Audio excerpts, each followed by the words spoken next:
Hello, is it Neff I'm looking for? What's up, Neil? Yeah, the insults continue. It's insane. I'm sorry, I did call Fiona a racist, but you know what? That's because she had that picture up of G-Man with big lips, and she had true empiricism with a Who bandana did and a this? feather in a set. That's called stereotyping, and stereotypes Who did are that? racist. Who did that? Fiona, she used to have this picture up. I don't know if she has it anymore, but she was chasing everybody down with a Oh yeah, I saw that on her channel. Yeah. yeah, and it's racist to me because you're stereotyping true empiricism as an Indian, which he might be, but that's not the way you do it. You don't put a headband on him with a feather sticking out of it. That's kind of pretty racist to me, to most American Indians. Yeah. Also, and drawing G-Man with these huge lips because he's black, I guess. So, but nobody sees that as racist today. No, we're all supposed to be PC and just forget about it. But they're all trying to come at me like Cliff. What's his name? Cliffhanger, whatever the hell his name is. He's Yeah. all coming after me all the time now. And he has like 1,000 sock accounts that he attacks me with all the time. Oh well, welcome to Christianity. Yeah, and I'm like, dude, I called her a racist because that picture is racist. She says no, and she tries to defend it and say, if I'm chasing them down with my PhD hammer because I'm a PhD, and I'm Well, like, Neil, the other day she might know something about biology, but she doesn't seem to. She needs to brush up on her geology because she made. I'll explain later in the hangout, but she made a goofy mistake in claiming that the global flood couldn't have created strata because if the continents were all underwater they wouldn't form. When the secular geologists believe that's exactly what happened. yeah, I mean, they just don't believe in a global flood. They break it up into piecemeal over the geologic time span. This much of the continent or it was underwater during one period of time, and that much was and this part of that continent was underwater for millions of years, and that's when the strata formed, according to them. So Fiona really blundered when she did that.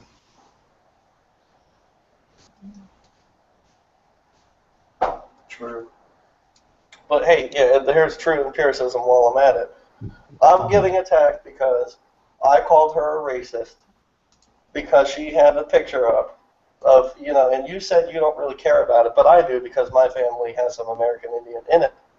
And putting a headband on somebody with a feather sticking out of it is a stereotype, and that is racist. Also, drawing G-Man with these big, huge lips as a black man, that's also a stereotype. Well, we could do the same to her. Just put her in a kilt. She's Scottish.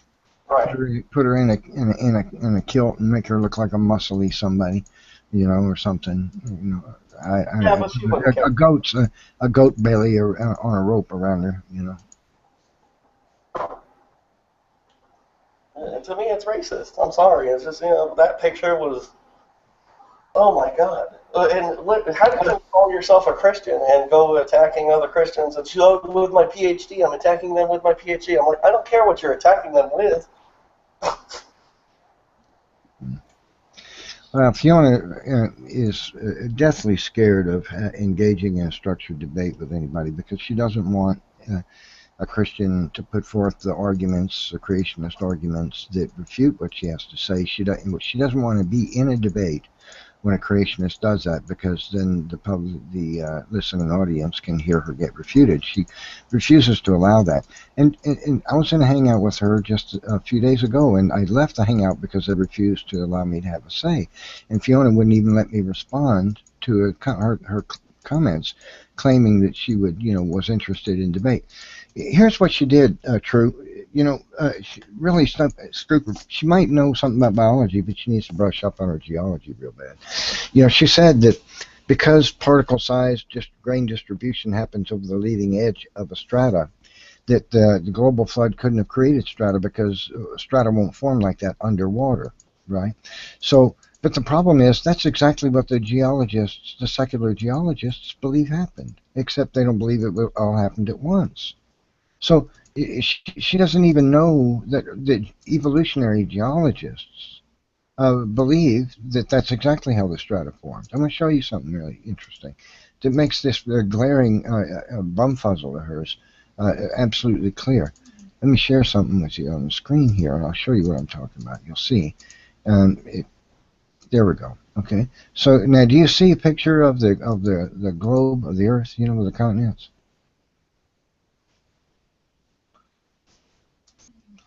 Everybody see that?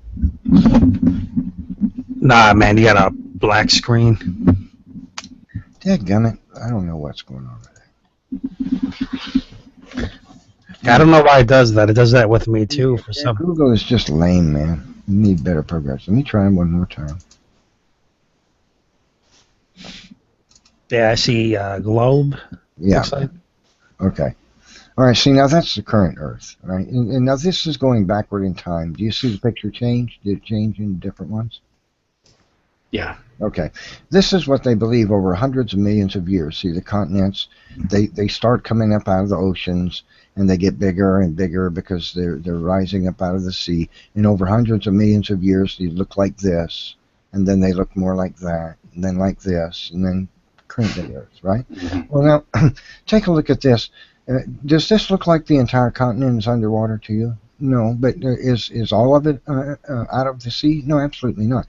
So how do the secular geologists explain the stratification of the Earth? Well, they believe that these strata formed underwater when these various parts of the continents were underwater, and they apply it to a different geologic age. That's why they say these strata are Cambrian, these are Devonian, and these are Eocene, because that happened over various periods of time. Now, so the secular geologists believe that the strata of the Earth formed underwater just like the creationists, except they break up the global flood into hundreds of millions of years. See, only parts of the continents were underwater over this period of time, and this part of that continent was underwater for millions of years, and then this part and that part.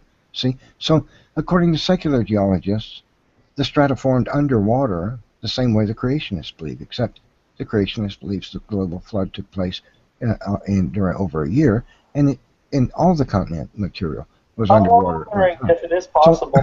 So Fiona's argument that the global flood couldn't have created strata because strata won't form underwater is stupid. She doesn't even know what the secular geologists have to say about it, because that's exactly what they believe.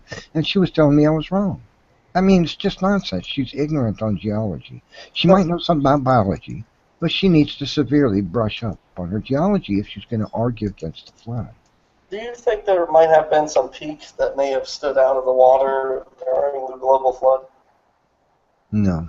The Bible says all of the high hills of the earth were covered, so that means that the earth was completely... in fact, there's one passage that says that they were covered by X number of cubits. I forgot how many. So the entire earth was... And the also says that all the high hills under the whole heaven. Now that's referring to the first heaven, which is the atmosphere. You know, the Bible describes three heavens. The first is the atmosphere, outer space is number two, and the third is the immaterial, timeless abode of God. So the first heaven is what it's referring to. So it's saying all the land under the whole heaven, all the earth under the whole heaven. That means under the entire atmosphere of the earth. Well, that would be all of it. See, was covered. See? That's why I was arguing with somebody over how high Everest was and how long it took Everest to be the highest peak and all that stuff. And if it was covered by water during the flood, and I'm like, maybe it hadn't even formed yet. Well, that's because they're ignorant of the fact that the mountains rose out of the flood. They rose through the water out of it. So that's why they're covered with sea creature fossils and bent strata and stuff. Yeah, and then the whole thing is, where did the water go? And they found all this water underneath the crust. Well, that's easily explained. As the ocean floors, as the water that came out of the earth during the flood left vacant space inside the earth, gravity pulled the ocean crust down to fill that empty space, and the oceans are now deeper than they were, and that's where the water is. It's right there today. Yeah, the thing you were saying where they found enough water underneath to fill the ocean so many times over? I don't remember saying that. There's enough water that if you flattened all the continents out into the ocean basins, the water would cover the earth by a mile.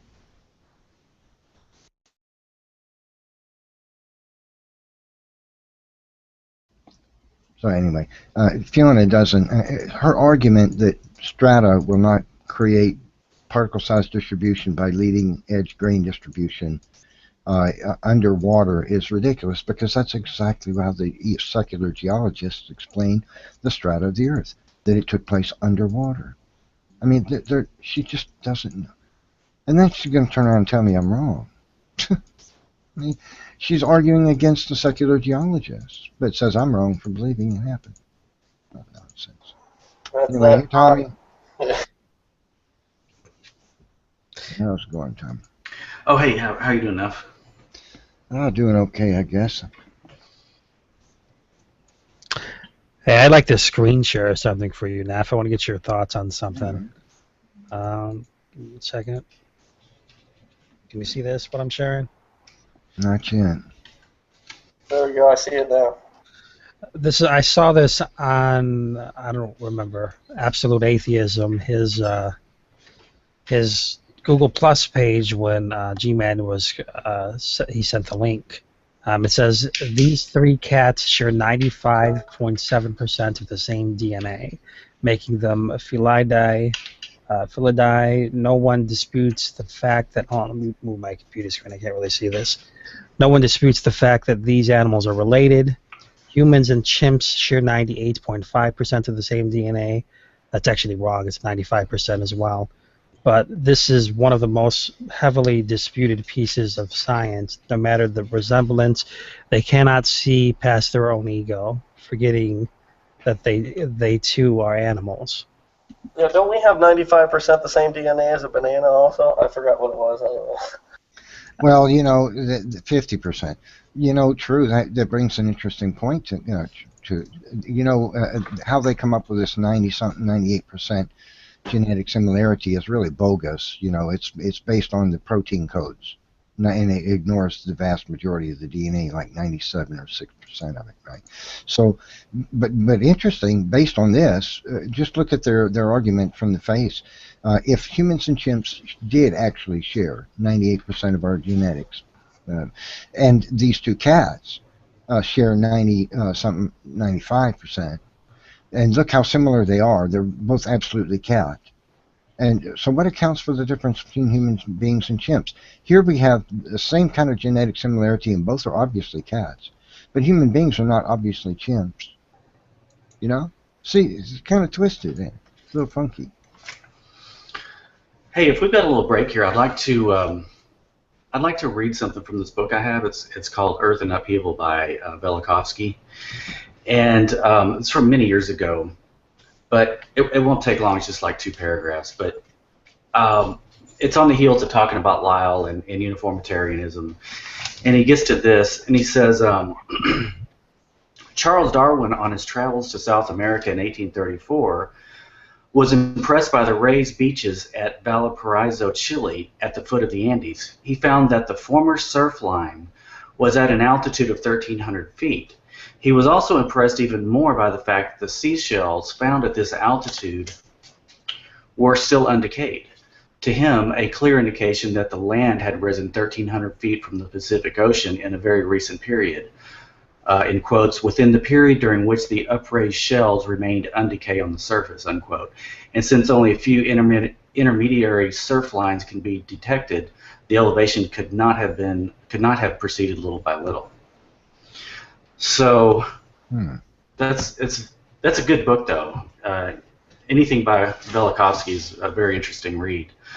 But even as of even back in Darwin's day, they knew not only were there no transitional fossils, but they knew there was something funky about going on with the geology that didn't really jive with Lyell or the idea of gradual successive change over eons of time. That's a good point. And consider also then, if we find fossils of a particular creature in the upper strata of a mountain near the top of it, and we find those same creatures in strata near the bottom of the mountain, and the mountain is claimed to have risen over a period of millions of years, jeepers, that kind of says that creature didn't change in millions of years, right? Mm-hmm.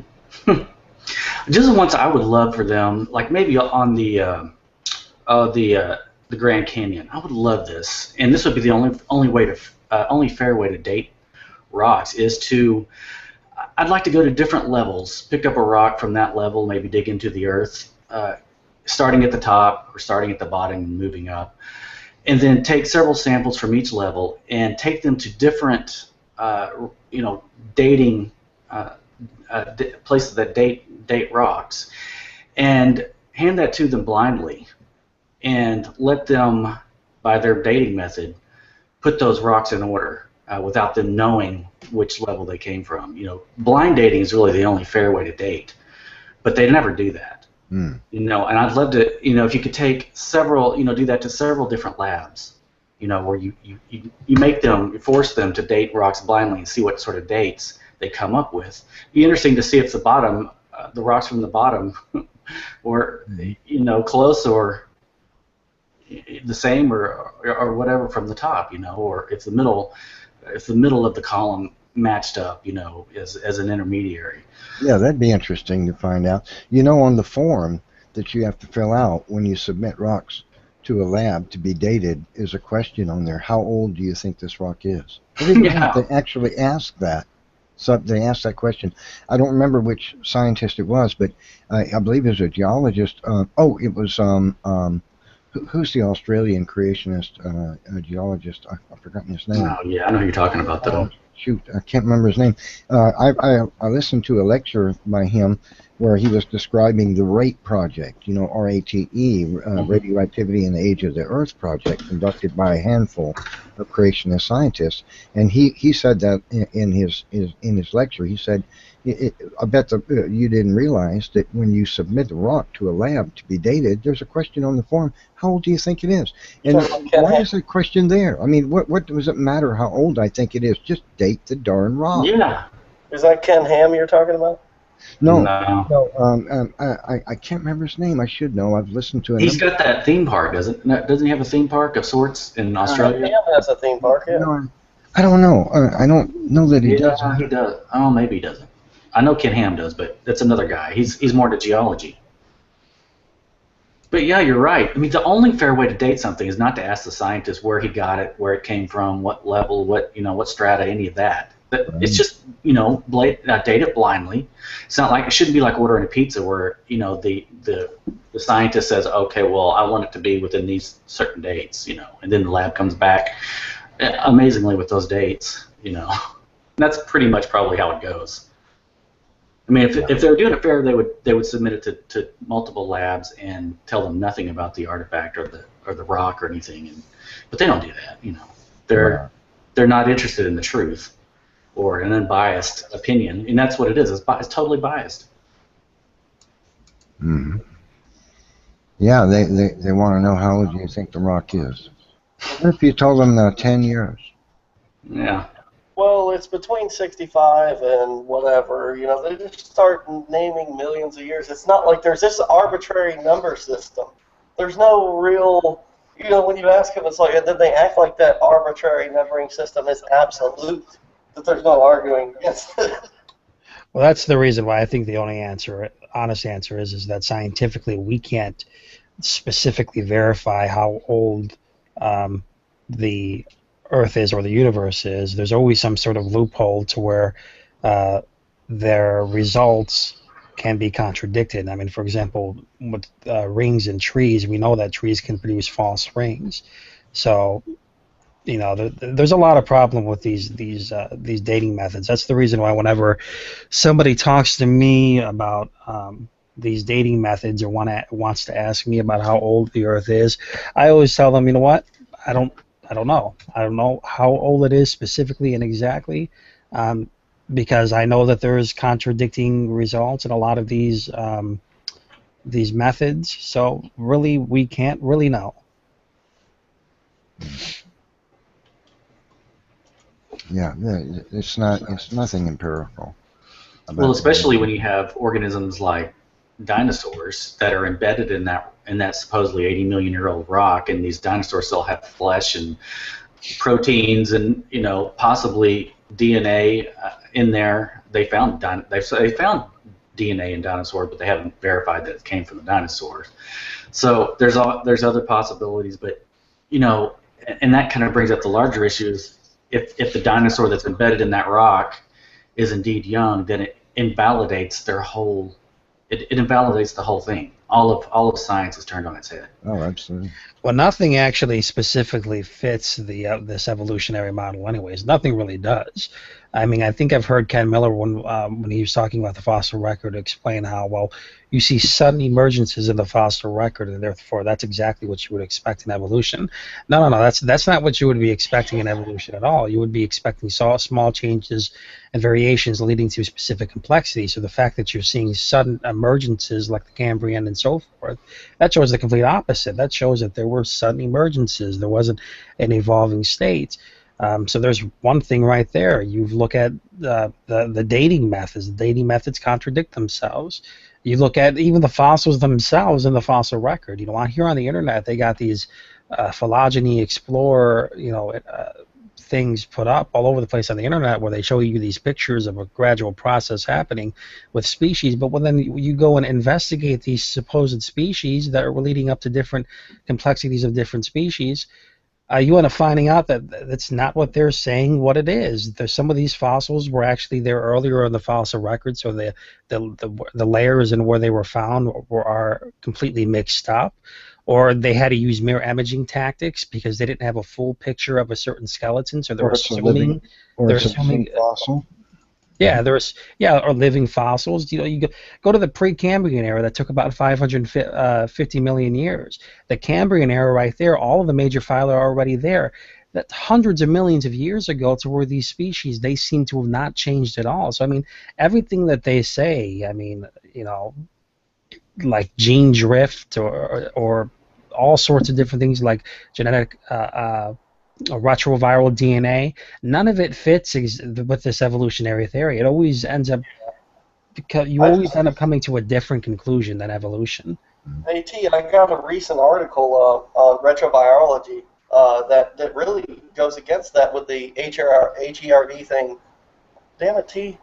I was saying no, but it goes against the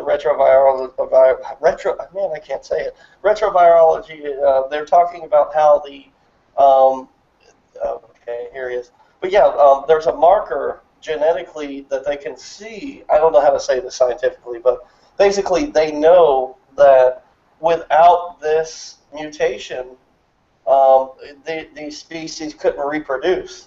So was the species just simply sitting around waiting for the mutation to happen to reproduce? See, it creates a loophole that nobody can answer, and not even creationists. I mean, of course we know the answer, but it's like, well, how did this thing sit around for that long without getting the mutation to reproduce? It's another chicken and the egg problem. Mm. And the geologist, I was trying to remember his name. He's Andrew Snelling, Dr. Andrew Snelling.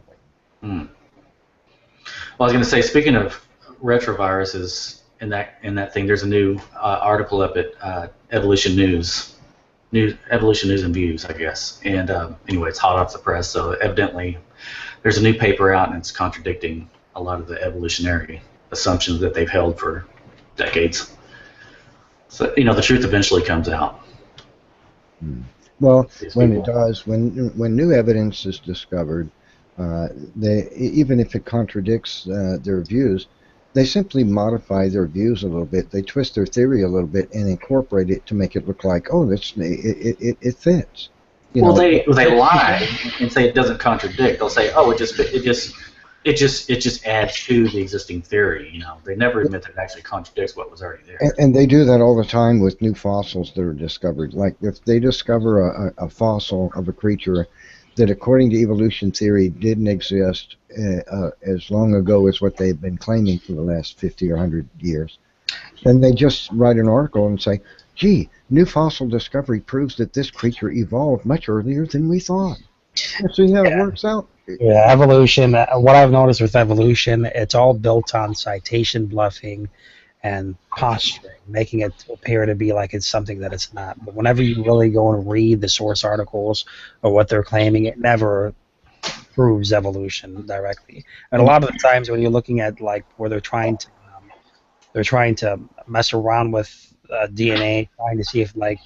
For example, the famous monkey and the typewriter type of argumentation, where they're trying to develop new information they're not using evolutionary mechanisms to help skew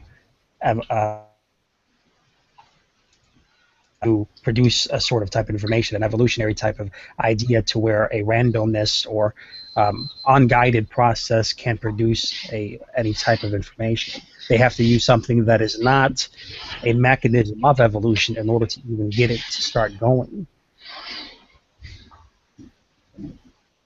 Yeah. And they'll incorporate everything into their theory as though it fits, no matter even if it contradicts what they've been telling you. That's the thing I've been saying for many years about evolution, is it's a rubber band theory. It can be stretched any way they want it to, and it's always true. It comes out true any way they stretch it. New discovery proves that this creature existed millions of years before. They thought, oh well, look, they stretched the rubber band. Look, it evolved much earlier than we thought. Oh, how about that? A new creature comes out, a feature of a creature.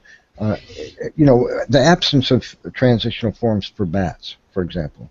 There's nothing. There's not a thing. Thousands of bat fossils, right? Nothing that shows the slightest bit of transition in bats, like anything else. And so what's the evolutionist explanation for it is, well, it happened quickly, punctuated equilibrium. Look, it's true. It happens real fast, didn't leave any, evidence that, oh, gee, looks like erosion ate away the transitional forms, and all we got the fully formed bats. Well, isn't that something? Well, exactly. If you look at megabats and microbats, for example, if they did evolve, then it looks like they evolved from almost completely different lines. If you really look at the both of those bats and their body anatomy, look at butterflies, for example. Butterflies, the perfect example. It's like this foresight, and that's not something that you would expect from evolution. This hidden genome, this mapped, hidden creature inside of another creature with butterflies. As I was saying, science isn't really biased. People are. It's like the webpage that I just provided. There's no biased opinion in this webpage. They're just giving you the simple results of a scientific research project that they have done on retrobiology. What you draw from it is your personal opinion about it. So when a scientist tries to say this disproves God or something like that, they're not really acting as a scientist at that point. They're giving you their presuppositions on top of the evidence that maybe they have viewed. The thing is with retroviral DNA, they're tracing certain things that you find specifically in RNA or and virus type of DNA or RNA, and the specific patterns that they're tracing, I believe, would be ERVK and K111.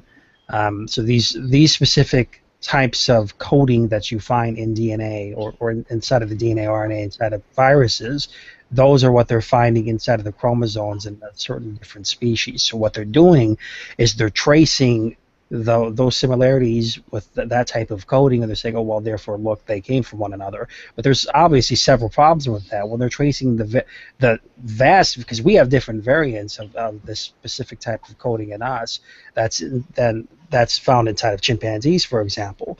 The problem trying to trace that back is you have no place to trace it back to.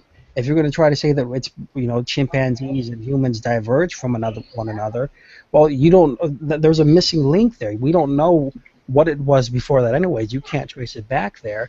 And if we're going to sit over here and say that it was 600 million years ago to 800,000 years ago or 900,000 years ago, that's a big gap in time to where you're just saying anything. I mean, what happened from a 6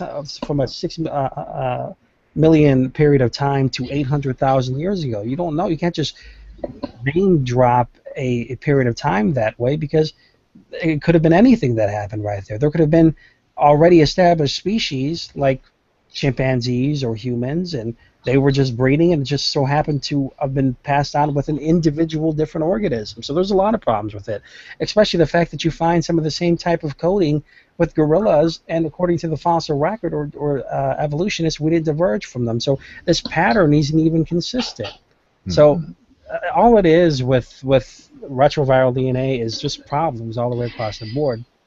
Just another thing like homologous proteins or homology itself or anything else like that, to where they're just tracing patterns. And if you can use your imagination, then therefore it's evidence. Yeah, But it's not. and another thing about retroviruses is that it's been discovered that a particular retrovirus, what's labeled a retrovirus, is critical to human development at the stage where the gamete is split into 4 cells. You know, it splits 2, then 4, then 8, then 16, and 32, like that. And at the stage where there's only 4 cells so far in the human development, if this, what is called an ERV, were knocked out, there would be no human being. It's critical to the expression of, the development of further specialization of cells in order to produce a human being. Now, ask yourself, could the information in the genome of a virus possibly have the information necessary to orchestrate the specialization of various different types of cells that become different organs and features of a human being? Absolutely not. That's absurd. That's like saying the owner's manual for a coffee maker is going to tell you how to disassemble a Ford F-150 and replace all its bearings and seals. I mean, it's nonsense, you know. So what does that indicate? Is it actually a viral DNA? No, it can't be viral. It's too specific to the development of a human being. It has nothing to do with a virus. It never was a virus. It's strictly human genetic information.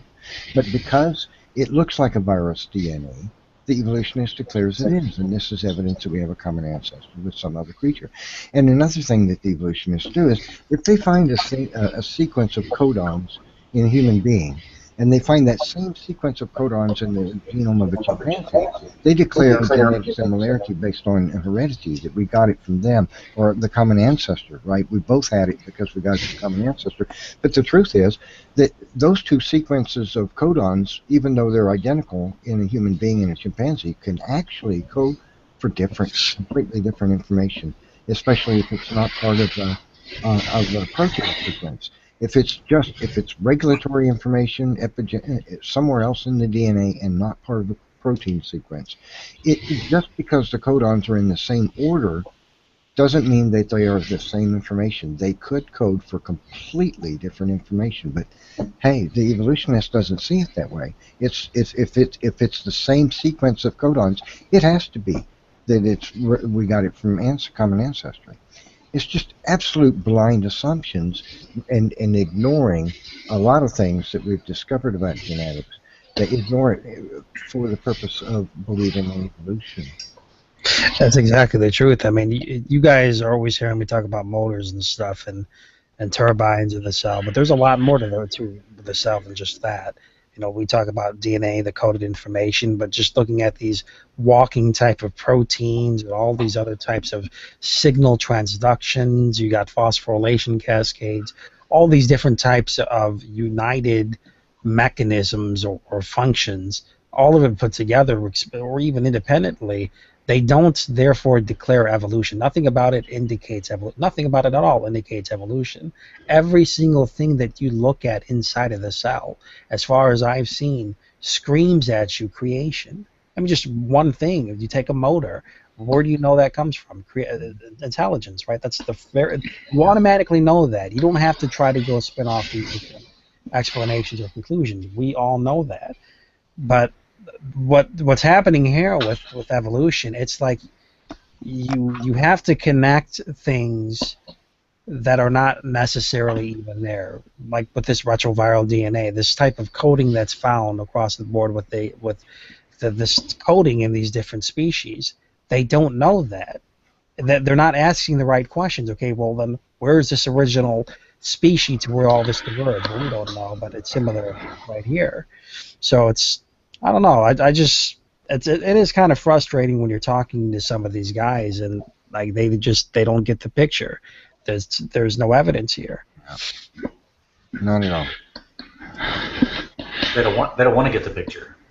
You know, just like you're talking about those motors, there's no mutations for those. I mean, they play those semantics games where they try to come up with this quasi explanation by looking at other motors from other types of cells, and they try to make inferences, but they don't have mutations for any of it.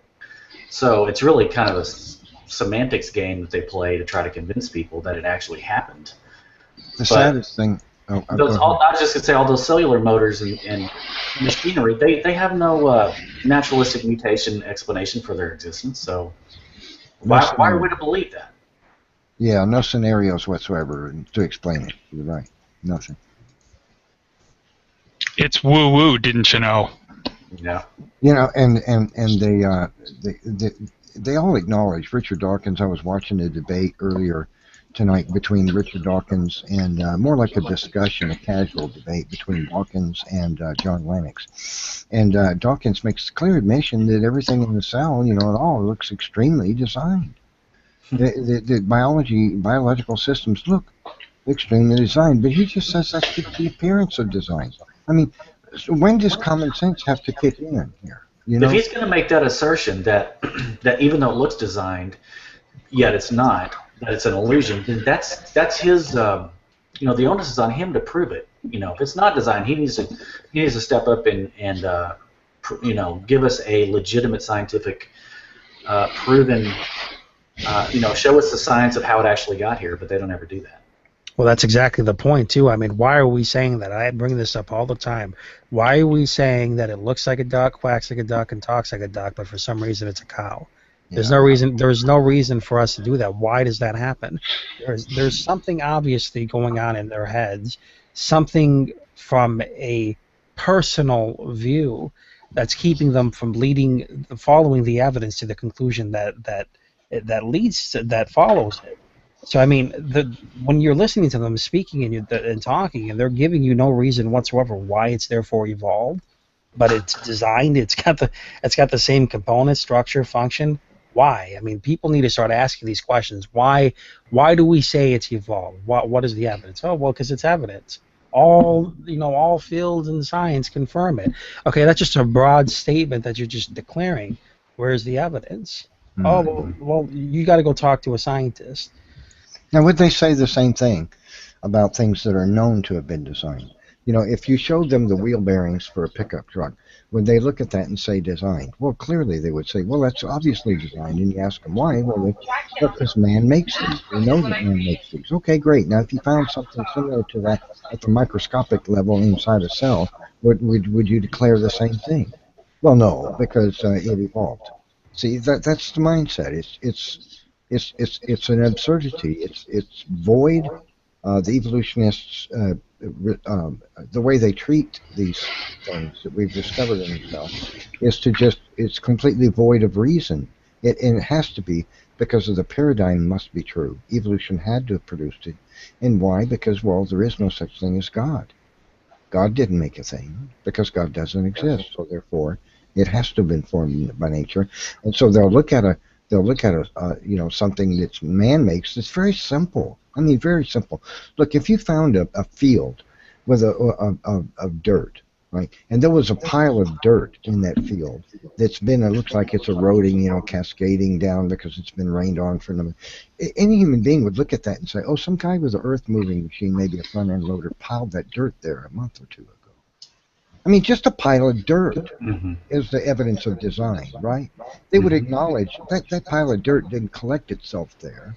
Some guy dumped it there with a machine, right? That reminds me of something so much more complex in itself and declare there's no reason to believe it was designed. It's utterly nonsense. Even in their own field of when they're looking for artifacts and stuff, they'll come across little stone chips, that maybe the ancients used to use for some sort of a carving tool or something. But I'll look at it on screen or a picture of it, and they'll see design out of this this little rock that's had a little edge carved on it, and I'm like, boy, I mean, okay, if you say so. I mean, but so they can see design in just these faintest or slightest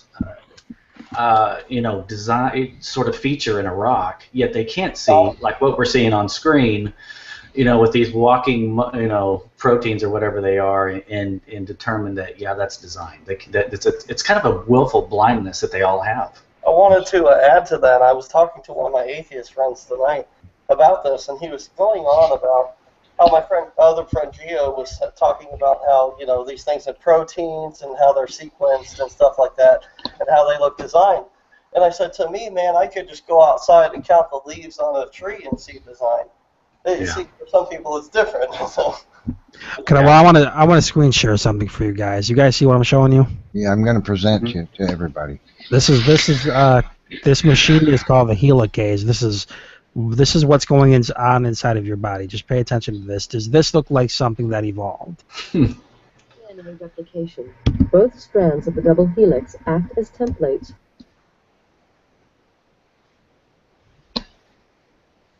It's astonishing. They're going to say, "Oh, that just happens." If I remember right, it's going. That process is going almost at the speed of sound or something like that. And how big is that? How tiny is that? It moves. I've heard it. Somebody explain it. It moves like a robot does. If you could design a robot, is exactly what a robot would do. The DNA molecule it's spitting out. It's literally a knitting machine. The DNA molecule that's coming out of the thing is spinning at the rate of a jet engine turbine. And you know, this is the way they explained it when they witnessed this stuff, not obviously this technologically advanced. They would also call it machina, or machine, when they reference to the stuff in Greek and stuff like that. It's like a machine is what they called it. And consider this. I'm just gonna say real quick that alone right there should prove to any rational, logical, clear thinker that this didn't evolve. Right there, you just take everything else out, just this alone. Absolutely, absolutely a fact. Absolutely, Tommy. And consider this too. Each one of the molecules that is being fed into this machine, that has to be the exact right one in the right exact order to duplicate the DNA molecule. That's what it's doing right now. It's making a copy of the DNA, and it puts one strand, comes out of it backwards while the other forward, and now it knits it together. And each molecule that is put into this has to be the exact right one in the exact right order, and it's putting them through this machine and putting them together in that order at blistering speed, faster than the fastest machine gun on Earth can spit out bullets. And it's doing it without error, with exception. A rare occasion, a mistake will happen. But even at that rate of error, perfection, 1 out of 1 billion, or 1 out of 100 million of them, it was an error. You would still have a machine that is operating so incredibly efficient at such an outrageous rate of speed. To believe that something like that can just happen, that molecules can bump into each other and bind in order to form this kind of machinery to deal with an entire molecule that's not part of itself. The helicase is a separate machine from the DNA, right? And so it is designed to actually replicate another completely separate type of molecule. Isn't that phenomenal? And how in the world can such a thing as that just come into being because molecules can bump and bind in the right exact order to make this machine with levers and switches and all? I mean, think about it. All you can do is shake your head and just feel sorry for them. But I know. Keep in mind, You know, guys, that these evolutionary biologists look at stuff like this, and you know, they're scratching their heads and they're thinking, yeah, but they're brainwashed. I really believe in this? They're brainwashed. keep this in mind, guys, that what I just showed you is one machine out of over 1 billion machines inside of the cell that are working together to help the cell thrive and function. They're in concert. They're all regulated. They're all coordinated. Something's putting all this together as a functional unit. Yeah, and inside knows what that is. Inside a cell are clamps, scissors, transport systems, a mailing address system. There is one machine that if the DNA gets twisted up into a knot, it actually snips one strand of the DNA, rotates it back around the other side, and then reattaches it to keep the DNA from getting in a knot. I mean, think about it. That evolved? Come on. You have to work. You'd really have to work at a daily discipline of warping your mental processes and forcing yourself to say to yourself, okay, this is not created. This is evolved. Well, I'm an ape, all the other stuff that they manipulate their minds to believe. It would have to be a practiced art, And I think, Tommy, that's one of the reasons that evolution theory is doomed, scientifically doomed, because these astonishing discoveries and the ones that we will make in the future are so profound that it's going to be impossible for scientists to look the public straight into the eye anymore and say that we don't have a designer. It's just going to get to the point where that becomes so highly ridiculed that they just won't want to espouse that garbage anymore. But the funny thing is how pompous and arrogant they are. You look at something like that, which the average normal person with their head screwed on right would just say, yeah, this is miraculous and doesn't have, could not have come together by chance. But they're so, and not all of them, but so many of them are just, they treat you like, a subhuman. How dare you not believe that this dumb lucked into existence and then got selected? I mean, how stupid can you be? But they're so arrogant and pompous. Exactly. And it's sickening on multiple levels. It's not just how dumb can you be for not believing it. It's like, how dare you be so pompous? Exactly. Well, that's a perfect way of putting it. How dare they be so pompous, especially with something that's so obvious, man. And that's exactly what I see. A lot of these guys that I talk to here online, they sort of, when they're speaking this to people about this type of topic, they're usually trying to confuse them, throw big words around so that they can distract the core issue. And I think that they need that. I think they need that sort of posturing so that they can sort of, disguise what the real issue is. Well, that's what they do on a grand scale throughout science and the media in their articles and the papers. They write in their jargon for reasons. They don't want people like you and me and Neff to understand any of this. It's kind of like the Catholics back in the, back many hundreds of years ago, when they kept the Bible away from the regular citizen. They didn't want the regular citizens reading the Bible on their own and coming up with their own interpretations. They wanted to preach to them. So it's kind of like that with science now. They don't want the little guy understanding any of it.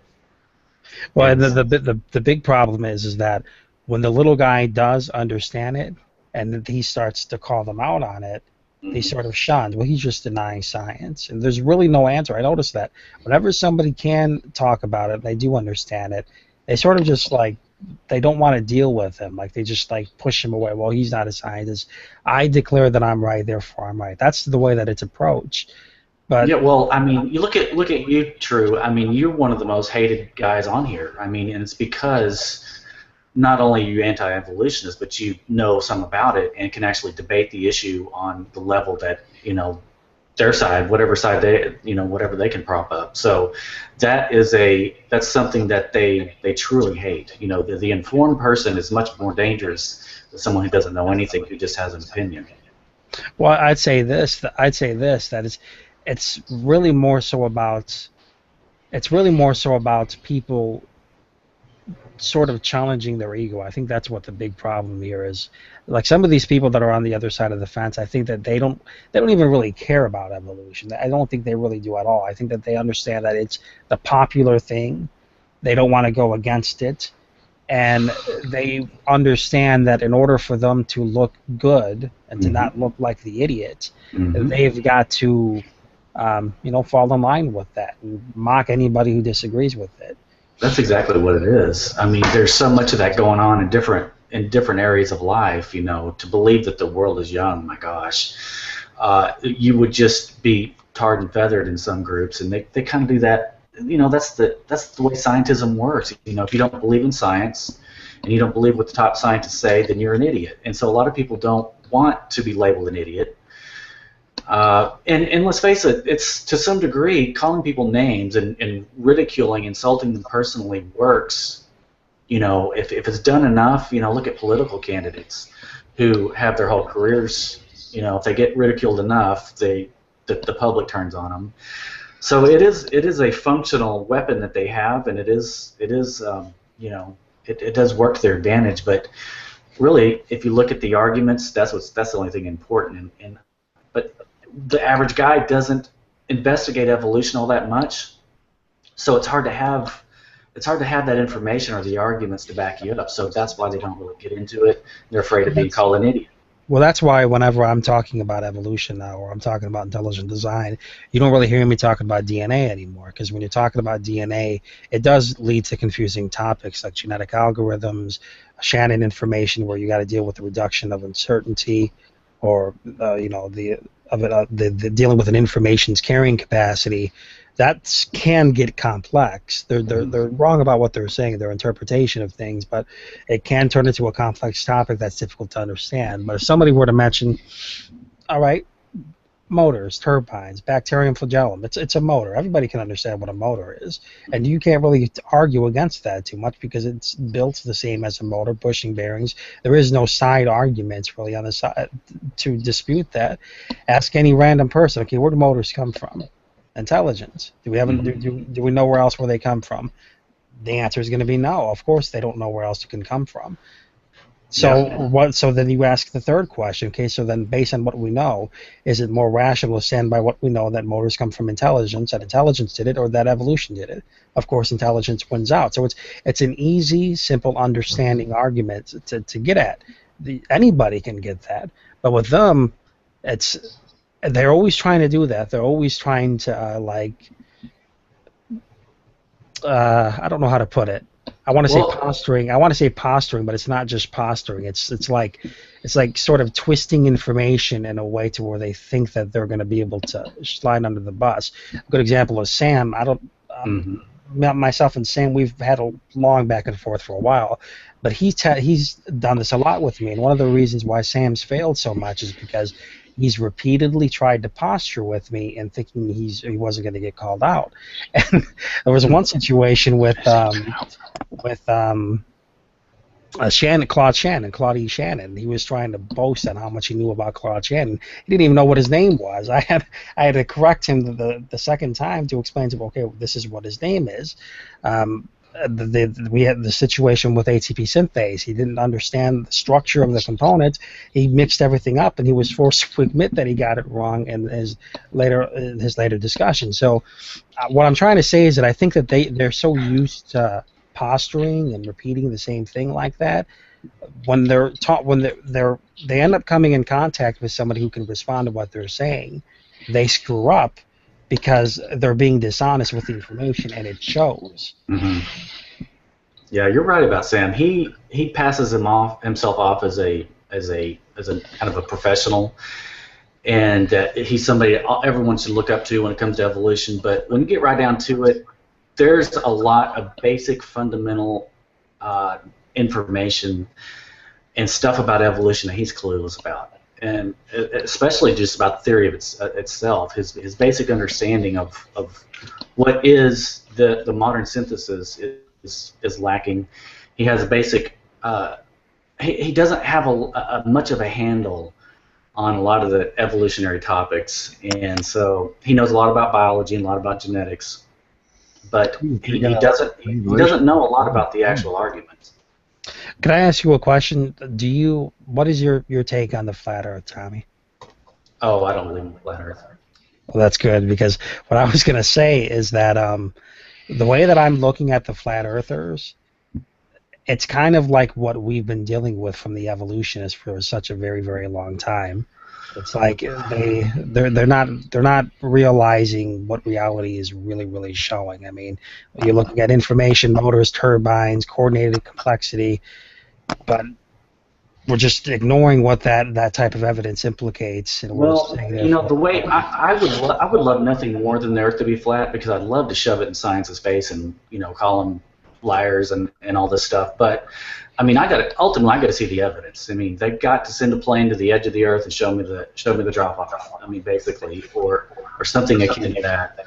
So at some point, it's got to be more than just simply trying to knock down the other side's evidence and poke holes in that. You've got to actually show something positive that would convince me of that. And I've got a completely open mind about this. I don't really care and have no dog in that fight, but I mean, show me the evidence. I'd love to believe if I saw it.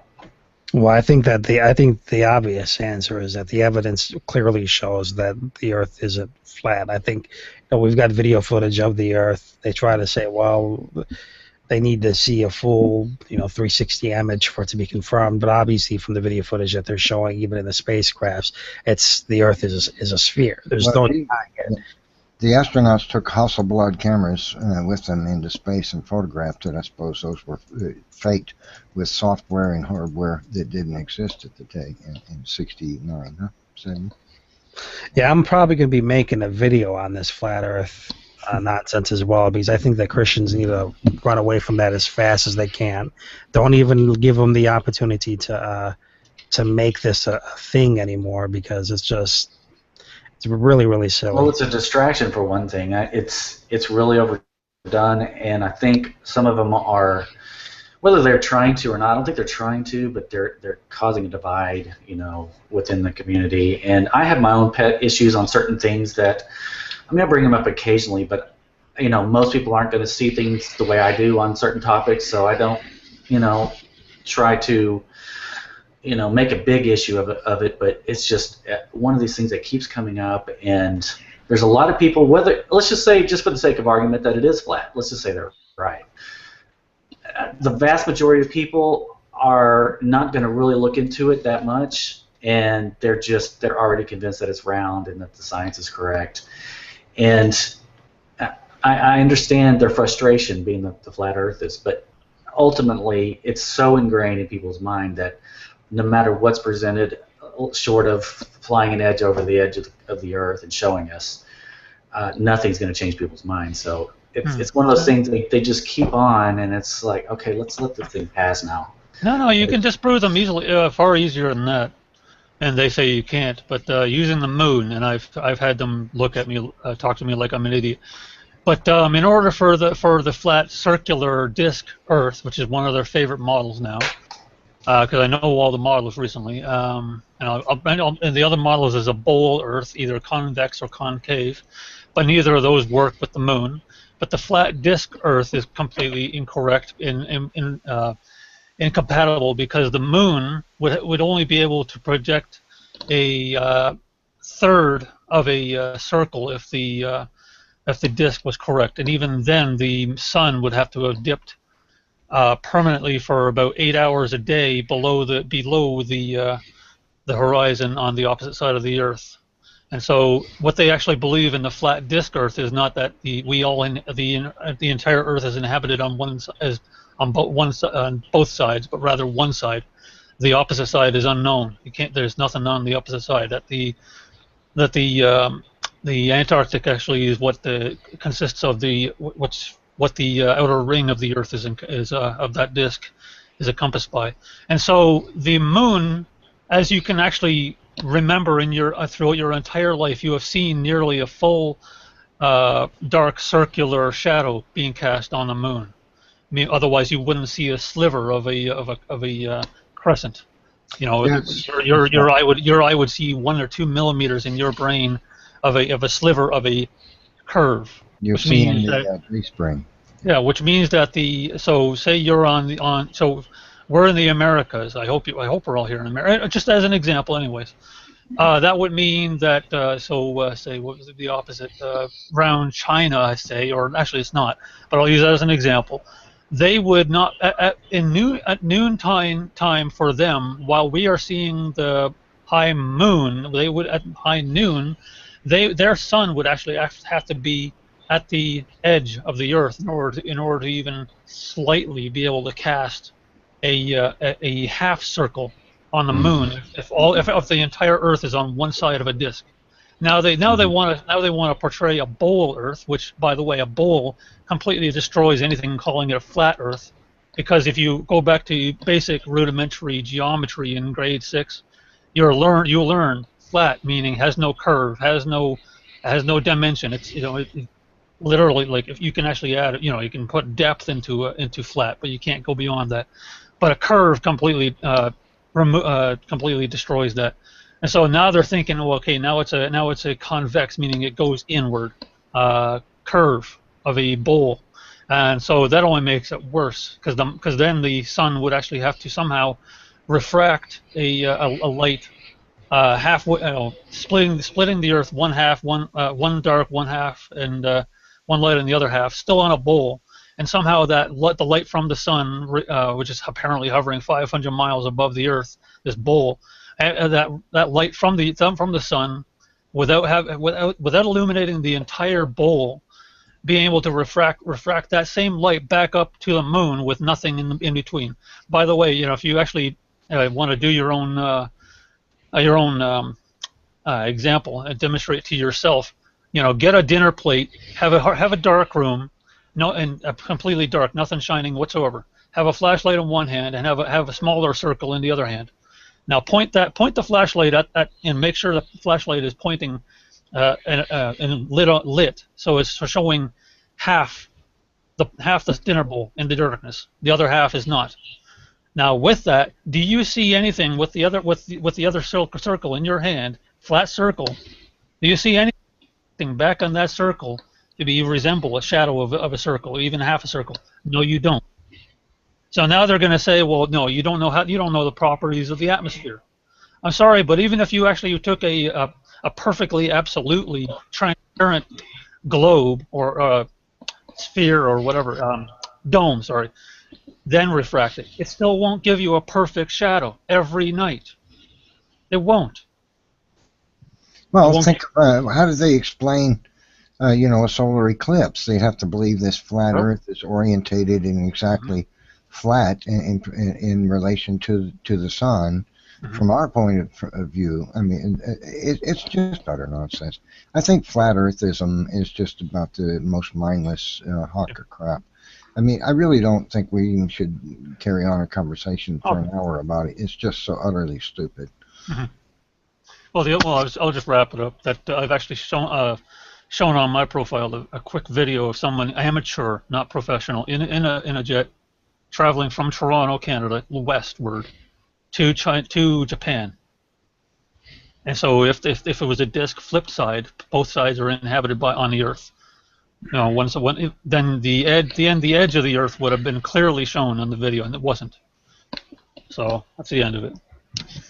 Yeah, it's true nonsense. It's some of the greatest nonsense I've ever heard of.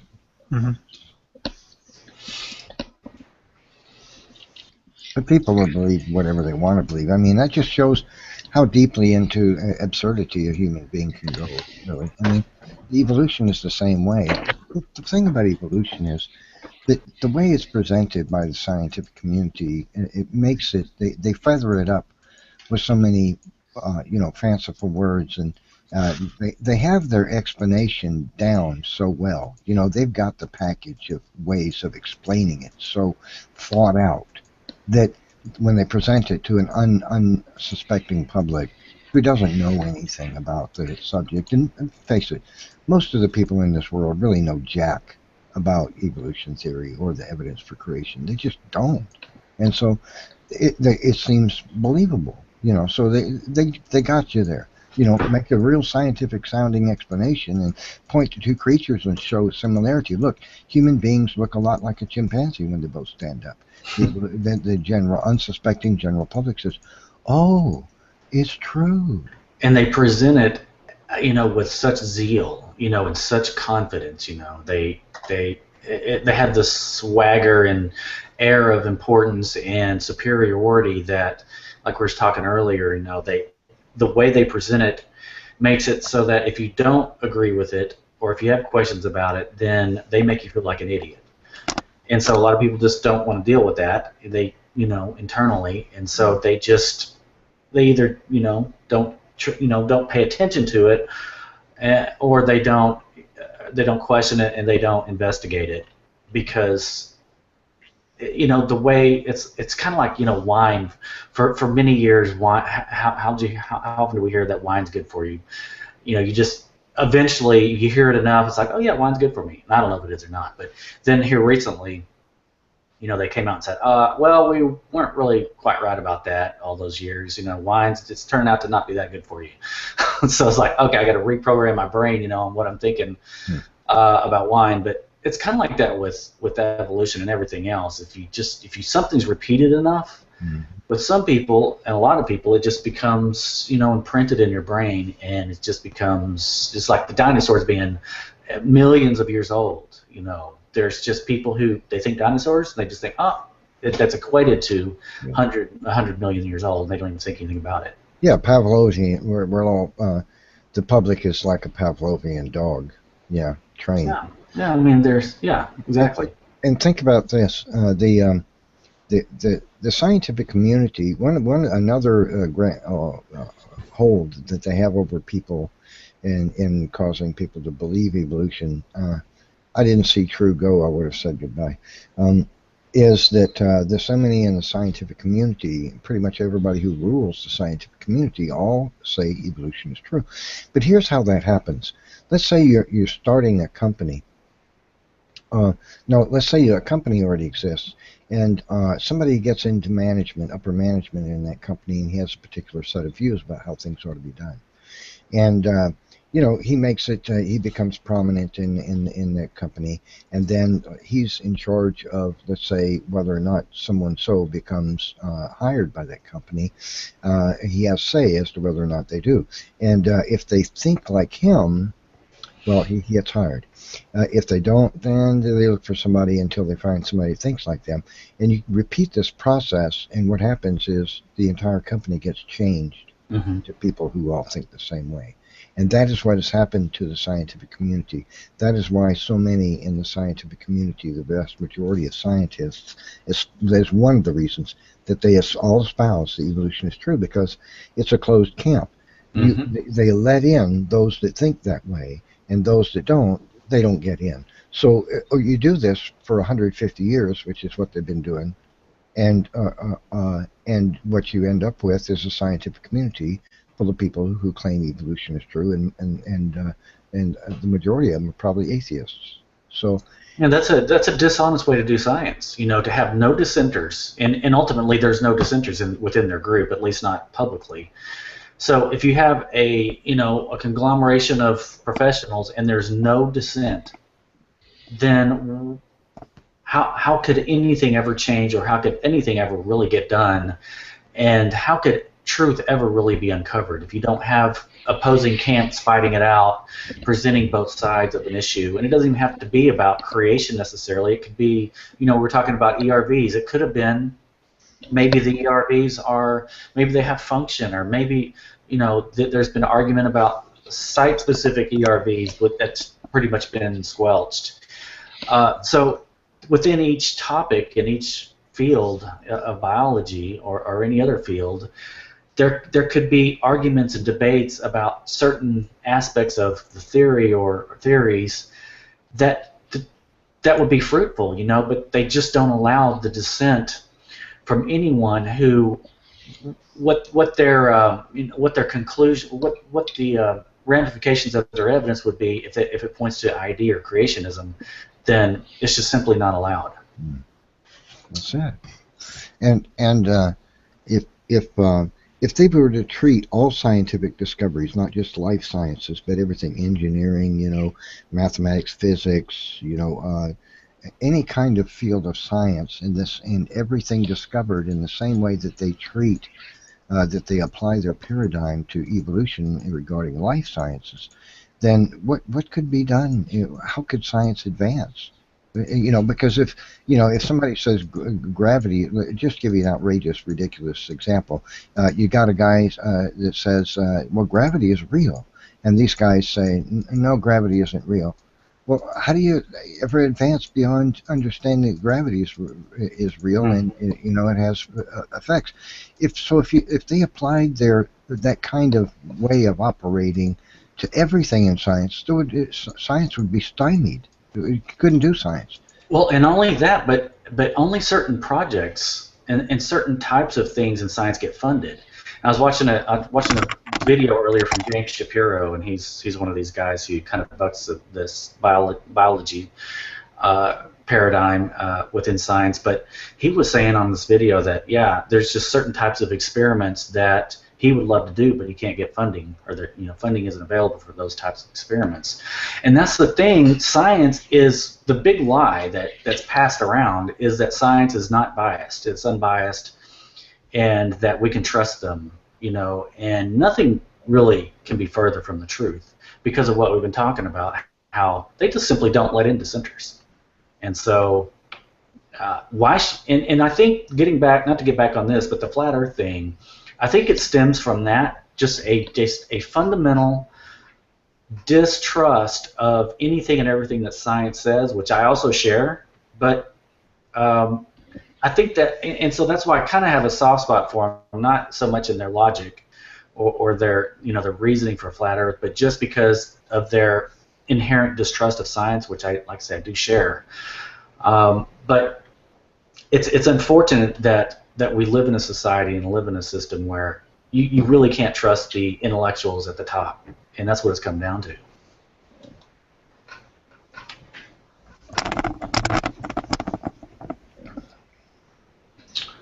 Yeah, I stepped away for a second. Yeah, it's just, it's sad that I don't think the evolution theory can last too much longer. I think maybe a few decades, and then it's just going to start collapsing. The evidence is just... Well, what you said earlier was interesting, and I agree that the theory now, it doesn't even exist, but it basically accepts everything, and it reminded me of how back in the 70s, I wasn't around to read it, but from what I was reading, what I have been reading, there was arguments between different camps, like between the punctuated equilibrium camp and the gradualists. They had big arguments, and the mutationist and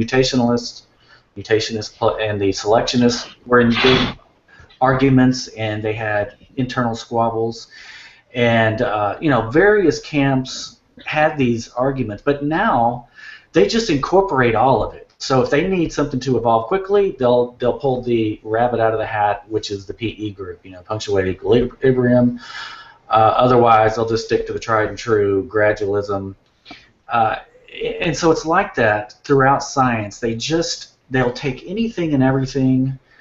So in other words, if anything changes at all, then that means evolution happened, no matter. So you don't really need a specific theory or a specific definition of how evolution happens. If it changes, it's all one big group hug. It's all evolution. Well, that's the easiest way to hand wave. In scientific community, hand waving is what is referred to as, how did this happen? Well, it just did. You wave your hand and say, well, it did. How did you go from A to B?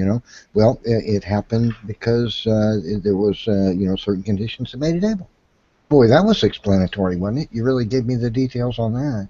That's called hand waving, right? So they do lots of that too. Anything that they can't put a grip on, they just hand wave it off. Somebody said something earlier that was really interesting. It was a term they said it's common descent of the gaps. Forgot who said that. It was some guy on here on Google Plus, and that's exactly what it is. It's like when they come across a problem that they can't solve, it's like, oh well, it's a hand wave. It's a common descent of the gaps. They don't need evidence because they have that gap filler. It must have happened because God didn't do it. That's right. Yeah, you tell an atheist that the evolution theory exists because men deny their creator, and they just mock you and they laugh at you and say you're just an idiot Bible thumper. But the truth is, that's exactly what it is. The truth is stranger than fiction. The whole idea of evolution theory, it wouldn't exist if there weren't men. Now, the atheist will respond, well, wait, Charles Darwin was a believer in God. He was trained as a minister, and, he wrote the book. He's the one that put forth the scientific idea of evolution in a scientific way. He was a believer in God. Well, yeah, but what kind of influence was his mind and his heart under when he did? Right? Was he a follower of God? Was he already moving toward, did he have animosity in his heart towards God as he built his pride? Was he had fallen in love with something, a sin that what happened? We don't know, but at least I don't know. But I don't think that it's true that just because somebody believes in God doesn't mean that they can't put forth evolution and be doing the dirty work of the atheist for them. I don't see that. Well, Darwin's a good example of someone, from what I understand, it sounds like he kind of struggled as a man, at least with God and faith, at least somewhat, because he was struggling trying to, accommodate his evolution theory. which he just sounded like a weak man to me because he was influenced first of all by Lyle. You know, he kind of idolized Lyle, and Lyle persuaded him and convinced him of certain things about how, you know, geology changed gradually, and you know, Darwin made a theory that kind of jived with that, and he also used some of Lamarck. He didn't really have any ideas on you know, what the novelty was that changed organisms. And Huxley, of course, was kind of, I think he was a heavy hand, and so I think Darwin was pulled from different directions, and you know, it's kind of hard to judge what kind of person he was, but he and his wife, I think, was a Christian, and so he was probably being pulled from lots of different directions. But you know, I think so. I think that evolution does that to a lot of people. I think it just brings up confusion. You know, that's a tool of the devil, is confuse people. Yeah. Yeah, it doesn't, but you know, the thing is, Charles Darwin wouldn't have come to believe evolution was true if it wasn't for the arguments of godless men like Charles Lyell and Thomas Huxley and whatnot. Yeah, and Darwin knew that the fossil record didn't show his, you know, these small accumulations of variations that his theory required. He knew the hard evidence didn't show it, yet he's like, I guess he assumed that, well, eventually the imperfections of the fossil record would maybe found or whatever, but yeah, he said that in his book on the descent of man. But they've been making excuses for that, and that's the thing. It's frustrating for a creationist because it's like I can't, you know, I look at the actual evidence. I love looking, you know, or reading about something that actually is, you know, something that, you know, if you can show me a mutation, for example, that creates part of an eye, you know, like a pupil, then show me. I'd love to see that. You know, I know mutations can change pigmentation and colors in fish and eye colors and stuff. Okay, great. And I know traits can be transferred horizontally, you know, you know, as opposed to vertically. So great. So I love actual science, but when they extrapolate some of this stuff and they say, oh, well, mutations can turn a monkey into a man or a rat into a man over time. It's like, okay, well, show me those mutations that can actually accomplish that, can make, you know, an organism, you know, show me those bones that go between these creatures, you know, or any other creatures that supposedly separated by way of evolution. I'd love to see that, but they can't actually show the hard evidence. It's all, that stuff is relegated to thought, you know, I have to think it, and I hate that. I hate that, and I don't consider it science. Mm. Yeah, it's faith. Yeah.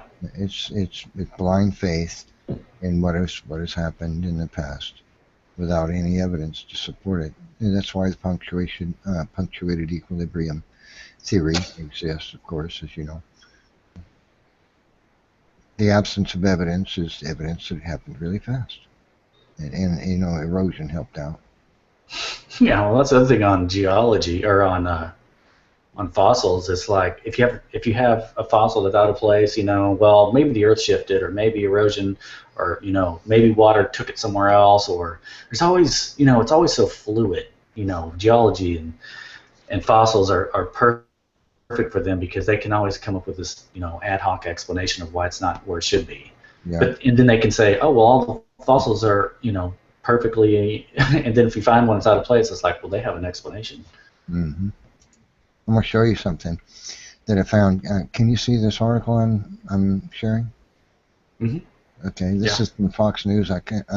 Dinosaur nesting may have led to the rise of modern birds. Now, they say researchers have recently discovered that modern birds had that dinosaurs had an innovative nesting style that may have led to the evolutionary success of birds. Okay, so this is positing that dinosaurs existed first and birds came later.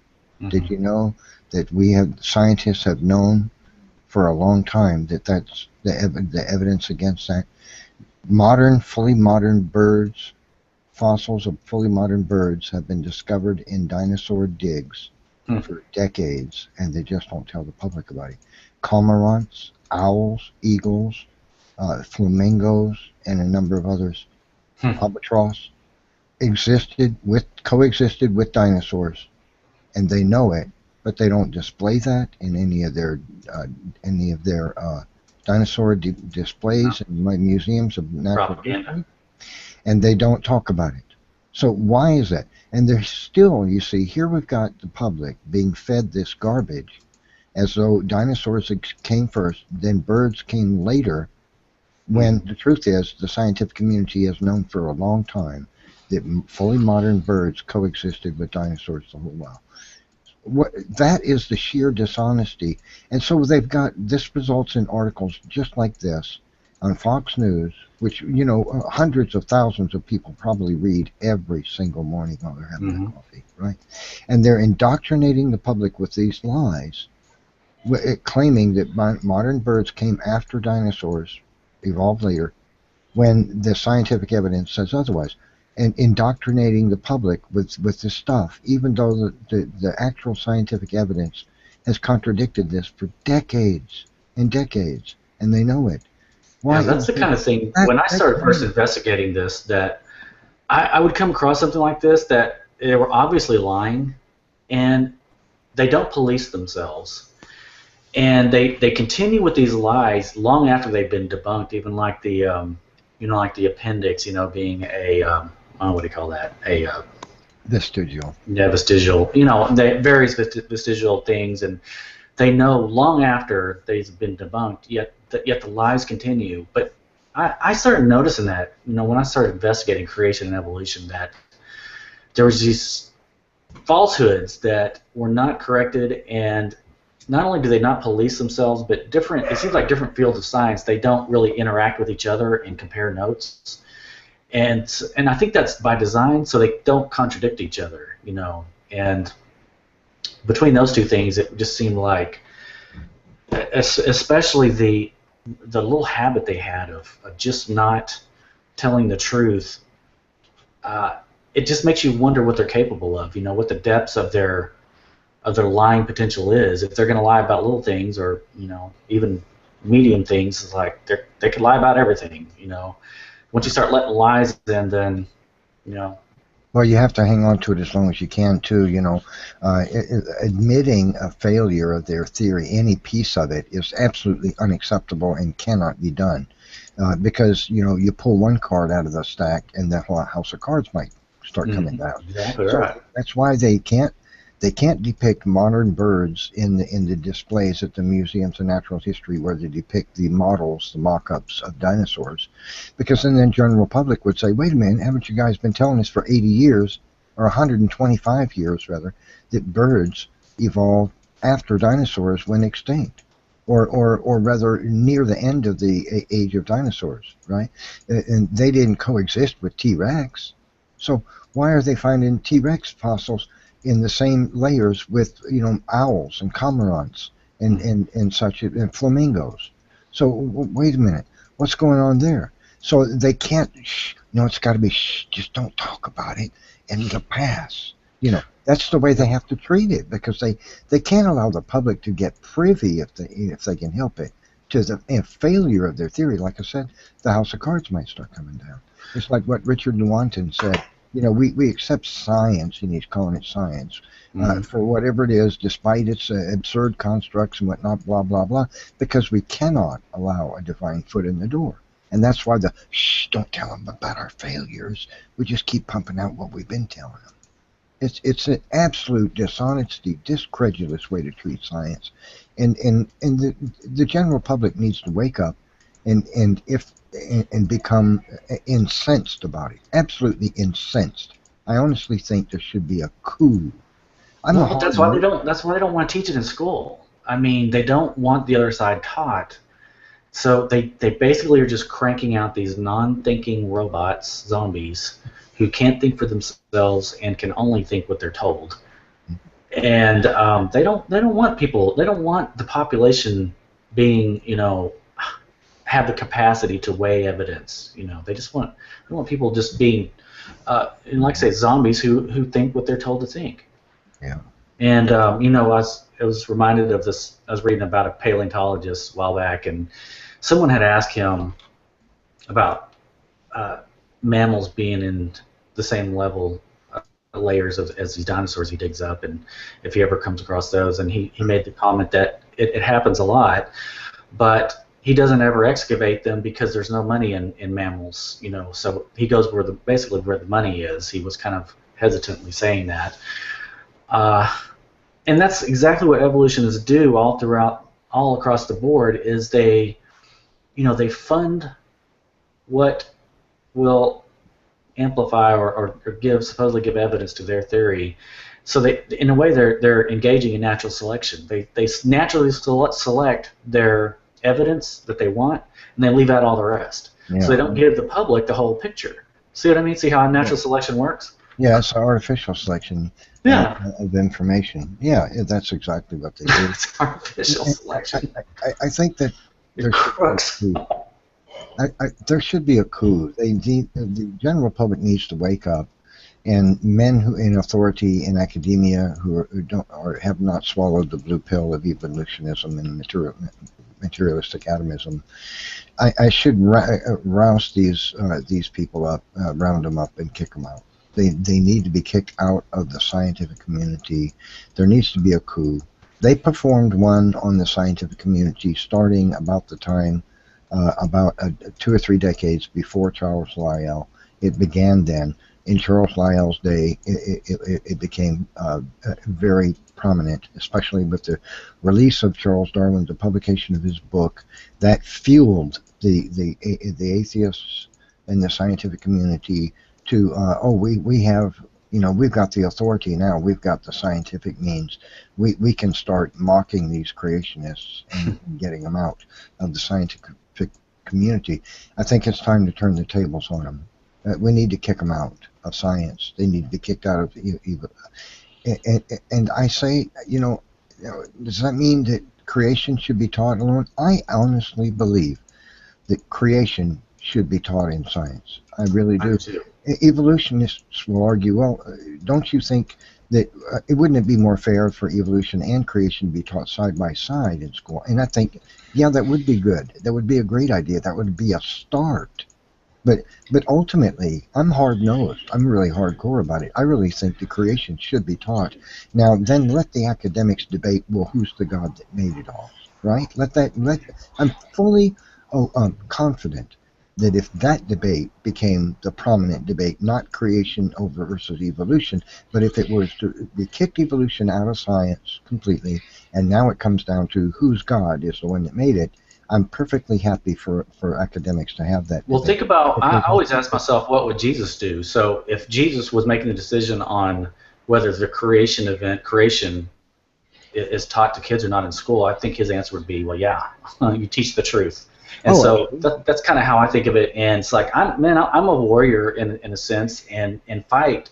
I want to fight for what I believe in. And if those guys want to fight for what they believe in, then fine. But I want I want the truth to come out, and I want to fight for my Lord, my faith, for Christ. And so I could care less what they do, but as for me, I'm kind of like you. I mean, I would just assume the government get out of the schools altogether, and the evolution, if they want their own schools, they can create their own schools and draw all the monkeys who want to be fed that garbage, and all the rest of us can go to the Christian schools and taught the truth. Yeah. I guess I'm kind of and weird-minded about this. I told Neff about this before. I think I told you about it too. I would like to repurpose the word evolution, or get rid of it altogether and just use the original classical science terms of variation within a species, or speciation, or something like that, instead of just referring to like the blanket term or umbrella term of evolution for everything. We go back to using the terms that make more sense in science. They don't really say evolution unless they're talking about it in public. But when you hear about it's a loaded term. It's a loaded term that means basically it infers a naturalistic cause that we all descended from slime. So it is overused, but. Yeah, and maybe have like it incorporated somehow. So don't really change anything that much. Just kind of repurpose it, if you know what I'm saying. Yeah, well, I don't. I believe animals change, but I don't believe in evolution. I don't believe in their mechanism but I don't believe in common descent. At least their version of common descent. Obviously, there were animals. We all we were all created. Humans, Adam and Eve were our forefathers, so in that sense, we're all, related by common descent. Humans were, but yeah. So I don't know. I lost my train of thought. So yeah. Oh, I know what I was going to say is that I believe in change, and I believe that there's slight variations, and we have capacities to obviously look at humans around the world. We have different traits, and so I think we're kind of responsive to our environments to some degree, and that's true of all organisms. I think that's one of the fundamental aspects of being alive is that we are, plastic to some degree and changeable to our environment. So there's no argument that we're changeable. The argument is that there can be this across the board common descent by way of mutation and selection, and that's what's highly debatable. And that's what I would like that distinction made in school. Yeah, one more thing. Here's my second argument of the night. Wouldn't the common ancestor be more powerful and smarter than we are? Because it has the genes of everything, wouldn't it? The common ancestor of all humans would have. Yeah, it would be less mutated. So it would be smarter, faster, better than everything else because we are de-evolving. We're not evolving. You know what I'm saying? Well, they don't believe that. They don't believe we're de-evolving, but think how stupid their theory is. They think the further back you go, the smaller you get, the weaker you get. You go back to monkeys and fish before that, and insects, and you go back further in time, you get down to one-cell creatures. It's like they equate so stupidly.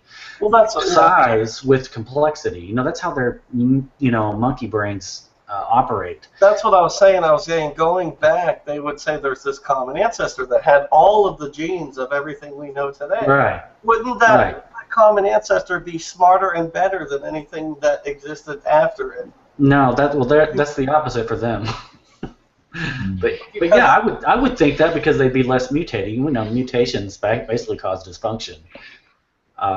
At least for the most part, and so logically, yeah, that would make sense, but not in their world. Hey, you guys, don't the evolutionists get really worked up whenever we use the term microevolution or macroevolution? And I know that Wiki's not the best source to always get your information from. They're not always up to date and things like that. But if you Google the definition that those guys always hang their hats on, is a change in allele frequencies that occur over time within a population. It's got a big old fat, bold-faced microevolution right on top of it on Wikipedia. So it's kind of like the definition you guys give is a microevolution definition. So what's the problem here? What you guys are describing as evolution, alleged evolution, is a micro, something that takes place on a scale that they extrapolate to mean, that definition is if that was the definition of microevolution, then I would be, I suppose, an evolutionist. However, my issue comes in is I don't believe that the mechanism that they prop up that accomplishes that change of an allele frequencies over time actually is an operation. And if you think about it, all the alleles were already created. Or if there is a change of alleles, it's not because of an allele pops up out of nowhere, through a magic wand or a rabbit being pulled out of a hat. They already existed. So if you want, or if they want to define it that way, then I guess they're essentially saying because alleles change and organisms change over time, then that equates to evolution, and then I guess all people would be evolutionists. But it's actually the argument goes beyond that, and you can't get, as they're finding out, a change in a population or a massive change in organisms simply by changing their alleles. There's got to be something more to it. Because, for example, mice have 80% of their genome is exactly like humans, and I think it's like 99% of the rest of their genes, almost all of them, are very similar. So there's something else causing our morphological differences other than just an allele change. So that's their problem.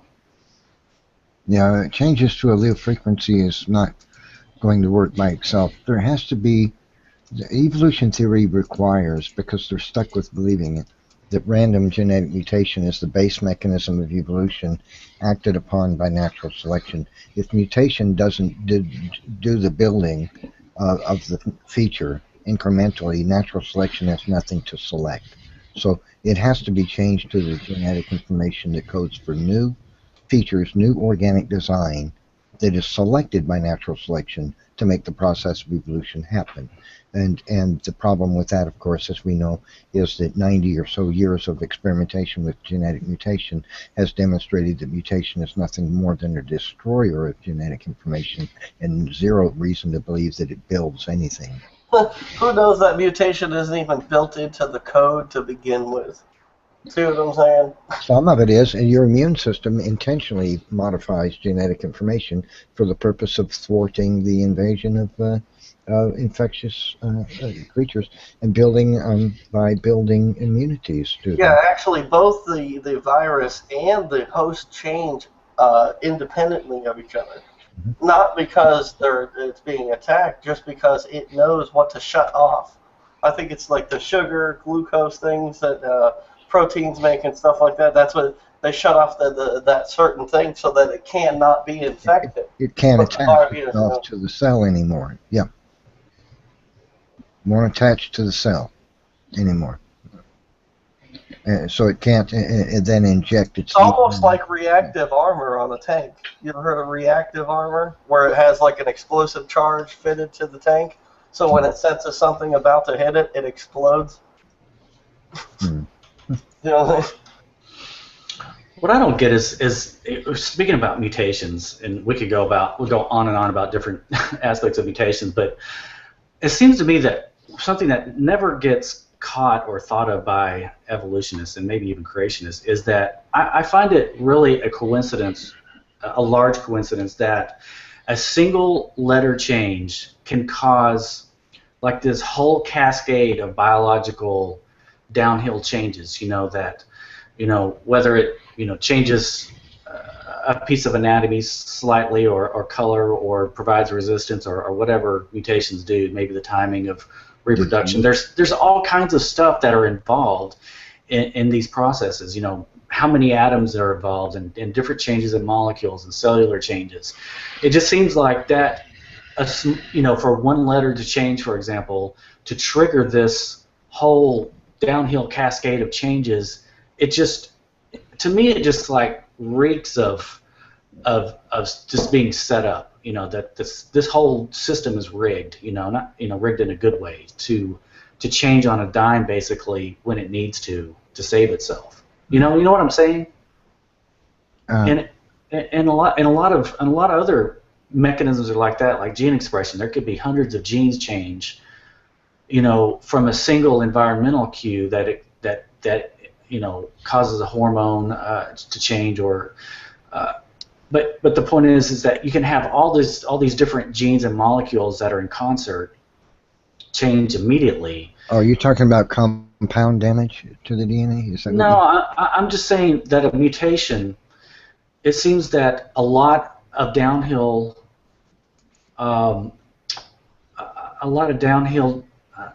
ramifications come of it. Not necessarily destructive, but whatever the mutation, if it confers something that's beneficial, there's a lot going on with just that simple little molecular change. You know what I'm saying? Yeah.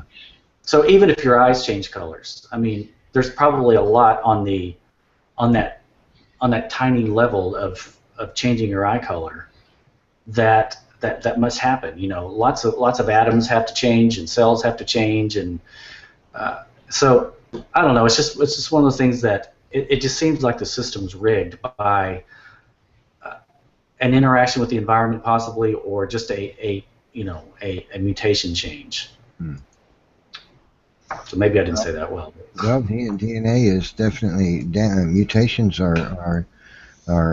do compound, also compounds damage to the DNA, because we've discovered that genetic information is overlapping and nested, and any given base pair of a DNA molecule could be part of more than one sequence of information at the same time. So if you damage one, it's highly possible you've damaged two, maybe more. sequences of information because it's shared information. That base pair may be part of more than one sequence of information. So if a mutation modifies one, it damages another, maybe another, and another, and at the same time. And so that's compound damage. That's what's going on. Mutations are damaging more than one sequence at a time, not necessarily every one, but there are going to be quite many of them that will. And how much of that do you think an organism can sustain before its genome gets so corrupted that the thing becomes too weak, and natural selection, which is a real process, would eliminate it? You know, one of the things that I find the most ridiculous thing is many evolutionists make it sound as though creationists don't believe in natural selection, which is ridiculous. Of course we do. Natural selection is a real thing. Really, natural selection is no more than the observation that something suited to its environment will survive. That's really all natural selection is. And something that's not well suited won't survive. But the evolutionists twist natural selection in such a way as to make it sound like natural selection is this magical force which is able to select that things are going to continuously evolve and get new features and whatnot because natural selection is constantly able to select. But the problem, one of the problems with that is the Earth's environment is constantly changing all over the place, and so the evolutionist has to believe that that random mutations to organisms in particular environments, which are damaging their DNA, are selected for if they somehow are moving the organism towards becoming something better, but haven't done so yet.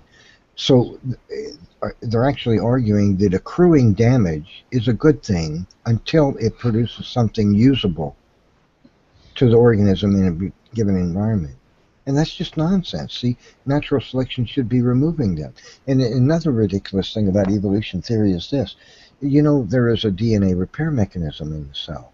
And DNA, it's not perfect, and I believe the reason it's not perfect anymore is because mutation has damaged the DNA in such a way that even the repair mechanism is no longer perfect, and mutations will slip past the mechanism and not repair. But if evolution were true, logically, it should have never produced a DNA repair system. Evolution, if mutation was the great stuff of evolution, the maker and shaker of the whole evolution theory of evolution, if it were true, then evolution should have incorporated as much mutation as it could get its hands on. Why would it ever develop a system designed to remove mutation?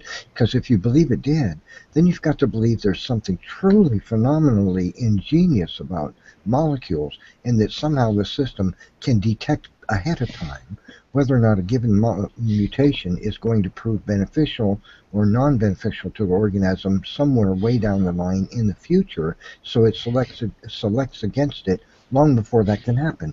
Where is this genius mind behind these molecules that could do such a thing? See, it's just... Oh, it just happened. You know, it just happened, and that's all, and that's what we're supposed to believe. If anybody's noticing what I'm typing in the side chat, I said, notice anybody that the only way to understand things is to destroy them? You have to destroy an atom to understand it. You have to destroy DNA and deconstruct it. You literally have to, like an animal, you have to wait till it's dead to pick it apart and see what's wrong with how it's made. Even a human have to, they examine cadavers to see how humans are made. You know, come on. Huh. Yeah, well, again, man can't build something like that. I mean, hey, we destroy stuff all the time to examine it. That's true. I mean, imagine man having the technology to just build, look, even man, with all of his ingenious technology and his high intelligence, can't design something like a functional DNA. You know, so that and code it for information. And now look, what if we could build a DNA molecule? What if we had the technology we could build a DNA molecule bit by bit and string these molecules to base pairs together so that we actually have a replica of a DNA molecule? Where would the encoding of information that provides functional biology or just finds anatomical features come in? Would man ever have the ability to design a molecule like that, encoded with the information necessary to actually build the things that do exist in living things. And I don't think man would ever have that technology. Well, you brought up an interesting word. I mean, it's one thing to build the structure itself, but to make it functional is a wholly different thing. You know, Yeah. you can build a car, but is it functional? Is it, you know, does it actually do? Could you actually build something that's designed to do what these little motors that we were seeing earlier, what they do? You know. Or a leg. You know. Yeah, or just, you know, the reproductive system and all that stuff, all that entails, or, you know, the whole digestive process, the brain. I mean, it's just so overwhelmingly. I think God is just, he did things in a way that are way better than they had to be. You know, if luck did all this, that's one of the things I've kind of argued with the atheists, that existence, life is way better than it has to be. If luck was doing it, you know, some sort of random generator of novelty that was responsible for all this was doing it, there would be no reason for things to be better than they had to be. Like, if you're designing a car, if luck's doing it, luck isn't going to put pretty paint on there and nice floor mats and all kinds of cool gadgets and a cool loud radio in the car. It's just going to get down the road. You know, it, to me, you know, when you see life and you see everything around you, it's so beautiful, and it kind of implies or infers, yeah, somebody's got some integrity, someone's got some love, someone's got some artistry and beauty about them to do all this, and caring and loving, and so you can infer all of that out of this design, and for luck to do all that, it doesn't make any sense, I don't think. Yet that's what they're stuck with. They're stuck with the luck. They can't get around luck, because luck, when it comes to the generation of everything, all the novelty and all the genes and traits, it has to be that, because that's the only thing that jives with their philosophy, the philosophy of naturalism. Because ultimately it all has to be accidental movements of matter that does it all. Did we lose Neff?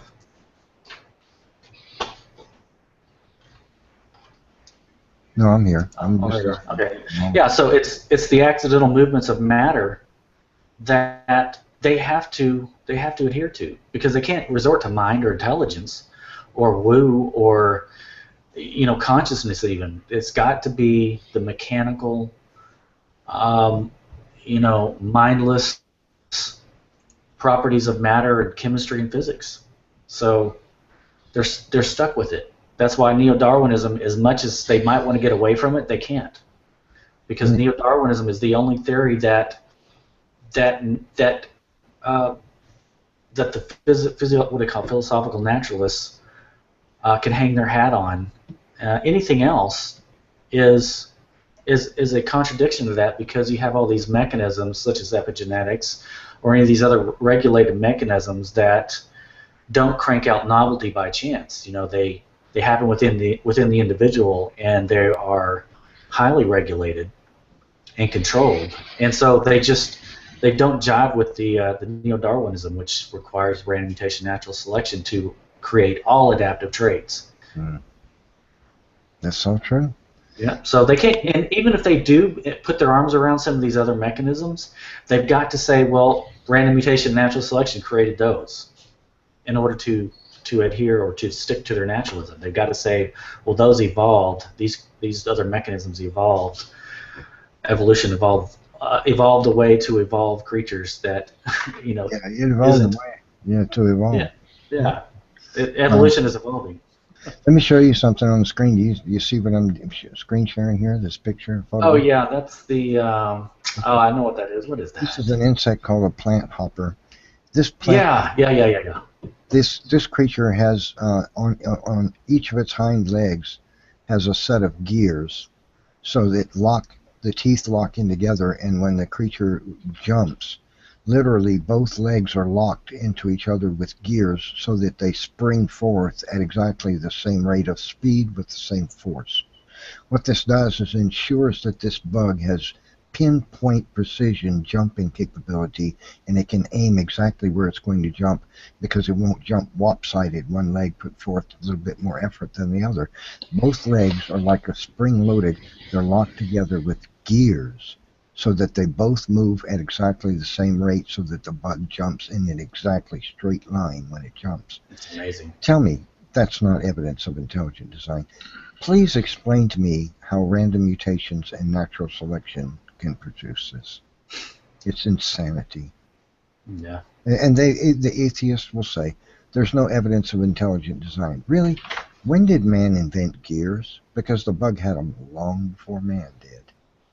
It seems, it's interesting looking at stuff like that because all throughout nature, whether you're on that level, which is the extremely small level, or even the larger level, there's all kinds of designs that it seems like God is intentionally trying to teach us stuff, like with the motors, and the gears and hammerhead shark. Well, that's maybe a bad one, but there's different tools that seem to be represented in nature that men have copied, and men, humans continue to look at nature to come up with, certain medicines and certain ways of, for engineering and construction, ways to make different tools. So nature is a valuable teacher. What are you saying? Somebody's whispering. Yeah. Sorry, my wife's right beside me asking me something. So I would just like to add that atheism wouldn't exist without God. They have to object to something, or else atheism wouldn't be relevant at all. Yeah. They depend on God to be atheists. it doesn't matter how general you try to make any kind of argument for intelligent design. Because you're as soon as you entertain the possibility, even so much as that, your opinion is suspect because you believe in woo-woo. I was told that in a hangout recently. Oh, yeah. Yeah. Well, I would argue that life and existence is woo-woo. You know, if they can show me how existence is not woo, I would love to see that. Well, you can make the same statement against them. You could say what you believe is there is no God. See, it's a belief. It's not that they absolutely know. Absolute knowledge claims like that. I know for a fact there is no God. Well, they believe in woo too. They just believe that it was accidentally wooed into existence. You know, all the atoms and molecules and cells and life, consciousness, all that stuff, you know, was somehow got here by random, you know, movements or collisions of matter. That's if you're an accident, then what you believe could be an accident. Yeah. Think about the gears in the leafhopper's legs that I showed you. For that to have come about by random genetic mutations acted upon by natural selection, the mutation would have had to have been symmetrical. Every single mutation that built upon this design to make the entire set of gears and make it functional for both legs would have had to have been symmetrical. The whole thing would have had to come in exactly the same way for each leg, except that it had to have offset the gears by one gear, one tooth, so that it would work together. How? Imagine the genius of unguided, unintelligent, naturalistic processes like random mutations producing something like that. It's absolutely mindless to believe it's possible. Well, the whole thing had to come into existence.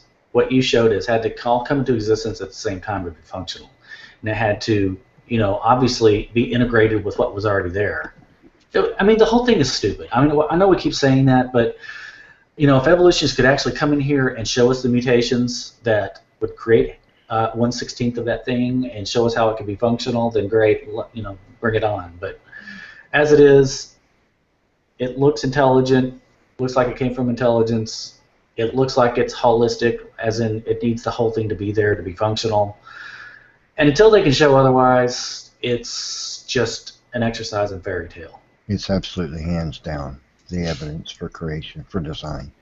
It's overwhelming beyond overwhelming. It's overwhelming times overwhelming times I overwhelming. wish they would just come in here. I mean, it's like, dadgum, get yourself on freaking video and come present your case, but they never do. They're scared these days, Tommy, I believe. The atheist camps that put forth this trash on the internet and then mock creationists are actually scared to do it. They'll do it only if you enter one of their hangouts. They'll do it, but you know the result of that. They're going to talk over you endlessly, cut you off, mute you. You're not going to be able to present a case. That's how they treat the best of us who are able to put forth a case. Oh, and they drag you into endless, they'll bring up this vitamin C thing or this, that, the other. It's just circumstantial evidence that they like we were talking about earlier, they drag you into this jargon and this garbage that takes away from, like what you just presented and what True presented earlier. It's like, no, just, answer the obvious questions and the big problems that you can't, your side can't present any science to actually address these issues. Yeah, but we do all the time, right? Yeah. All the time. So they'll try to distract you with, get you in an argument, put you on your heels, have 10 people, calling you names, and that's how they win their arguments. I'm all too familiar with that stuff. Hey, Get them one-on-one and they're in trouble. Tommy or Nephilim or anybody you guys are very knowledgeable about evolution. I would like to ask a question that I'm pinned with sometimes, but I never get the evolutionists to explain it to me, as of many things that they say, and that is that through the process of through the mechanisms of random natural selection and random mutations, I mean, you know the process started out something random. But surely you guys have all heard this. Every time you pull an evolutionist up on that and pull their card, they tell you, well, the process is anything but random. It's not random. And once you get to the point it's at now, of course it's not random. What do they mean by that? How can they mean that a process started random? I mean there's no foresight. When I say it's random, I mean there's no intelligence and no foresight behind it, to which they obviously cannot argue. But why do they say that? You guys understand why they say it's not random? Why isn't it random? Because they're including the natural selection element of their theory, which they have two. It's a two-pronged theory. It says random mutations occur in a population pool, and selection is what weeds out the less fit mutations. So it's the non-random element or actions of the environment, or it's selective pressure, I guess they call it, that weeds out those who are less fit. So that is the kind of mindless mechanistic process, but according to them it's non-random, and so that's how they can get away with saying that evolution is non-random. But it certainly has a random element, and I would even argue it's kind of a long argument, I won't get into it now, but I don't think natural selection is all that non-random actually. That there's a lot of randomness involved with the environment and the weather and various things coming around to cause these selective pressures, but that's another argument. And all the while, these mutations that are accruing are supposedly in very tiny increments building these fantastical designs, like these gears and all kinds of other things in living things constantly, and must be doing it now unless you believe evolution stopped for some nutty reason. All the while, these mutations that are accruing are actually damaged until natural selection decides, oh, it's starting to have function, we're going to keep it. But if you think about it like rock, paper, scissors, getting back to Ernie's question, you have, if three people are playing and one person has paper and the other person has scissors, well, by definition, the scissors are going to cut paper and win the game. So yet, each person randomly, chose if they wanted rock, paper, scissors. So just the way that happens in nature, in a sense, it's kind of like a big rock, paper, scissors game with this whole pool of random mutations that pop up for no reason. And the environment, in a way, in a mindless sort of mechanistic way, selects these best mutations to carry on and reproduce their genes. So that's what they mean non-random. They're talking about selection. Yeah. And the building of these structural designs, even though they haven't yet produced function, is somehow beneficial because natural selection keeps selecting for it, and then magically it proves itself to be really useful. So what happened to natural selection removing something unnecessary that makes the organism less fit because it doesn't yet have any real function until it suddenly has function? See that set of gears. If it's building something and it doesn't yet provide function, why is natural selection going to keep it? You're adding weight to the organism. You're adding the energy expenditure, because the more tissues you add to the organism, the more food and more calories it's got to burn to stay alive. So you're adding a burden. You're building a burden in the organism that has no function yet. It's not providing any benefit until suddenly it does. It's utterly nonsense. It's just evolution theory is, if you really actually start thinking about it, you'll actually begin, and I'm talking to people out there that might be listening and don't know this stuff as well as you and me, Tommy. It's absolutely mindless to believe this stuff. Why do you believe it? Why are you believing it? Think about it. What you're saying is true, and these little designs, they need foresight. You need a plan in advance to work towards.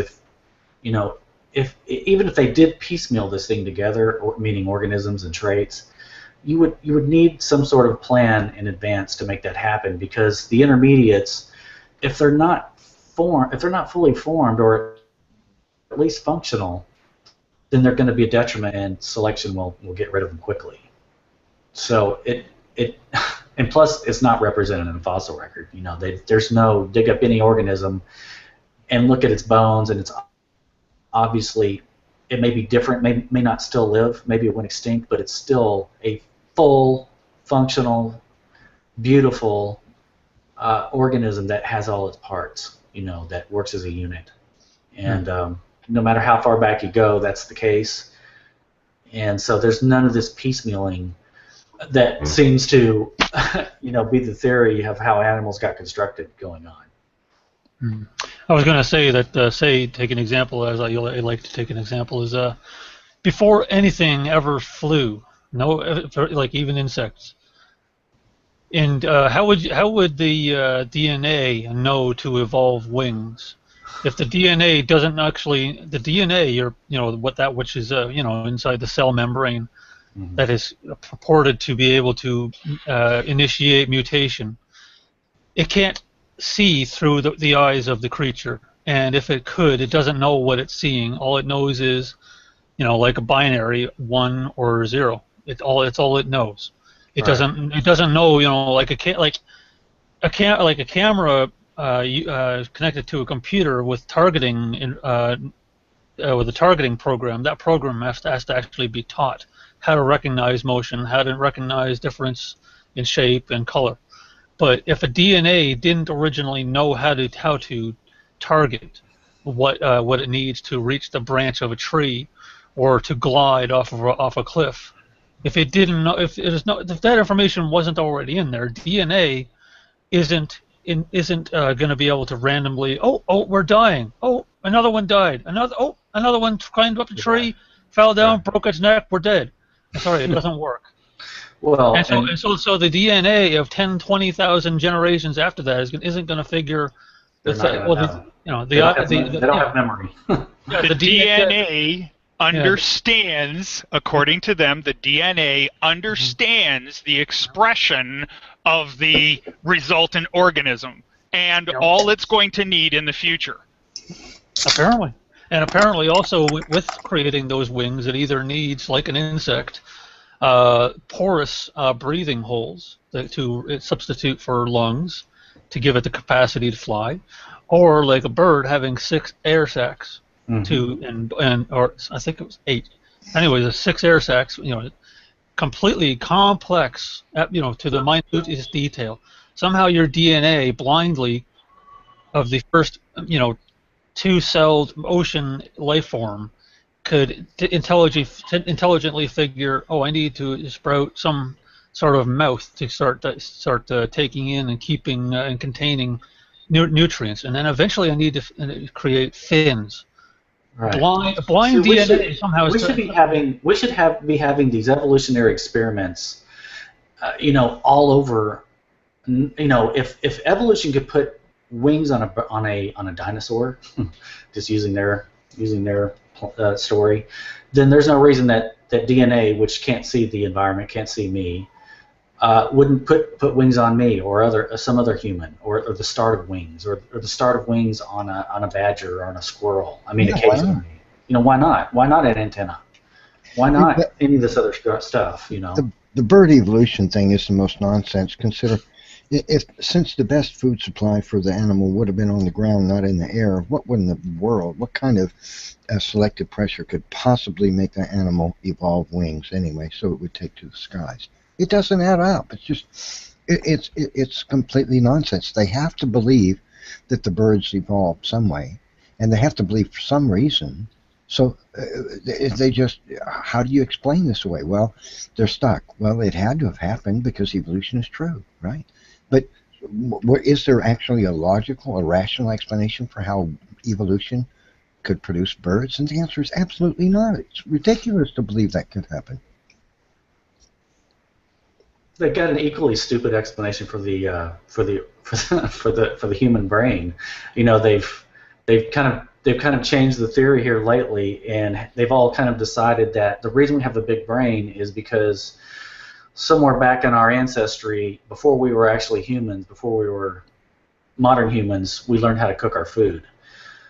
So somehow these small-brained apes figured out how to make and harness fire, and then cooking our food, somehow it altered our jaw shape and size, which gave our brain cavity room to grow, and that allowed our brain to grow. And so basically, they've got really, I think, one of the stupidest, laughable explanations of how something got here, and that is the human brain size. Look it up if you Google it. Just Google, human brain size cooking food, and you'll see what I mean. This is like all over, and they pretty much all accepted it. And some of them will even get even more specific and say, oh, well, our brains got bigger because we ate clams, or because we ate fish. We cooked our fish, we cooked our clams, we cooked our frogs. All of those are ideas that these evolutionists have brainwashed themselves with. And the premise is, of course, the larger brain size it was selected by natural selection because it led to more intelligence, eventually leading to human beings. But consider this: whales have a brain size, some up to over 4,000 cc's. That's more than that. That's twice the size of a human brain, and yet nobody would argue that a whale is anywhere near the intelligence of a human being. So what's been discovered is that brain size typically equates more to body mass that needs a computer to control it than it does to intelligence. I mean, look how intelligent some animals with a very small brain are. Look how smart a dog is. Dogs have considerably high intelligence. Nowhere near a human being, but they're very intelligent animals. They have planning capabilities and solving problem abilities, and their brain is probably no bigger than a golf ball, or not much bigger than that, and maybe twice the size of a golf ball, and if you've squished it a little flatter, and yet human beings have a brain less than half the size of some large whales, and they're not nearly as intelligent as a human being. It relates to the brain needs computing power to operate all that massive body, and so brain size is more related to body mass that needs a computer to control it than it is to intelligence. You can go smaller than that, Neff. Oh, Look I at know. crows.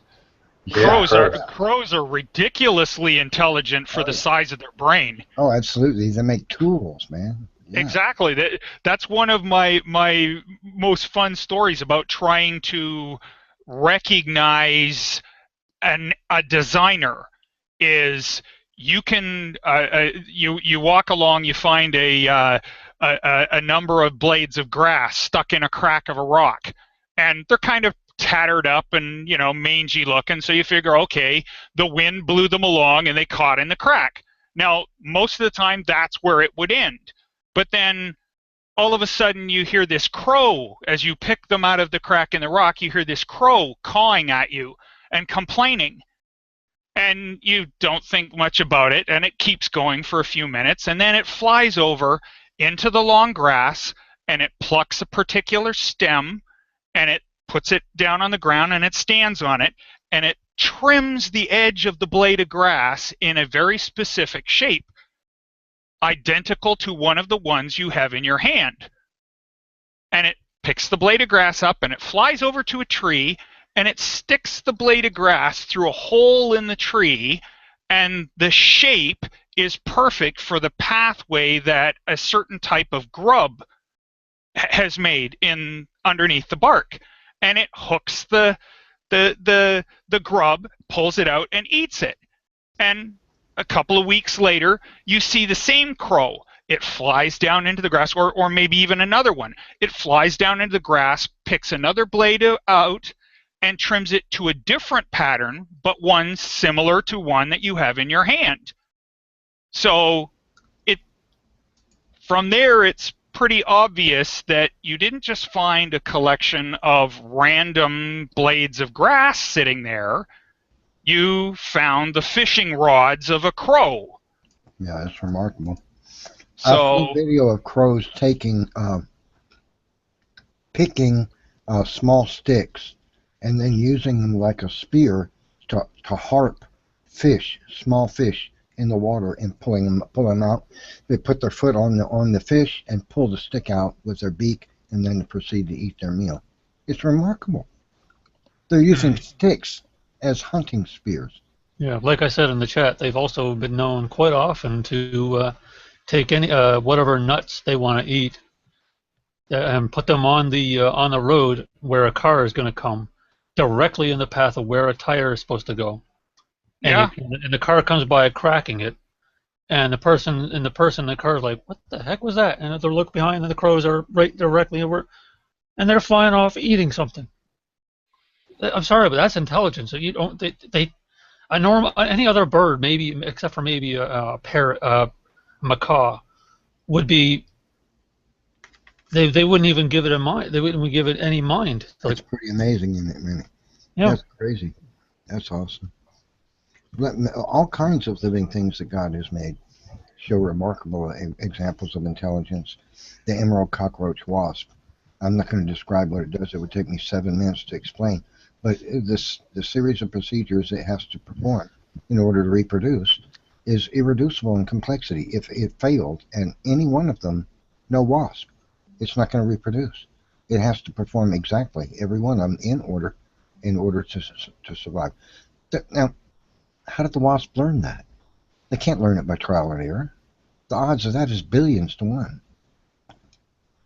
Probably trillions. I mean, the failure of any one of those steps, and that's it for reproduction. You have insects that have the patterns of different size predators, bug predators. Some have spider patterns on them. Some have a snake.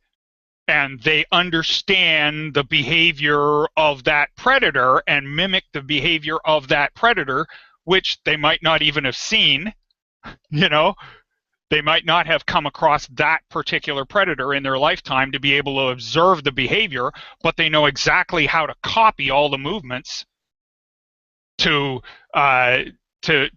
fool another predator into thinking, well, gee, I really don't want to mess with that. I thought it was a moth or something like this, and it's something else. It's this big spider. I better not mess with it.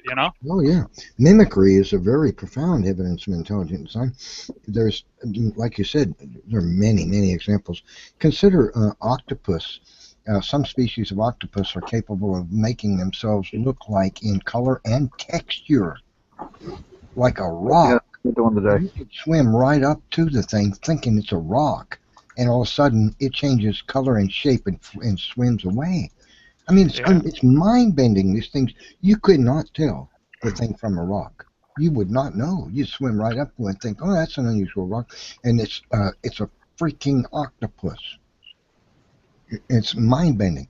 Watch a video if you have never seen one of this process this transformation right before your eyes. It takes place in a matter of a couple seconds. The thing can be swimming along, then grab onto a rock and mimic that rock in texture and, and color and look just like the rock. It's unbelievable.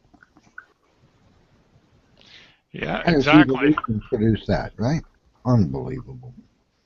Evolution has become, because of what's been discovered about living things, such an absolutely mindless, ad hoc idea to explain away living things without a creator. It's just absolutely laughable today. It's so laughable. Hello, Tony. Hey guys, how y'all doing? Hello. Hey, Tony. I was bringing up in chat. There's a clam that somehow evolved. A clam that has no eyes, by the way, evolved the apparently evolved a specific type of tongue that looks exactly like a type of bait fish that's in its local waters. And when a predator comes by to nibble on it, the clam has a meal. Somehow that evolved with a creature that doesn't have eyes. I'll figure that one out. I've heard a behavior like that with cone snails as well. They'll actually use their harpoon to mimic a worm in the sand, and then when the fish comes up to check it out, it spears the fish and eats the fish. Oh yeah. And they're ridiculously poisonous. Like, wow. The venom is like incredibly powerful. Have y'all ever thought about, some of the comments that atheists make? Like, well, take for instance Richard Dawkins. He makes, he's pretty much famous for the comment that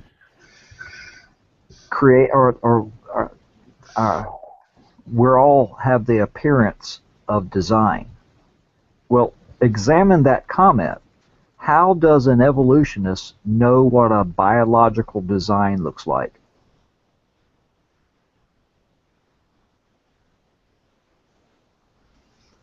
They have to compare it to something. Well, Scripture tells us Evan, it tells us they already know. It's clearly seen to them. That's why someone like Richard Dawkins, a proclaimed atheist, Oh, that's true. what a biological design looks like. He already knows. The comment says everything. Yeah. Hey, Tony, a comment that was made very similar to that. A comment that was made very similar to that by Darwin himself, and I just been chewed up recently about it for quote mining it. Apparently, I did repost the whole rest of the quote you guys are all familiar with, where Darwin says it seems to suggest that the eye could have been the product of natural selection. I freely confess seems absurd in the highest degree. Yeah. And I realize he goes on to say why he thinks natural selection is sufficient, but they all chewed me up over that, the atheists. I'm saying the point here is that the guy recognizes that it seems that way. It seems absurd to say that natural selection was, sufficient to produce this eye. I know it's very complex, and that's almost the same thing you're talking about with Richard Dawkins. They recognize this. They've always recognized it. In fact, Charles Darwin acknowledged the very same thing about the eye in his book over a century ago. Sure did. So those are glaring admissions, if you ask me. When you hear people like Dawkins make such a statement as that, all they're doing is admitting that their mind and their heart are telling them the truth, but they're just refusing to believe the obvious because of the implications.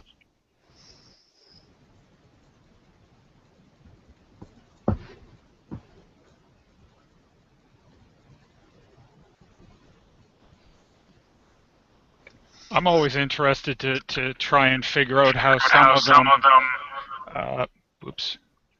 have this supposed scientific way to falsify intelligent design, even the possibility of it, right? Yeah, It's funny that man is constantly, when it comes to mimicry, we're mimicking nature. Man invented gears, the bugs had them all along. Man invents chemical signaling, bugs have living things have had it all along.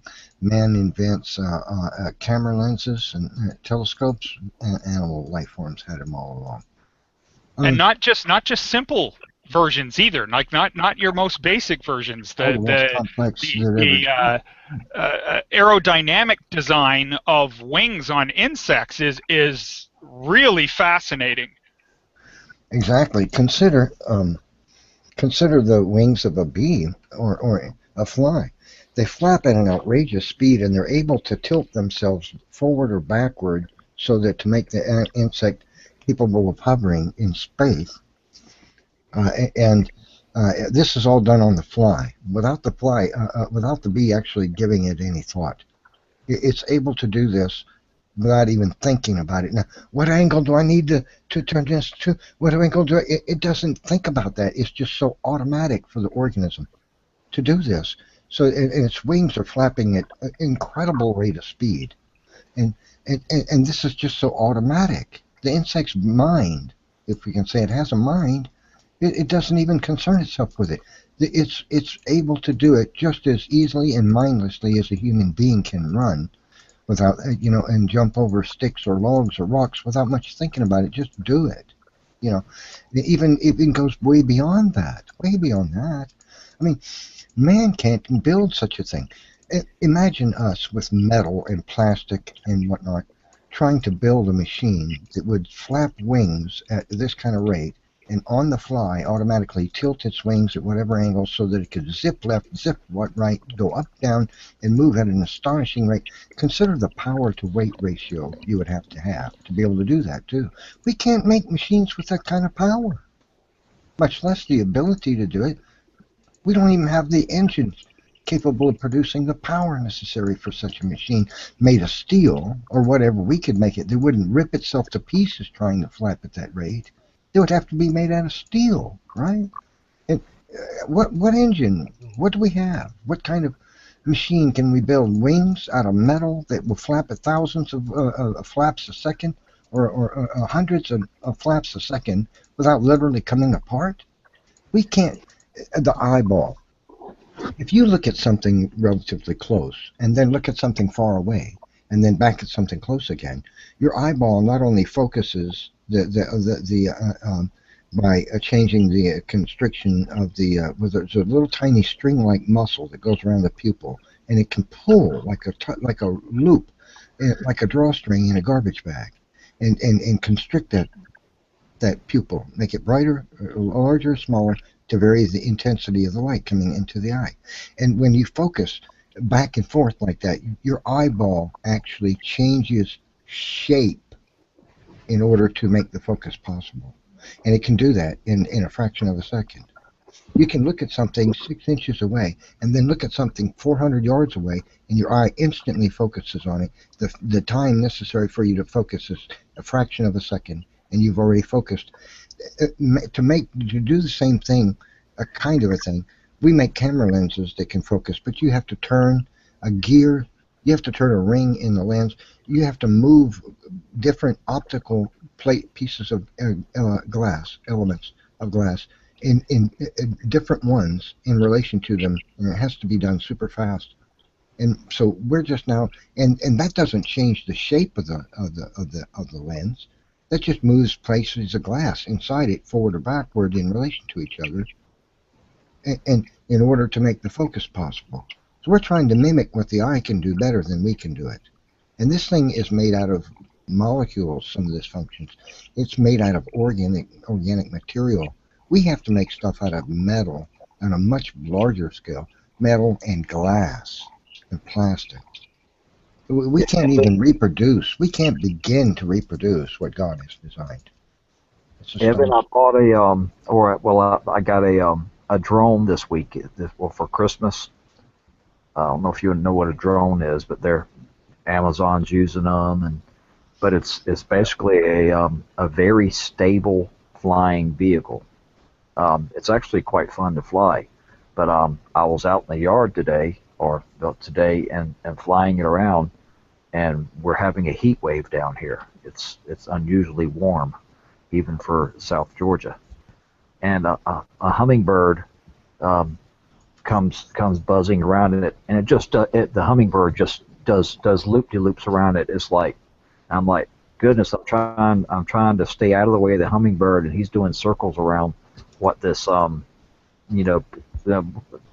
to be honest with you, the top of technology of what we can actually do, right? As far as being able to fly and maneuver around in space. And this hummingbird was just doing circles around what the sure. was even capable of. Easily. James, you said my statements about wings ignore basic engineering physics. How so?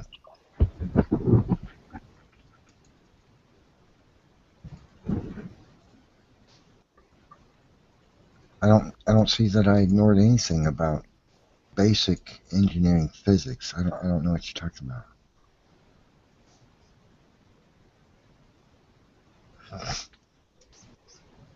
He says, we can't make wings that beat thousands of times per second because we're not designing wings at that scale.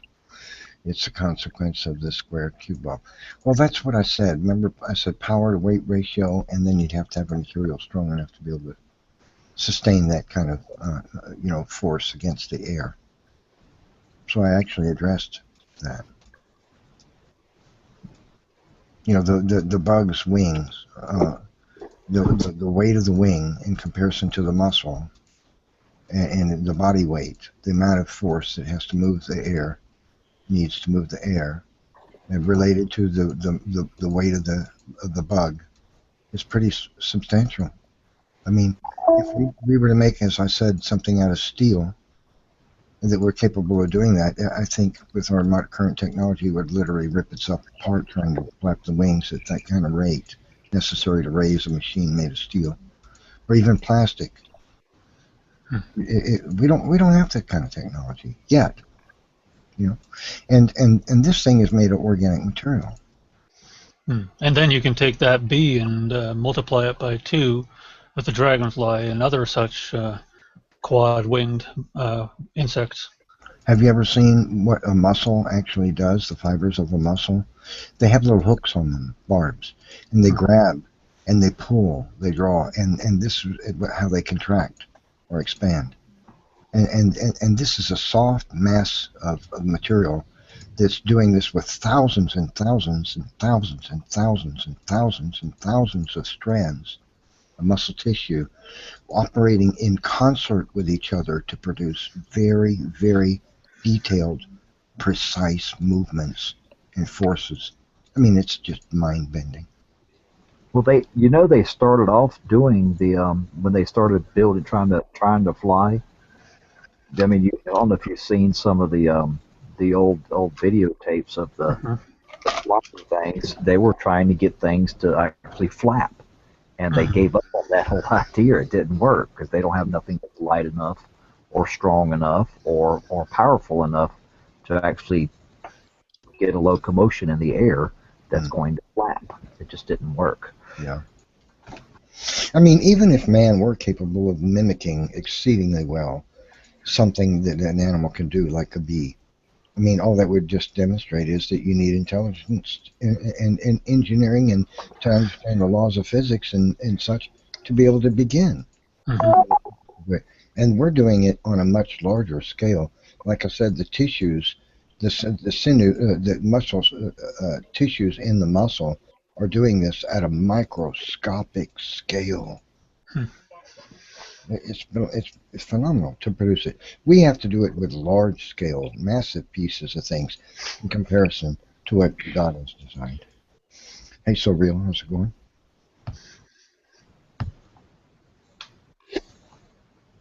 And that's why the atheist needs 2 billion years for all that to develop.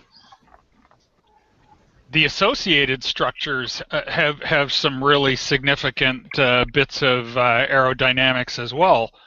The wing cases on a beetle have little divots like a golf ball to, reduce turbulence actions across the surface of the wing at that scale.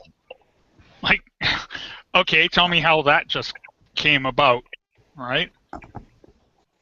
So they would have had, it had species with, divots that weren't deep enough to produce the effect that they needed, or in the wrong pattern, or, and it's when they have them specifically in the flight pattern, right? It's spread out so that they can expose their actual flapping wings. And by the way, the same flying beetles have the separating articulated hard-cased wing coverings that separate when they're about to fly. Yeah, they swing into a position that, as the air flows over them, they have to have a specific pattern of divots to help them maintain their equilibrium as they're flying. It's amazing. Think about this too. When bees find a good source of pollen, they'll go back to the hive, and they do this particular dance. They turn themselves in relation to the sun X degrees, and they beat their wings and they do this dance. Then they turn this direction in relation to the sun, and they beat their wings and they do a dance. And what they're doing is, when they're all said and done with this long complex dance they're doing, what they've done is told the other bees that are observing it, hey, this is how you get to the pollen. Get out of the hive, go 25 yards to the north, then turn and travel 50 yards southeast. Then, but not just southeast, but southeast by southwest, by exactly this angle southeast, right? And then turn to the left, 5 degrees, fly for another 30 seconds, and boom, you have the pollen. And they leave the hive, they follow the instructions, and fly directly to it. How would evolution produce this ability in a bee? It's just nonsense. And they do it in relation to the sun. They use it angles of their body in relation to the sun is how they give these instructions. It's just mind-bending. To believe in evolution it requires somebody to either be so buried in a paradigm that they just can't come out of it. They refuse because their heart says there is no God. Or they just have to be completely ignorant of it and having not really given it any serious thought. I believe honestly, anybody who actually seriously investigates evolution theory and will absolutely come away believing life was created. It's just not possible. And so the only people that can actually believe in evolution theory is there has to be a condition that exists in that person first. And that condition is that they refuse to acknowledge we have a creator.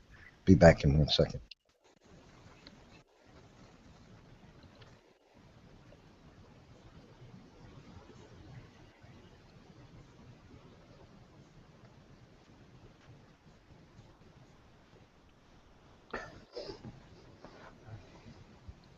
Well, it's been a little time since I've been on Google Hangouts. I seen Neff was on here, so I said, well, I'll take a peek into it, see what's going on, what's interesting.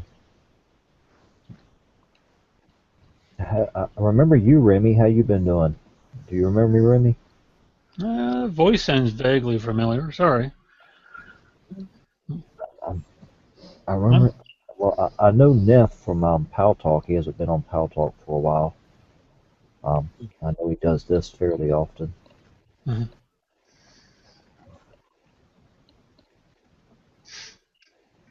I used to come on with Wanda quite a bit. You remember Wanda? Or Neff, you remember Wanda? Well, he'll be back in a minute. I'm trying to think of her name on here. She's got a different name on Pal Talk. Jordan? Yeah, it might be Jordan. Neff, remember Wanda? Yeah, I know a Wanda. That might be the wrong name. I might be saying the wrong name Are you totally. saying Rwanda or Wanda? Wanda. What about it?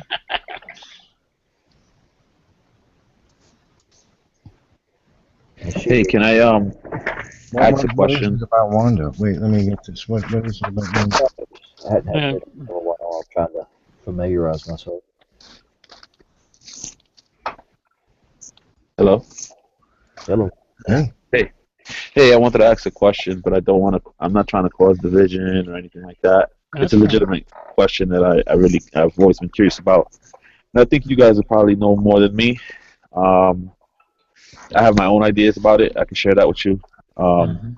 I know that I know definitely the Earth isn't millions of years old. Um, I would definitely myself. I would say no more than 50,000, and I don't know if that's a stretch for you guys. I know we've found supposed art in caves that are 35,000 years old. Um, Okay, what's your question before we start dialoguing? well, how do people come to 6 years, 6,000 years? And I'm not saying that can't be the case, and that there's no evidence of that. I just wonder how. I heard it's through genealogy, and if it is, Mhm. It's would because we? it's because the genealogies give several names that with specific ages that they lived from birth to death, and well, therefore you can go from that comparing to the next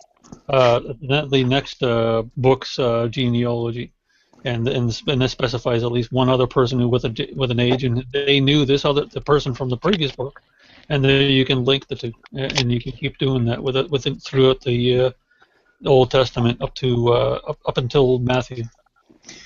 In fairness, isn't it about? Um, well, let me respond for a second. sure. The beliefs that are put forth that these caves or paintings are X thousands and thousands of years old is based on the secular camp's belief system about when things came into being, about how society evolved, uh, and their historical timeline for mankind, which is based upon evolutionism and uniformitarianism, and they're false. There's a lot of evidence that demonstrates man has only been around thousands of years. Genetic, real human history that's been ignored by historians. So the oldest human writings are no more than several thousand years old. The oldest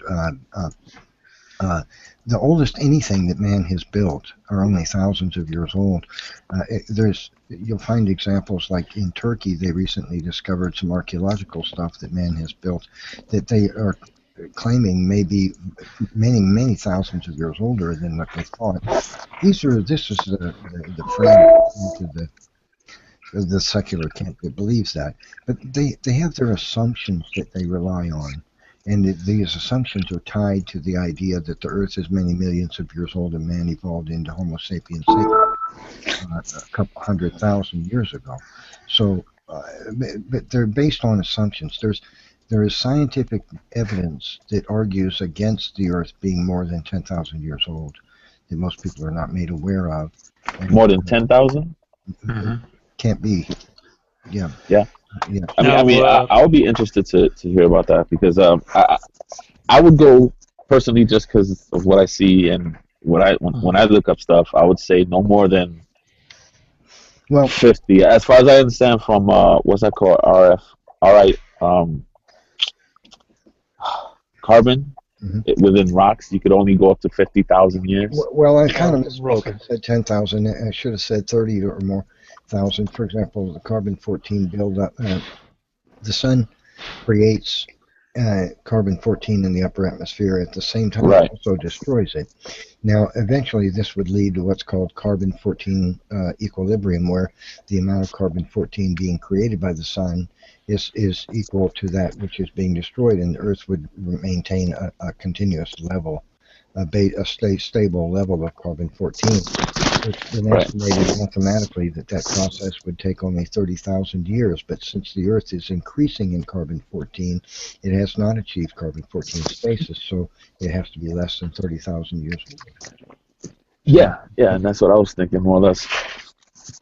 And there's But I know some people hold indefinitely to the genealogy thing, Hmm. I think we which should. I respect. Huh? Yeah, we should. It's God's word. Yeah. But Well, you but know, is from it sorry. one last question? So, but is it really do we have the whole picture of that time? Of like, do we have the complete genealogy We have from generation to generation? we have the genealogy that God wanted to give us, I and agree. it states that so and so begot so and so, and in Right. so and so's year of Yep. his life he begot so and so. Mhm. And you do the math, and the Earth, you can squeeze 50 years here and 75 there, a few places, and so it's possible that 6,000 isn't exactly right. I tend to believe it's a wee bit older than that. But Yeah.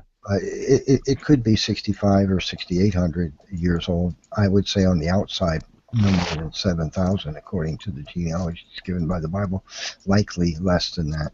I think 6,000. My guess is 61 or 6,200 to 6,700 years old is how old the Earth is. How, like, for instance, how long did Adam's family reign? The Bible tells us there were 1,670 something years between creation and the flood. The Bible also tells us there are X number of generations from Adam to Jesus to Abraham, and from Abraham to Jesus Christ. How long a human generation is a little bit arbitrary. People will argue, well, it's 40 years, and some will say 50. But either way, even if it were off by 10 Right. years per generation, it can only be a few thousand years old. Yeah, mind you, I don't want to send you on the wrong trail, but one fringe belief on these is a gaps theory is that Adam is not a personal name to a single man, nor is Eve, but rather they I are the don't. name of tribes. Yeah, And so if you follow that bizarre fringe No, I belief, don't. I don't. okay, good. At I'm just all. saying, so I'm not. Adam was And a so man. Jesus said he yeah, was. so if you I yeah, believe Jesus. so right. if you follow that, you could go as long as you want. Like Homo sapien, that's twice. I'm not wrong. That's us, our current cranial mass and intelligence and reasoning, according to uniformitarian. I can, Neff can explain what that means if you don't already know. 200,000 years ago is when we apparently obliterated and extinguished all other intelligent um, bipedal ape-like creatures on Earth. And so apparently in only in the last 5,000 years, recognizably, that we've been actually involved in higher intelligent technology and mechanisms and whatever, and, and industry. And so, but that's 5,000 years. So you multiply that, or you divide 200,000 of that. Where's the gap? So you got to go with that. And also, if it's 200,000 and it's only in the last 150 years that Earth has been extremely booming, but even so, up until 150 years ago, so whatever, 1850, the Earth was already, even in 1850, over 2 billion people. So for a population of 2 billion people, where if you take 2,000 years ago, when it's probably maybe 100 million, maybe a bit more, it's 2 billion people from 2,000 years. I'm Also giving adding. you a ballpark. So then you multiply that by 200,000. Where's the cataclysms? Where's the crisis? Where's the constant extinction of these Homo sapiens sapien? It's not on record. But apparently somehow the 2 billion per 5,000 years of our humanity has been unexplainably and mysteriously unrecorded, that we keep on getting obliterated every 5,000 years. Something else to think about. Right. If Yeah. man's been floating around for 100,000 years, where are Oh, all I the, definitely don't believe that either. where are all But go ahead. I'm sorry. I do apologize. Go ahead. I'm just saying if man, according to evolutionary theory, has been around for 150 to 200,000 years, where are all the graves? Mm-hmm. there's you just don't find the amount of graves that there should be, for that many people. Yeah, that's true. We have a mountain of evidence the Earth is not millions of years old. A handful of evidences that mankind has not been around for thousands of years. Yeah. So just so you guys know my position, I don't know. I wouldn't say 6,000. I wouldn't say 7,000. I wouldn't say maybe past 30,000. I don't know. I'm just gonna kind of say I don't know, but no more than 30,000. And then those questions you brought up are excellent. Like I don't know. I wouldn't know what to say to those questions. Right. Well, this is how Hold on one second. How I see it is this: we've got a mountain of evidence. The Earth cannot be millions of years old. We've got some evidence that the Earth can't be, but has to be 30,000 or less years old, and we have God's Word that tells us it's 6,000 to 7,000 years old. So that really narrows it down. You just keep peeling away the layers, and it looks like the Bible was right. Yeah. Like reason why I brought up the 2 billion people is because I've encountered people saying, well, it's the 7 billion people today is due to how the improvement of food and health and medical resources, and so that's why I go to 2 billion, because there was at least that in the 1800s at the least, and that's before we became healthier and medically focused. So. Sorry, we were still relatively barbaric with our health back then, relatively. Yeah, I think he was healthier, in my opinion. That man is getting living longer and longer all this time. There's only a smattering of truth to that. In the last say 100 or more years, man's has been living longer, but only because of antibiotics, and the ability, dentistry, for example, they can pull a tooth and stop the infection, whereas before, in the past, in the Middle Ages, if you got a badly infected jaw because of your tooth, there's a chance you're going to die because of a bad tooth. I mean, people died for the simplest reasons, that modern technology is able to fix, but that's just because we're decaying, genetically. We were healthier and stronger in the past, and in Adam's teeth and jaw were without mutation. So we had the best possible teeth and jaws that we could have had.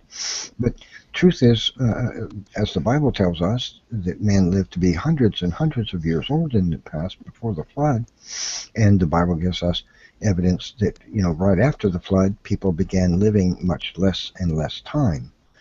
For example, in the timelines of people born right after the flood, you see their ages drop from 600-something years, like for Noah, to 400 years, then 200 years, and then 120 years, in like a couple of generations, because the Earth's environment was changed dramatically by the flood. And so it's no longer truly suitable for living things anymore. They're thriving, they're getting by, they're surviving, but many species like man, larger, more complex animals, are having trouble coping with the change to the environment caused by the flood. Gotten smaller, weaker, and dumber.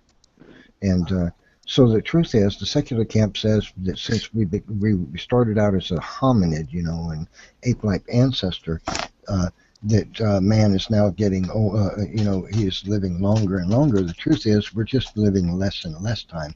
And there's actually genetic evidence that supports that. It's been discovered that the rate at which damage events, these are genetic mutations, occur to the human genome, demonstrates that man has only been around for thousands of years, because he could not possibly remain a viable species if these mutations had been occurring for some vast amounts of time.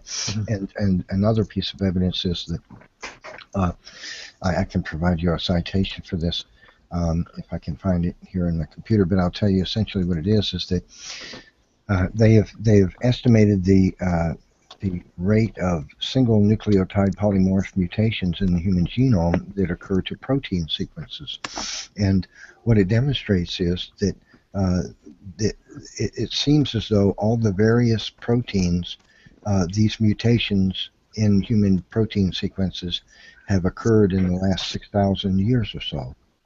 Gee, that just happens to line up with the Bible, that man has only been around for 6,000 years. If man has been around for tens of thousands or hundreds of thousands of years, why is it that the number of mutations that have accrued to our protein sequences indicate 6,000 years? See, so, and I'll provide a citation. I'll look for that while I'm talking, while we're talking. So that's genetic evidence that that man has only been around thousands of years. Yeah. Yeah. So what do you think about guys like me that don't commit? I wouldn't commit to 6,000, but I would say in the range of, like I said, 35,000 maybe. That's fine. Yeah. Okay. Well, I would say this. I would say, and I'm not trying to be, I'm not making a personal attack or anything when I say this. No. I'm just straightforward. This is my honest answer. I would say, study what the Bible says about the lived lifetime of man and accept what it teaches. Yeah. By the way, that's a fair statement. I mean, yeah, absolutely, because I haven't. I honestly haven't. Yeah. As far as that genealogy stuff, but I always tend to think that there has to be gaps. But I am, like you said, ignorant of I haven't indulged in the study of genealogies. I will admit to that. So before I say anything against it, I have to study it, of course. But I just wanted to ask you guys, because all I'm basing it on is more science than anything else. Yeah, or more historical evidence. Here's the scientific evidence that I mentioned. I'm pasting it in the text chat on the side. This is from Nature, considered the most prestigious scientific journal in the world. And it's a study there in 2012, and they say analysis of 6,515 exomes revealed the recent origin of most human protein coding variants. And they say, we estimate that approximately 73% of all protein coding single nucleotide variants and approximately 86% of single nucleotide variants predicted to be deleterious arose in the past 5 to 10,000 years. So if man has been around for tens of thousands to hundreds of thousands of years, why is it that these mutations have apparently only been accruing in the last 6,000 to 7,000 years? Great question, and it is consistent with your view. I do. So I mean, that's a wonderful question. You know what I mean? Science actually reveals that mankind is young. It's just that the secular camp refuses to the obvious conclusion. Yeah. And to their evolution theory and uniformitarianism, because God cannot have created anything according to these people. Yeah, I'll let you talk, and I'm going to give you an idea. Most evolutionists don't like my view anyway. They because of course they need millions and millions and millions of years in order for anything to happen, according to them. Yeah. Can I ask another question? Yeah, go ahead. Okay, so when we date the Bible, right? We use we use R14. We use what? Sorry. I forgot what it's called. The paper itself, the papyrus. Right. Yeah, they use carbon-14. Carbon-14. I was thinking. Yeah, that's because it's an organic compound from plants. Right. You can't do carbon-14 on anything that is dead or turned into a mineral. Gotcha. So not dead. Sorry, you can't do it on like stone. Sorry, inanimate stone that was never alive, or something that is turned into a mineral. You can only do it on something that was alive. Something that has taken in the environment. Because the point of the point of carbon-14 is that it starts up, was it 80 something, and from the sun, and it breaks up in half, and then it breaks up in half again on the plants. Right. Whatever eats the plants has 14 carbon, and that has a half-life, and whatever. So. And they can't go past 50,000 years, correct? Sound like that? It's debatable. Yeah, 35,000 to 50,000. Right. So we So can we trust that the carbon the date of the Bible? You think? Uh, well, not exactly. To a large degree, but no dating method is actually 100%. I know. This is why I asked. Even carbon-14 dating, because there's ways for carbon-14 to get into things, but it depends on what. For example, they have carbon-14 dated dinosaur bones and found that there's carbon-14 in them.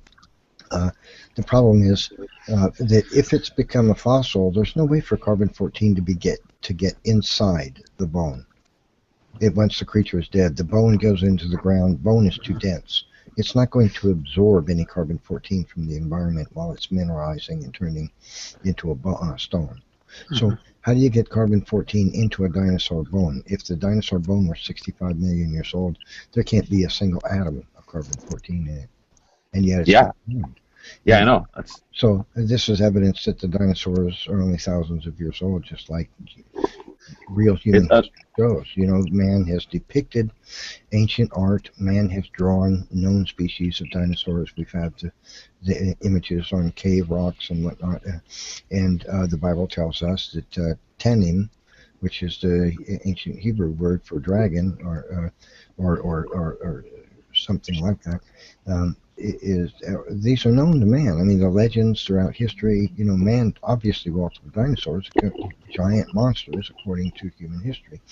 And so now we're finding scientific evidence that that's true too. And of course, you're probably familiar with the Biloxi, Texas tracts.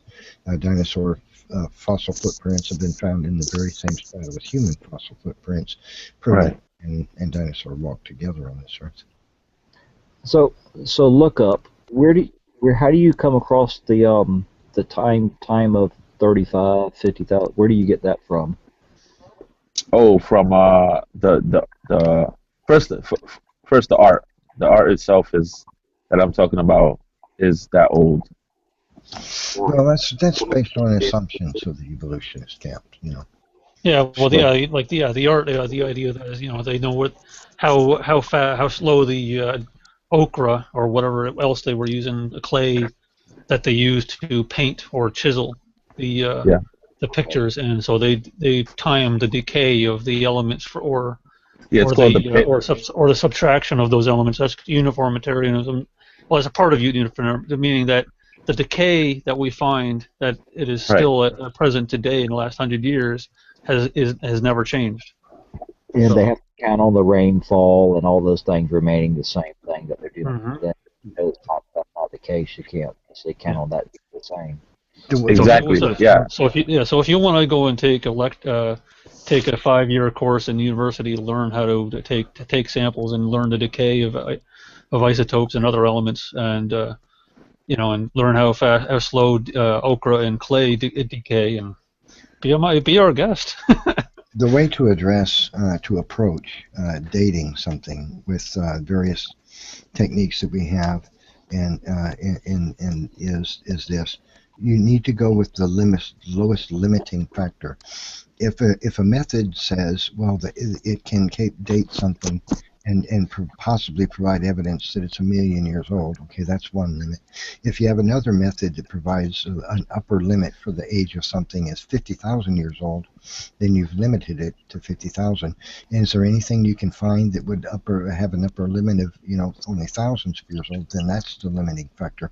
And when we compare these limiting factors, we find that genetics is providing one of the best limiting factors, and I gave you one evidence of that, is that it appears that the accrued mutations to protein codes in human genome this process has begun only 5 to 10,000 years ago. That puts a genetic upper limit of the age of mankind to 10,000 years according to that data. And that's provided by the secular camp. Now, how do they explain that away?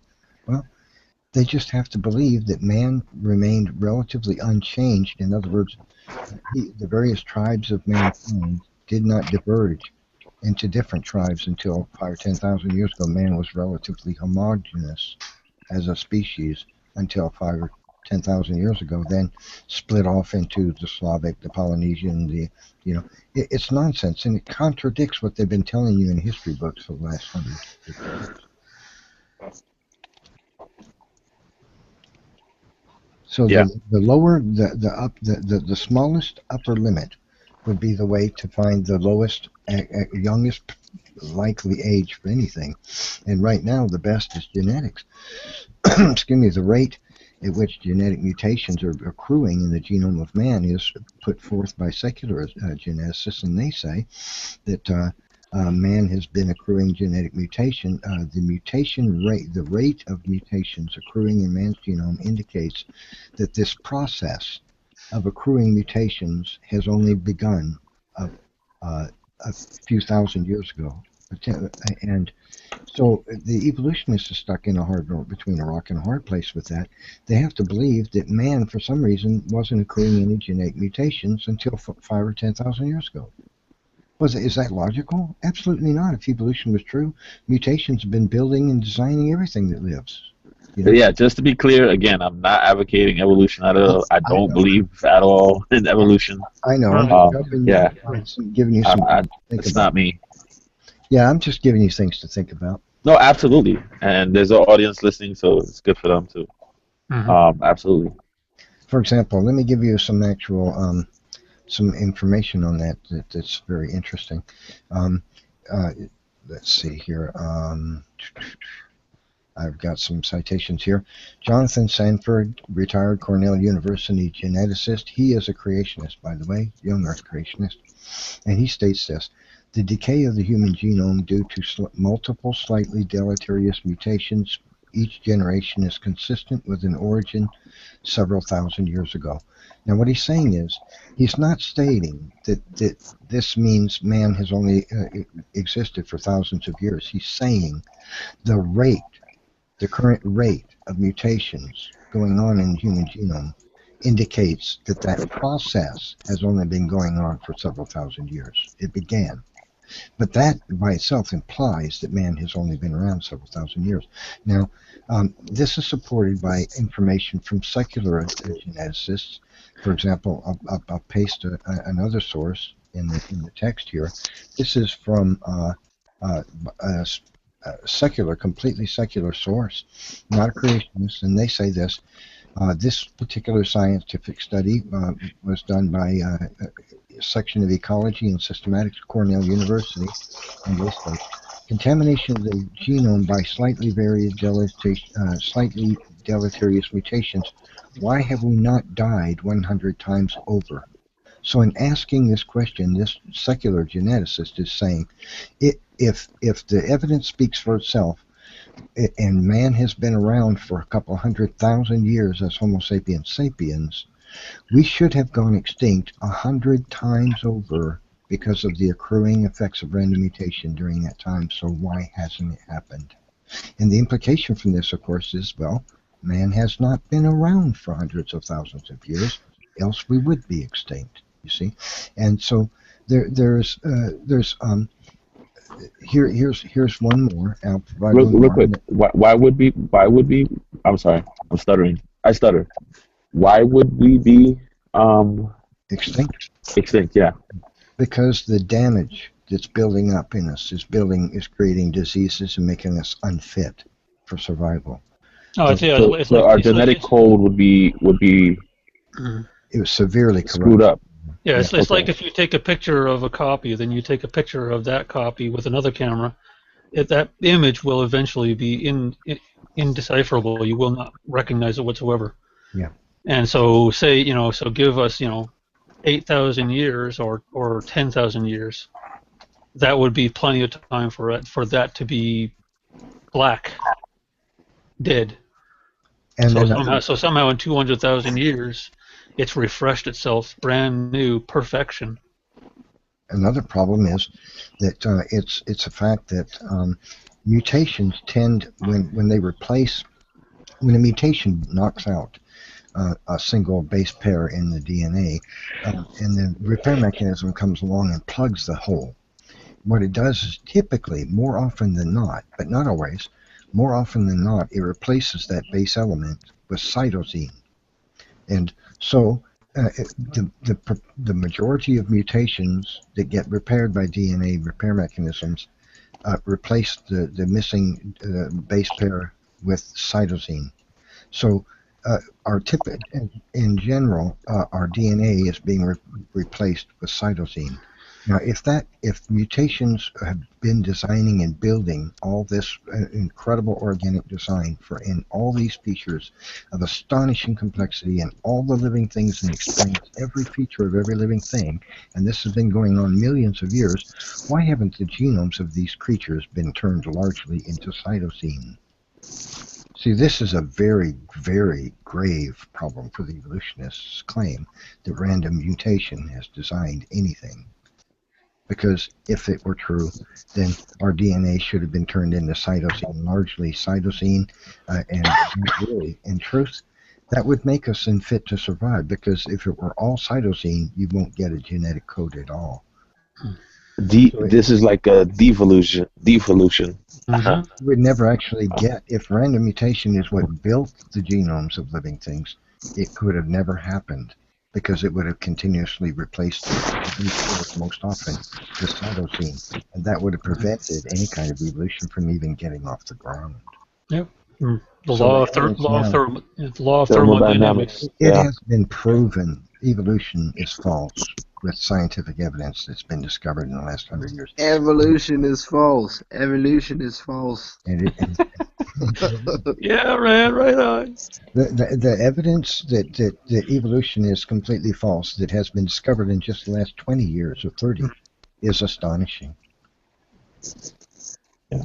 Such as the one that I just gave you about the DNA mutations most often replacing base pairs with cytosine. That just kills evolution. It's absolutely impossible for evolution to be true. Impossible. Hey, you guys are okay with my questions? Sure. I don't have a problem with it. Yeah, man. Sure. I love questions. Even if you believed in evolution, we just simply try to tell you we don't agree and. No, yeah. Whatever. No, I don't. In fact, Fiona Robertson, if you're listening to this hangout, Fiona Robertson is a Christian who says she believes in evolution, debates Christians in atheist hangouts, but won't engage in a structured debate. I've challenged her to one a number of times. She refuses. She says she fears opening statements, but in so many words she does. But Fiona, if you're listening, I don't care about your PhD in biology. Just answer me this one question: how can evolution be true when we know that the majority of base pair substitutions because of mutation are replaced with cytosine? Tell us how it's even possible to believe evolution for 1 second. Until you prove that to me, that find a solution to this, you're just dead in the water. Your evolution theory is a crock of crap. It's impossible. It's not just disproven. It's not just that we have reason to believe it's not true. It's fact. It's proven false. Cannot be true. Definitely has problems. So the art, and this is what I'm trying to get clear in my head. The art that is dated would you say those dates? You said, I think somebody said the dates are not accurate because I forgot why. Hold on.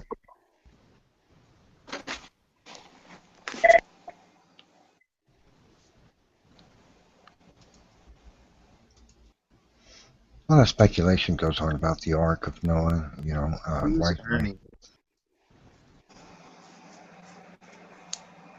No, I didn't say arc. I said art. Oh, art. Oh, okay. Yeah. The art I was talking about, the old prehistoric paleo art. Right.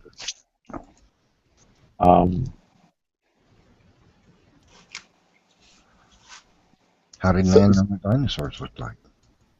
What's that? How did man know what dinosaurs looked like? Sauropod dinosaurs, velociraptors? Because he depicted these. You gotta wonder. I've heard atheists answer that question by saying, "Well, they found the fossils, and they surmised what the creature had to have looked like based on the on." I find that absolutely implausible. So various places on the Earth, entire sauropod dinosaur fossils were completely exposed, or did they dig them up? What was man engaging in paleontology and anthropology? 15,000 years ago, and we're just now, and they forgot all about it until, relatively recently. Come on, man. I can say, what is this? These early, what is it, Cro-Magnon man going around with axes made of stone and digging up, whoa, found fossil, we examine. I mean, come on. Yeah. Doesn't make sense. Well, through bone structure, we could kind of reverse anatomy. I doubt we'll know what, I guess, skin. Again, unless we have any prints, any fossil kind of like imprints. I guess we guess. We kind of guess they were reptilian. Dinosaurs existed. Yeah. Yeah, man has lots of cultural legends of walking with dinosaurs. Dinosaurs are real. Like dragons and stuff like that. Yes, dragons. Oh yeah, well, there's dragons like we believed, in modern folklore and movies, but because dragon before the 1800s just meant a terrible walking abomination or a lizard. No, yeah. Yeah. I'm just saying alligator. Yeah. So. Yeah, it's very plausible that these stories are actually true. Yeah. Like if anybody's watching, also unicorn also didn't mean a horse with wings and a horn and a coiled horn on its forehead that would poke you.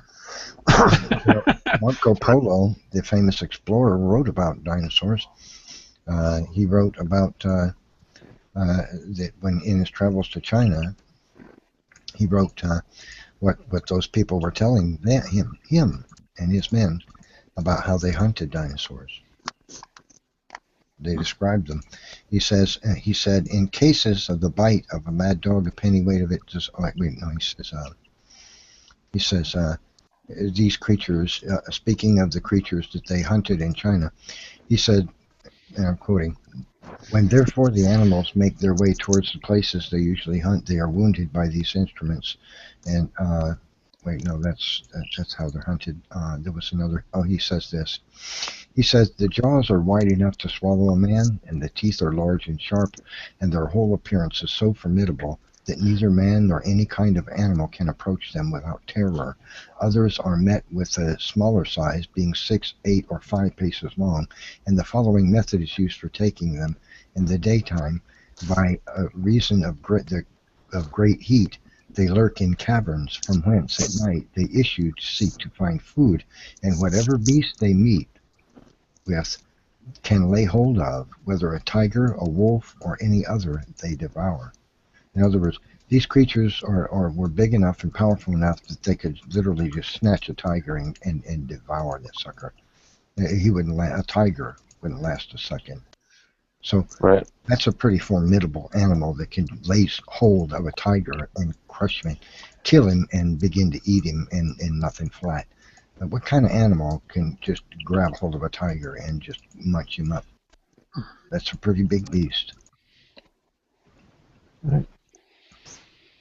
It's probably a lizard-like dinosaur that existed in the past that weighed several tons, and was fast enough running that he could hide. And a tiger, unbeknownst to him, comes along, and the thing takes 5 or 6 rapid steps, real quick, surging out of the brush, and grabs the poor tiger by the back with its massive jaws, and 1 or 2 bites, and the tiger's gone. Mm-hmm.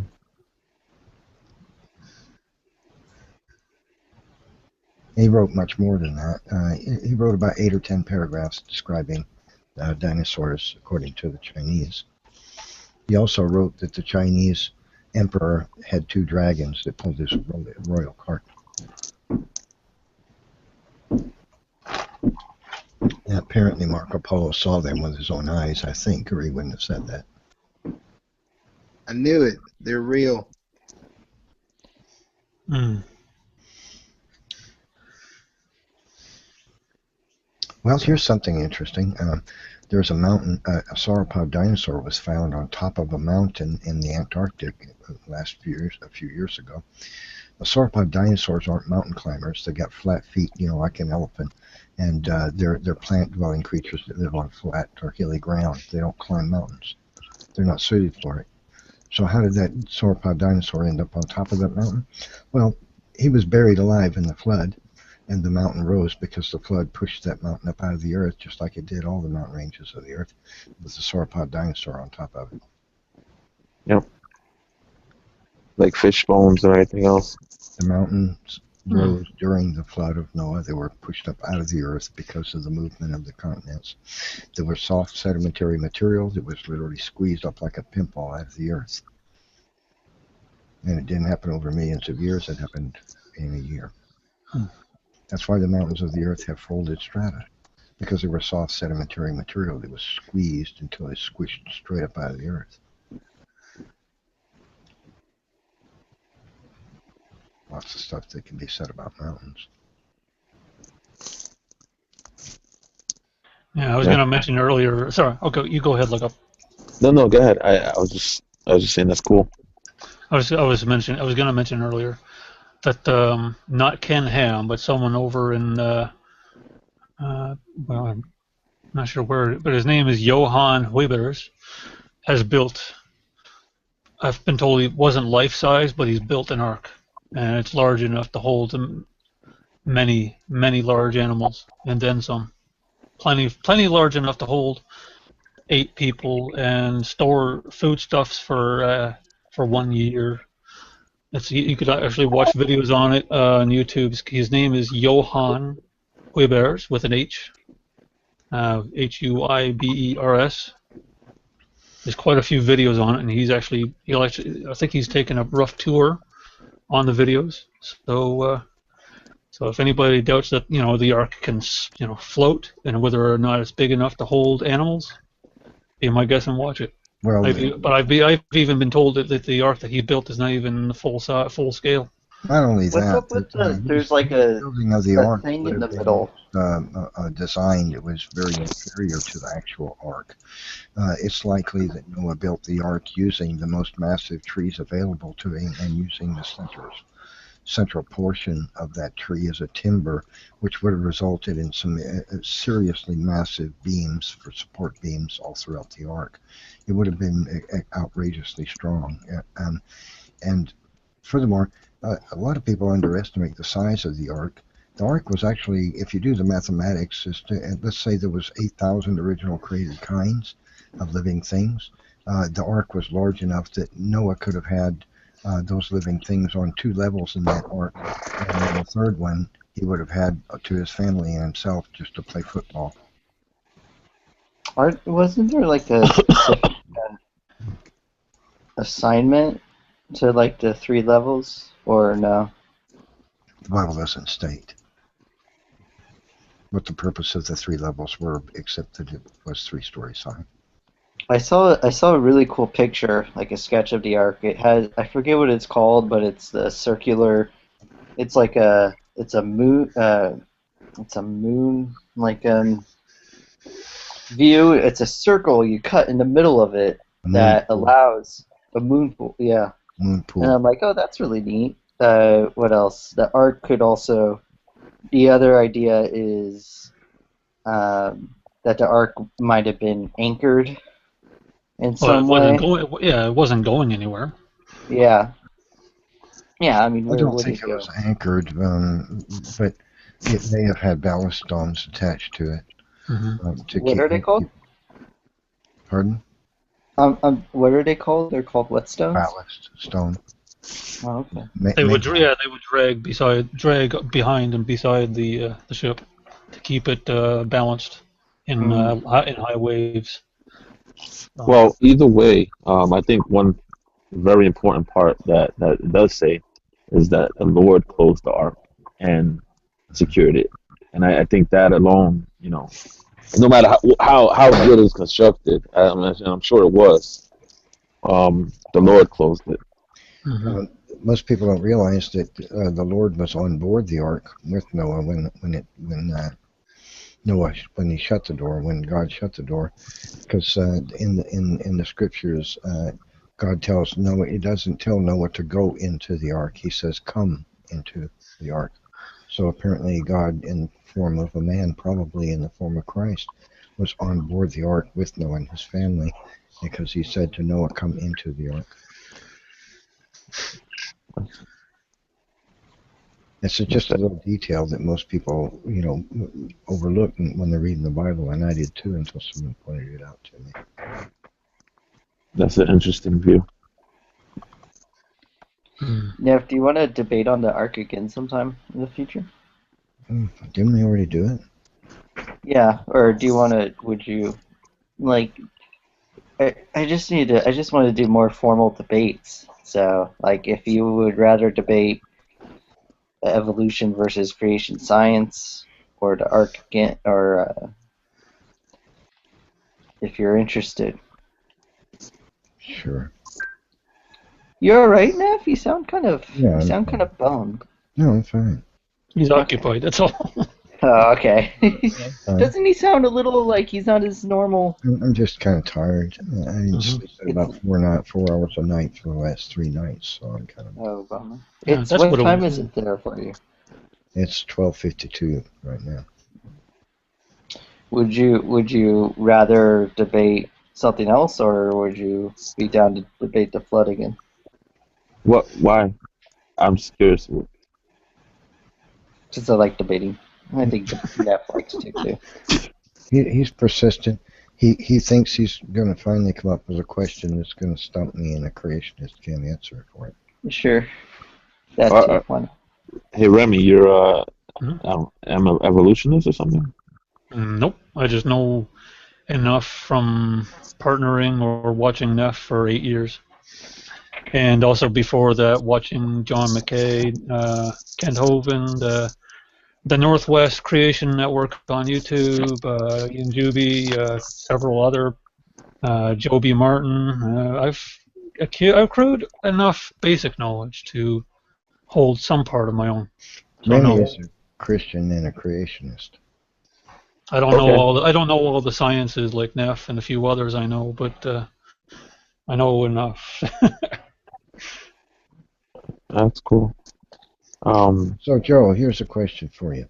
If evolution is true, how can evolution be true when the mutation substitutions in mutation tend more than anything to replace those pairs with cytosine? How can evolution possibly be true then?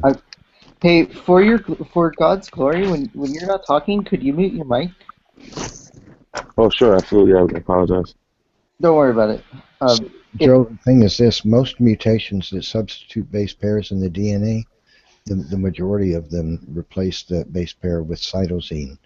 So if that's true, how can mutation and have built the genomes of living things over millions of years without transforming the DNA largely into cytosine?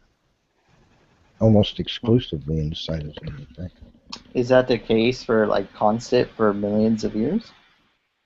I'm not very good with genetics. Okay, so if evolution were true, the imagined first DNA molecule, which would have been a smaller, simpler DNA than what we have today structurally, it would have had to have been DNA as we know it now, I'm sure. Wouldn't it be like less simple than RNA, right? But it wouldn't be DNA then. So the early DNA, right, would have had to have been built by something that was first built and then duplicated, copied and pasted on the end of it to make it longer. And this is like the R2 hypothesis, whole genome duplication process. And so it continuously built, but at the same time it's building longer and longer DNA. molecules to produce larger and more complex creatures. At the same time, whenever mutations are occurring to it, and they're causing base pairs to be replaced by a repair mechanism, more often than not, that repair mechanism replaces the base pair with the cytosine molecule, which is one of the base elements of the DNA molecule. You have cytosine, adenine, guanine, and thymine, right? So cytosine is more often than not used to replace the base pair. So if that being so, how in the world could evolution be true if mutations are more often than not replacing the base pairs with cytosine? Why haven't the genomes, how could evolution proceed beyond a certain point when the mutations just keep replacing the base pairs with cytosine? How come evolution didn't come to a grinding halt and everything go extinct long before something as complex as a fly came into existence? I'm not sure I understand. You're saying the majority of the DNA, like I told you, I'm terrible at genetics, bro. But I'm sorry. I'm sorry. Go ahead. Yeah, I mean, I'm terrible with genetics, and I can't really talk on that, to be honest. Okay, so I'll just give you the simple fact, as I think I've already made it clear. What's the answer that you're? What's the answer? The answer is evolution is impossible, therefore. It can't possibly explain complex organisms. Because as single base pair substitutions took place in the DNA, more often than not, they're replaced with cytosine, slowly transforming the DNA into cytosine, which means no genetic code, because you need the base pairs to be guanine, thymine, cytosine, and adenine in order to have a base a code. Well, don't they also connect with RNA, right? And how is that associated with the I'm not gonna bring that up because I'm not familiar with it either. See, this kills evolution at its early stages. What's the I mean, not necessarily. It's definitely something. I mean, you're asking someone who's an anthropologist. Yeah, DNA. That's what. How does RNA? RNA fits with. It only has two of those things. Two of the. It doesn't have cytosine. It also has what else? I'm not sure what the topic is. How is the emergence of the most rudimentary DNA molecule? How did that arise? How is that explained? If cytosine is mostly what replaces the base pairs that are affected by mutation? Right. It means that really early in the history of evolution, evolution would have come to a stop because nothing would have been able to continue to evolve. Anything that did evolve would have moved into extinction because its code is being destroyed because the molecule is being transformed into cytosine. Well, you said the majority of it, and that's the only type of mutation, though, that it just replaces? No, but I'm saying with base pair substitutions, they're being replaced with cytosine more than anything. And over a very long period of time, millions of years, there would have been how many of these base pair substitutions take place already? You know, you're talking about hundreds of thousands, if not millions of base pairs being replaced with cytosine. What would that do to the organism's fitness? I'll tell you what does it do? Yeah, go ahead. Yeah, it would say, bye birdie, you're out. Natural selection, so you've become unfit. You're gone. No, I just suck at complex genetic science. I don't want to talk about things that I don't know a bunch about, Remy. Well, maybe you should figure that one out before you breathe another word about how evolution is true. There's other ways you can demonstrate that evolution is true. There's other ways you can demonstrate evolution false. It's impossible. I mean, I'm not even sure. Your point is that it would only all end up being what? Cytosine? And because that's what I mean, well, this is a certain type of mutation, right? And it's a certain type of mutation that's with respect to base pairs, yes? Yes. Is that the only type of mutation, and it's only mutations to base pairs, correct? No, but enough of that should have happened over millions of years to replace all How the does that genetic information with cytosine. how does that interact with the other types of mutations to other types of to other parts of the genetic to other parts of DNA, to the other what is it, guanosine and go ahead. Well, because there are other mutations that occur, such as damage to epigenetic factors that attach themselves to the DNA, doesn't make this fact go away. You don't know how those interact? No, I'm saying it doesn't make this fact go away. It's like saying what I'm trying to say. It doesn't make it go away, but I think it's important to know how they interact, right? Go ahead, sorry. What I'm trying to express to you is, if you take an automobile and you beat it with a hammer, or you shoot it with a rifle, those are different kinds of damage that can occur to it. But if one of those particular kinds of damage that just continues to happen is constantly replacing pieces of metal on the car with plastic, eventually you get a car that just won't hold together. It's very simple what I'm expressing. You shouldn't have any problem comprehending it. Enough of that happens over a period of, say, 50 million years, and what's going to possibly survive when you've got 100,000 base pairs have been replaced with cytosine? How many pieces of depends on how it reacts with the other mutations. Does it not? No, it's irrelevant. You're still transferring. Why is that DNA. Because the DNA is being replaced with cytosine. You're saying the base pairs are, but there's more to the DNA, is there not? If I take a page in a book, and every so often I replace a letter with a 1, how many times can that happen before the page is illegible? I can get someone in here who knows about genetics, if you want to talk to them about it. Well, it's 1 o'clock at night, maybe in the morning, maybe try 10 o'clock at night some other night. I think the point. I think the point is, and I know I'm coming in at the end of your guys' little discussion over here. Go ahead. But I think that the point is that you need the sequences of the amino acids. They determine the sequences of the nucleotides. You have a specific shape of a protein, and depending on these sequences of nucleotides, that's going to determine that specific shape of a protein. And these proteins, they have very complex surfaces that attach to other very complex proteins as well. So depending on the sequences of the DNA strand, that's going to affect the outcome of a specific protein. Now you can have some mistakes during that strand of DNA, but if they're too far off the board, then you're not going to have that specific protein shape. So I think that's probably going to be a problem with any severe mistakes in a protein strand. Right. The genetic information codes for which amino acids in what order to produce the protein. So when you're tinkering with the codes for the proteins in the DNA, the resulting chain of amino acids is going to be dysfunctional or reduced in efficiency at the very least. Yeah, we know that mistakes happen all the time, but we also realize that DNA is a 3 out of 4 error correcting code. So the DNA,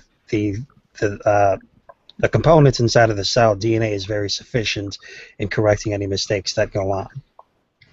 What's the creation science? What's the explanation that they propose? How do they deal with this issue then? They say that this type of mutation doesn't. What do they say?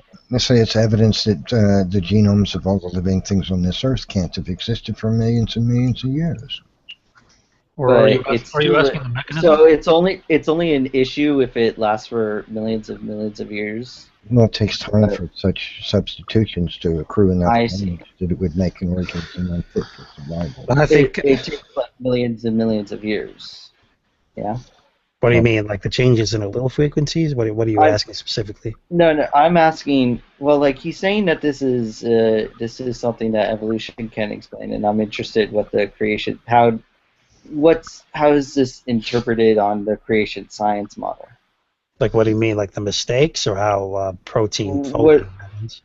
No, like what does this? True. What I was explaining was that when you came in, is that the greatest number of substitutions of base pairs caused by mutation get replaced by the cell with cytosine instead of adenine, guanine, or thionine.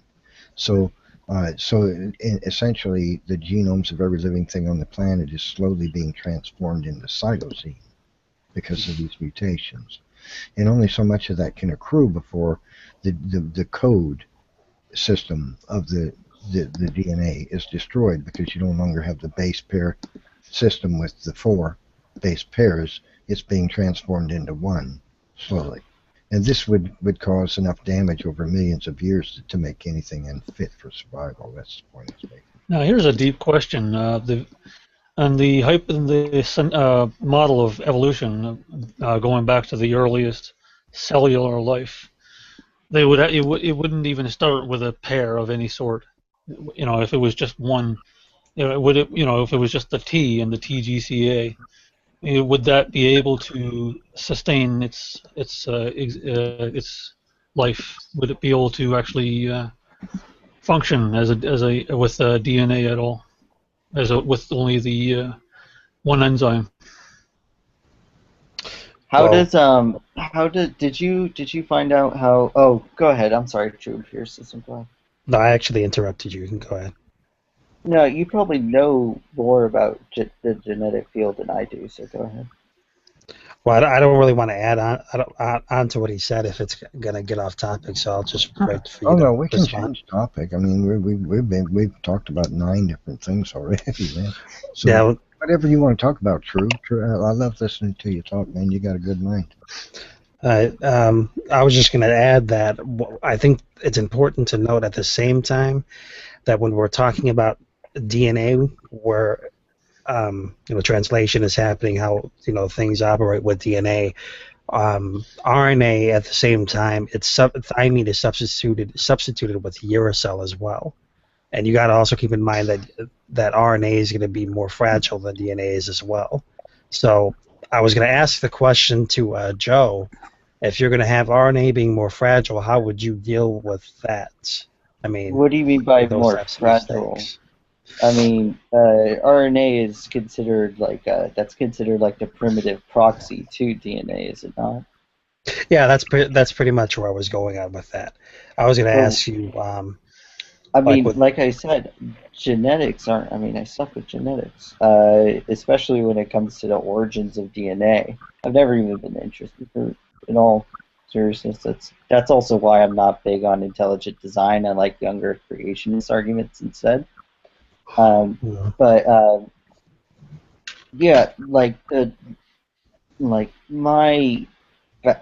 What I know is, or what I remember rather, is that one of the ideas is that you have RNA that's considered something much more quote unquote primitive or ancestral to DNA.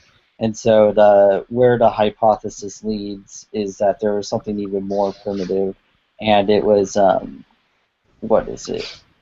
It would be something similar to what we have as RNA today, and then through different means, people come up with ideas about DNA. Can I ask you something? I mean, just like going down to the basics. What is it about intelligent design that you think is not a good explanation? What is it about intelligent design that you find to be inferior to an argument like evolution, or an idea like evolution? The thing is, this is an issue that intelligent design has in America. Is the bummer for intelligent design proponents is that they have to deal with the whole separation of church and state thing. They have to deal with the fact that you can't, our issues with teaching religion in school, blah, blah, blah. So intelligent design proponents in America have had to they've had to really, really make it a more modest claim, because they have to deal with that issue. And in a sense, that's kind of a bummer for science, right? I mean, if it turns out that Christian theism is what informs intelligent design. If it turns out that's the case, you're going to have a better, that at least gives you more to work with in terms of an explanation, right? But the more modest concept of intelligent design is it's really not saying so much. It ultimately, like a lot of the popular intelligent design proponents, they accept a lot of what's important to evolutionary theory. A lot of what's important to the evolutionary theory that I think many people here would disagree with. Like they accept the age of the Earth. They accept I think even common descent to certain degrees. They certainly accept microevolution. But well, I've been rambling. Go ahead. Well, I was just going to say that from what you're saying right there, that doesn't seem like really good reasons to negate that prime argument, the main argument of intelligent design dealing with certain patterns in nature that seem to be best explained by intelligent causation. I mean, looking at it from the standpoint of whether or not it's politically correct or the right thing to do because of the Establishment Clause and so forth, that doesn't really mean that it's discredited as a science or That's even not what I'm inferior. saying, though. I'm talking about it as an explanation. I'm saying intelligent design might have a better chance if it didn't have to deal with with the American laws that require them to make such a modest claim that no, we're not going to say it leads to the Christian God. It's almost as if it would need to say it leads to the Christian God in order for it to be a better explanation. Because other than saying, there's evidence that there could be patterns, that's a very vague statement, and it's not as potentially powerful as making an argument for why intelligent design leads to Christian theism could be. Which, I mean, I don't think that's a powerful argument either, but it's certainly a better explanatory model than the more modest intelligent design model that they're kind of stuck with, at least in America. I don't know how it is in other countries like in Europe or England, though. Could it be? Go ahead. See, I was going to say, because I don't agree with the Establishment Clause anyways. I probably might be butting heads with some people in this room, maybe even some Christians, but I don't really agree with the Establishment Clause. I think that when you look at American history, the country was founded in 1789. 11 years after that, you see George Washington, who oversaw the 55 members who wrote the Constitution, using federal buildings and federal money to we could definitely do use that, churches. To use churches, but anyway, I was just going to I just want to throw that in there okay. because it's Yeah, something I'm sorry. I didn't something mean I'm to passionate. take it down. That's just something Look, I'm a little passionate about, so I just want to throw that in there. But the haven't situation. had a good Constitution debate with someone in a while either. But Yeah. go on. I was just going to say that just dealing with intelligence as being the best explanation for a cause. I mean, like, I'm always bringing up motors. I'm trying to bring that up as much as I can because I think it's a pretty easy thing for most people to understand. We're finding motors inside of the cell, so we would have to compare that with all competing explanations. And right off the bat, we know it's not something that you got to go too far into, that intelligence has produced motors and turbines. So it's like, I don't know, it doesn't seem like there's really any reason to put that aside and to accept evolution. Well, there's a couple reasons. I'm trying to find an article for you. If you're interested, it's also given by a theist. It's an argument against. It's called the simple argument against design. But the other thing is the coherency and the predictive novelty. Like, what is the predictive novelty that arises from? Okay, let me back up. Okay, there are four things that are usually, these are uncontroversial virtues to a scientific theory. It's simple, it has goodness of fit, or it fits well with our background knowledge, it has explanatory power, and it has predictive novelty. These are, for a powerful scientific model that we use to explain things about the world. Meeting that criteria is a good sign. Well, let's ask you a question about that, Joe. Do you see what I'm presenting on the screen there? What are you presenting?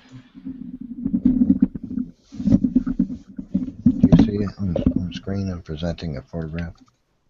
Yeah. You see Are it? you still using Internet Explorer? No, you're not. You're using Firefox now. Can you see the image I'm presenting? Yeah, I said yeah. Okay. Sorry if you could. All right. What does these various teeth that mesh remind you of? Like cogs in a watch or something? Gears? Yeah, gears. Here we go. Looks like gears. Sure. Okay. Well, that's organic.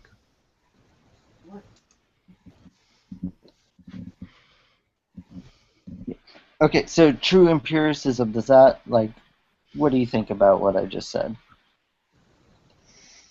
About Gears on the legs of a bug called a leafhopper. Mm-hmm. And when the bug gets ready to jump somewhere, the teeth on these gears engage. And what this does is it locks both legs together so that when the bug springs forth, both legs spring forth with exactly equal force, so that the bug jumps in a perfectly straight line with precision. He doesn't vary going to the left or to the right the slightest bit, because one leg isn't producing more thrust than the other. They're locked together. When they spring, they act like a little mechanism just lets loose and goes doing, because their legs lock together with these gears. Now, wouldn't you say that where we find gears in a locking mechanism like a clutch, that's evidence of design? You won't say that because it's organic, right? But if you saw it in a machine shop, you'd admit in a flash what you're looking at was designed. Why won't you look at something organic that's designed like this and acknowledge what you're looking at appears to be designed? I think you already answered the question for me. So true empiricism, yeah, what do you think of the... Well, I think that this actually would fall in line with what your question is right here. I would rephrase what you're talking about with a theory, right? That's what you're trying to get at. What theory, model, hypothesis, whatever. Not even repeat. Like repeated observations in the natural world that we can. No. Natural world, you're already bringing in too much baggage. Don't even worry about that. You can have supernatural if it meets the four things that I mentioned. If a supernatural explanation. Well, I wouldn't. Well, here's the thing. I wouldn't approach it the way that other people would approach it. The argument from causality. I think that we could probably make a causal argument for the supernatural if we go back far enough to the Big Bang, and maybe what happened before that or beyond that. But I think that would extend the discussion far too long. Just trying to see if intelligence is the best explanation brings the discussion to a more simplified way. So I would just go by the simple explanation of a scientific theory, the repeated observation in the natural world, where we can meet our cause and effect to produce said causes of certain effects. Would that be just... No, hold on. I'm granting you that it could be considered a theory. I'm fine with intelligent design being considered science. Yeah, because what I was going to say. That's not the problem. See what Go ahead. Because he just brought up something right here that's very interesting. He brought up something that we can connect to this. Gear type mechanisms that are used inside of a system. Now we're always finding things like there are gear type of mechanisms. We're finding things like phosphorylation cascades, signal transduction. We're finding things like motors and turbines, like I brought up earlier, ATP synthase, how the subunit 9 or those 10 to 15 subunits at the top of the shaft spin and turn as hydrogen ion gradients go through it and make it spin and turn. You got a shaft, you got bacterium flagellum, which most of us are aware of. With its bushings and bearings, it's a motor. So what I'm trying to say is this: DNA as well. We just brought up DNA. It's a code. So we're seeing different things. We're seeing gears, as he brought up right here. We know that those are used in certain machines. We're seeing all of these other components inside of the cell. Consistently, our repeated observation is that these things have come from creative intelligence. The evidence is already there. Model. Yeah, the evidence is already there. So what I'm saying is that why is it that we don't accept intelligence to be the explanation behind that, but we then therefore say, well, evolution, when we know that evolution hasn't produced these types of things based on what we know, we don't have that type of explanation available. But what we all know objectively is that these types of systems and structures and functions do come from intelligence. Okay, so I'm not sure if I was saying let's see intelligent design as a model. I'm accepting it as considered science. I'm also accepting I am not, we're in international waters. We're not in America. You could say intelligent design and it's due to theism. It's due to whatever brand of theism you're interested in. What would make that a better explanation of things compared to evolution? And I said one way you can decide whether or not something is a more powerful model is to meet these 4 criteria. And I was interested in how intelligent design met those 4 parts of the criteria. I can repeat them again if you want, but if... Yeah, can you repeat them, please? Yeah, the first one is it's simple, and I can go into more detail for that. The second one is it fits with our background knowledge, or it has goodness of fit. The third one is it has explanatory power, and the fourth one is it has predictive novelty. Well, I think that I dealt with all of that already with what I just said earlier, except for the end part, which would be predictive novelty. I don't think you... So, how okay. is it more... Well, go ahead. Well, I don't want to move on to predictability if you don't think that the other three... I'm fine with... No, well, I think we can jump around. It's not a big deal. I don't think that... well, but, you know what? Go ahead. Sorry, I keep on interrupting. I'd say that predictability, I think that it would be... Of course, I'll look at it from this standpoint. If I'm going to say that things were created, more than likely they were created, and the systems that are in place inside of nature are best explained by intelligent causation. The argument from intelligent design is that patterns that we find in nature are best explained by intelligent causation. That's the specific argument of intelligent design.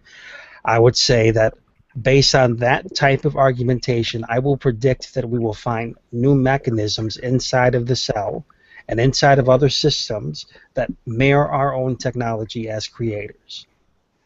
I would also predict that we would find systems in organisms reducible in complexity. I would say we also would expect that if life was designed, that we would expect that organic things would have functionality and not be random. They would be intelligible and have functionality. And how come functionality isn't compatible with an evolutionary perspective? Well, because evolution is said to be chance associations of molecules unguided without intelligence. No, that's not necessarily what evolution is. Evolution is. Wait, are you saying that evolution has an intelligent agency to it? Some people do think that evolution has intelligent agency to it. There's theistic evolutionary theorists. Well, that theistic evolution is out of the question, though, because that why? Well, you've already got a designer involved. I don't know. I've been pretty lenient so far with intelligent design. I even said you guys can have your theists. We're in international waters. How come I can't? How come I can't just present evolution without the philosophical or theological baggage?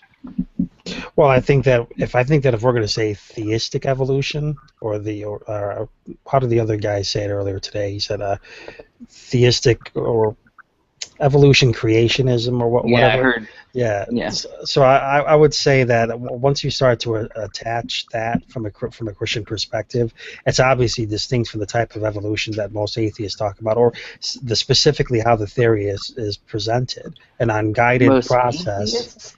And well, that's why.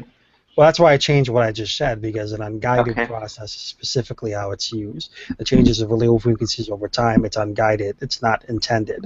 So when theists are using that type of argumentation, saying theistic evolution, they're thinking that God was behind the process of evolution. So more so, what they're believing is creation still, but creation over time. God fiddling with things across the board. So it's not the same thing as the scientific theory. It's still a type of creation, just over a vast span of time. All right, so you mentioned when theists mention, this is the issue that I'm having. I think that I don't like the idea that it's atheists versus theists. I don't like the idea that it's Christians versus evolution or Christians versus atheists. This is evolution versus creation science, or I guess in particular with you, true empiricism. I'm Joe, by the way. That's actually my real name. What's your name again? True empiricist? My name is Ronnie. I was about to say, you don't have to tell me. It's the internet. I forgot. Nice to meet you, Ronnie, officially. Yeah, so I can see it as just intelligent design versus I think that it kind of polarizes the Christians or theists or religious people who accept the theory of evolution. But especially yeah. some of the, yeah. So if you don't mind, I would like to be more specific on that front. But the issue, what's up, Lime? Or that's actually not ripe tomatoes, I believe. Tony, also known. Oh, I thought he was about to say something. Anyways, oh, go ahead. Yeah, I was just going to say that I think that theistic evolution, I think that it is very, very important to pin down what theistic evolutionists mean by theistic evolution. I understand that there are people, Catholics, people with different backgrounds, even Muslims who, call themselves theistic evolutionists, but obviously what mainstream evolutionists mean by evolution is not the same thing what they mean by evolution.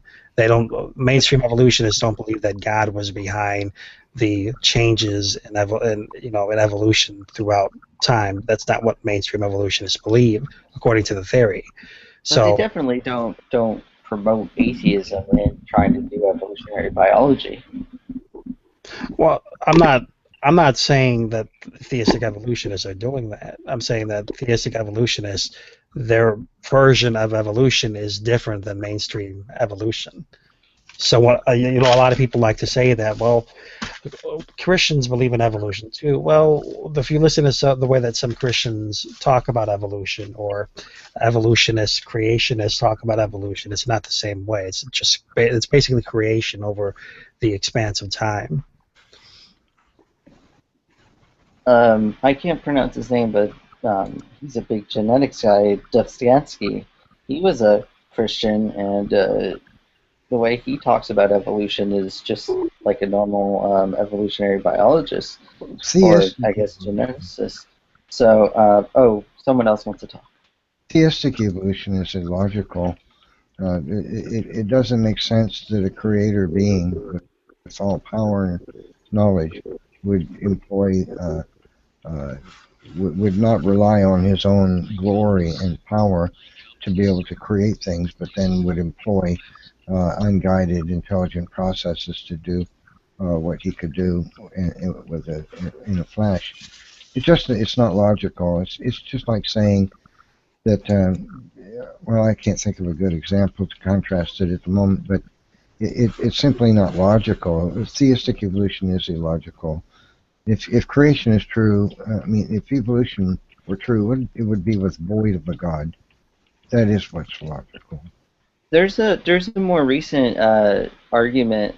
I think Robin Collins is one of the people who promotes it. Neff, you might be interested in reading about it. It's an argument, the discoverability of the universe. It's an argument for the existence of God, and it's an argument from our ability to evaluate our surroundings, one of them being the universe, but the others being biology. in making the universe and biology patterned in a way that we can understand and we can discover, it's a clever name for the argument, that's evidence for God. God would make the universe, would make biology in such a way that we would be able to map it out. We would be able to make a robust scientific paradigm or program or enterprise to evaluate such things about our world. I mean, I could see why you might not dig that, but it's another theistic argument for why it's possible for God to use evolution. I don't think it's logical at all. It seems illogical that a God that has all power would fall back on naturalistic processes to help him to create something that he has already intended would turn out marvelously ingenious. But can't you say that about like all the other naturalistic processes, though?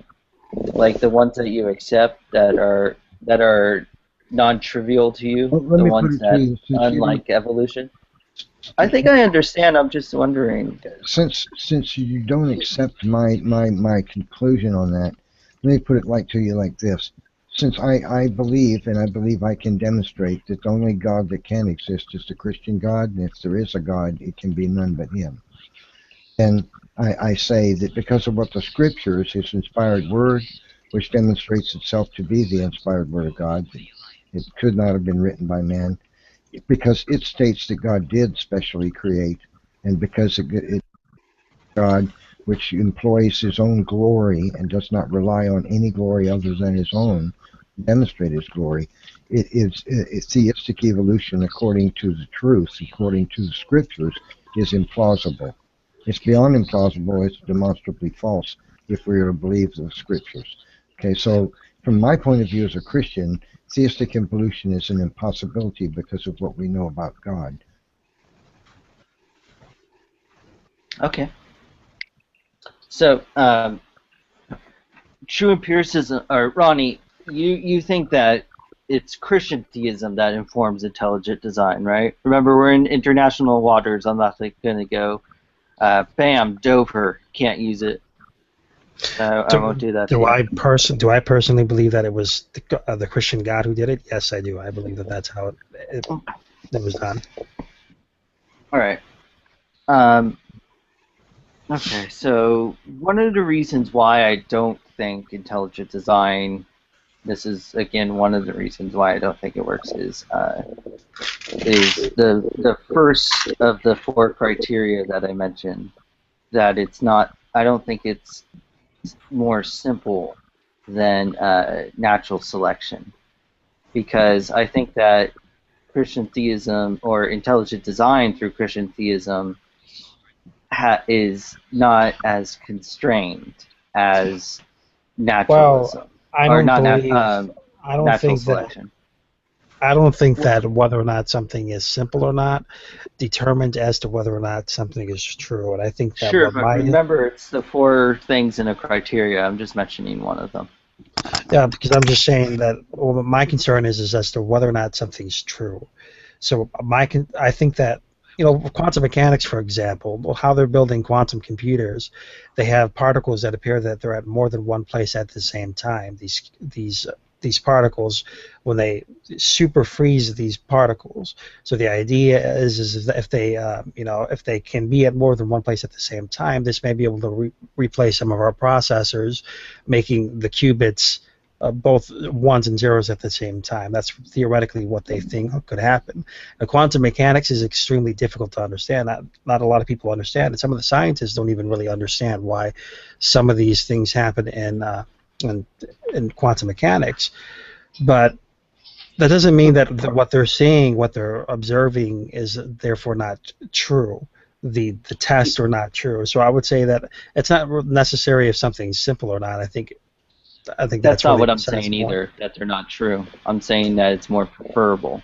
And this isn't really controversial in the philosophy of science, let alone science. the hypothesis that makes our observations more likely, that makes our observations expected, is Well, don't the you more think? preferable hypothesis, right? I mean, like, say you and I were detectives, and there's a crime that occurred, and this crime, it's a murder, and say the only piece of evidence, we only have one piece of evidence for this crime, and that's video surveillance of a blue car speeding away. Now, the police perp walk two suspects, suspects A, suspects B, cross us. And here's what we know about these suspects. Suspect A, he owns a blue car, but he only owns a blue car. That's it. And he only drives that blue car. Now, suspect B, he owns a blue car, but he also owns a red car and a white car. Now, I would say I would promote a hypothesis that says, based on the evidence, which is that we saw a blue car speed away from the crime scene in the video surveillance, we should go with suspect A being the So being what you're the culprit. basically arguing for, I believe, is Occam's razor, right? Not necessarily. It's more like a Bayesian inference. Well, I would say that the same thing would apply here, and it's really perfectly in line with what you're asking right here. Something that's simple to understand. Do you mind if I continue? The reason why, the point is to explain the reason why I would go with the hypothesis A, and the reason why is because it's constrained by our observations. Hypothesis A is that suspect A is the murderer because he has a blue car, and that hypothesis would be false if our only piece of evidence wasn't a blue car speeding away from the crime scene. We would have to throw it out. It's constrained by the fact that suspect A has a blue car. But whereas, go ahead. No. Well, can't you also be ignoring other variables that the old lady across the street just did her grocery shopping also has a blue car, and she always speeds off in that same street? No, you're exactly right. Look up. Yeah. The issue is the argument is talking about when we're looking at just one piece of evidence. If we have one piece of evidence, and which hypothesis would be preferable. But my point is, I understand. There's no conclusion. You see what I'm saying? And because there's not a conclusion. What do you mean there's no conclusion? Well, based on your theory about one guy has one blue car and the other guy has one blue car and a red car, because you're leaving out the variable of the old lady who goes shopping at that corner store all the time. Wait, I don't understand the old lady part then. Well, you saying jumped to a conclusion, so I wasn't sure. Go ahead. No, what I'm saying is you would hold to the evolutionary theory because of what supposedly the theory that you would be going by, correct? No, this is the point. The evolutionary theory is constrained. It's constrained only to the natural phenomenon that, say, natural selection relies on. That's why it would be more preferable to intelligent design by means of Christian theism, because Christian theism isn't constrained. It's perfectly. Well, the problem is, I'd say that the problem being is that the mechanism that's proposed here of the total naturalistic particles or inanimate substances to be able to produce the things that we see in life, a system of different components coming together in a coordinated fashion to give an overall function like the cell. That's never been demonstrated or proven to be the case. Is that compatible with Christian theism, though? What do you mean by that? Is it if it turns out that is proven to be the case, would that disprove Christian theism? No, well, Christian theism is distinct from science, obviously. There's a difference between theology, science, philosophy, right? Would it disprove intelligent design? How about that? Would it disprove intelligent design? No, it wouldn't disprove intelligent design. Yeah, it doesn't seem to be a problem with people like Michael Behe or even what's his name, Stephen Meyer. Well, of course. I think that's just really silly though, because of course, Why? if the mechanism for evolution isn't proven to produce the things inside of what it's claiming to produce, or abiogenesis claiming or able to justify or prove what it's claiming to be able to produce, well, then that's obviously not any problem for intelligent design, because intelligent design is claiming just that based on what we're seeing, blind events and totally naturalistic events cannot produce the same things that intelligence can, and since we know the things that are observed inside of the cell have consistently come from intelligence, like motors, well, that would leave intelligence as the best explanation, so it would fit perfectly in line. No. And let me continue on with what my example was to elaborate on. The issue is that if we're given mundane evidence, like the mundane evidence of a blue car speeding away, based on that mundane evidence, we should go with the more simpler hypothesis. We should go with the one that's constrained by our observations, particularly the observation that we see a blue car speeding away from the crime scene. Now, let's pick something that we both agree on. What's something in evolution? We're jumping to not evolution. What's your view on the age of the Earth? I don't know. Okay. See, the whole point is that. Just let me clarify what I've talked about this earlier. I never say how old the Earth is, because I think that none of us can really specify how old the Earth is. There's problems all over the place, like trees. You find when you're looking at the rings, you end up finding there's false rings that can be produced, or just different dating methods all the way across the board. So the only honest answer that I can give to that is that I don't know, and I don't think that anybody really has a concrete answer to that either way. I agree. This deals with part 2, by the way, of the criteria, goodness of fit. I can go into that in a little bit, but the issue will continue with. Yeah, I just wanted to add. Yeah, because you've been on that car analogy for a while, and I think I want to hit on it really quick. Well, Oh, you're heading out? No, I just want to hit on that car analogy because I think. Well, I haven't really finished it yet. That's the thing. I've been kind of. Okay, go ahead.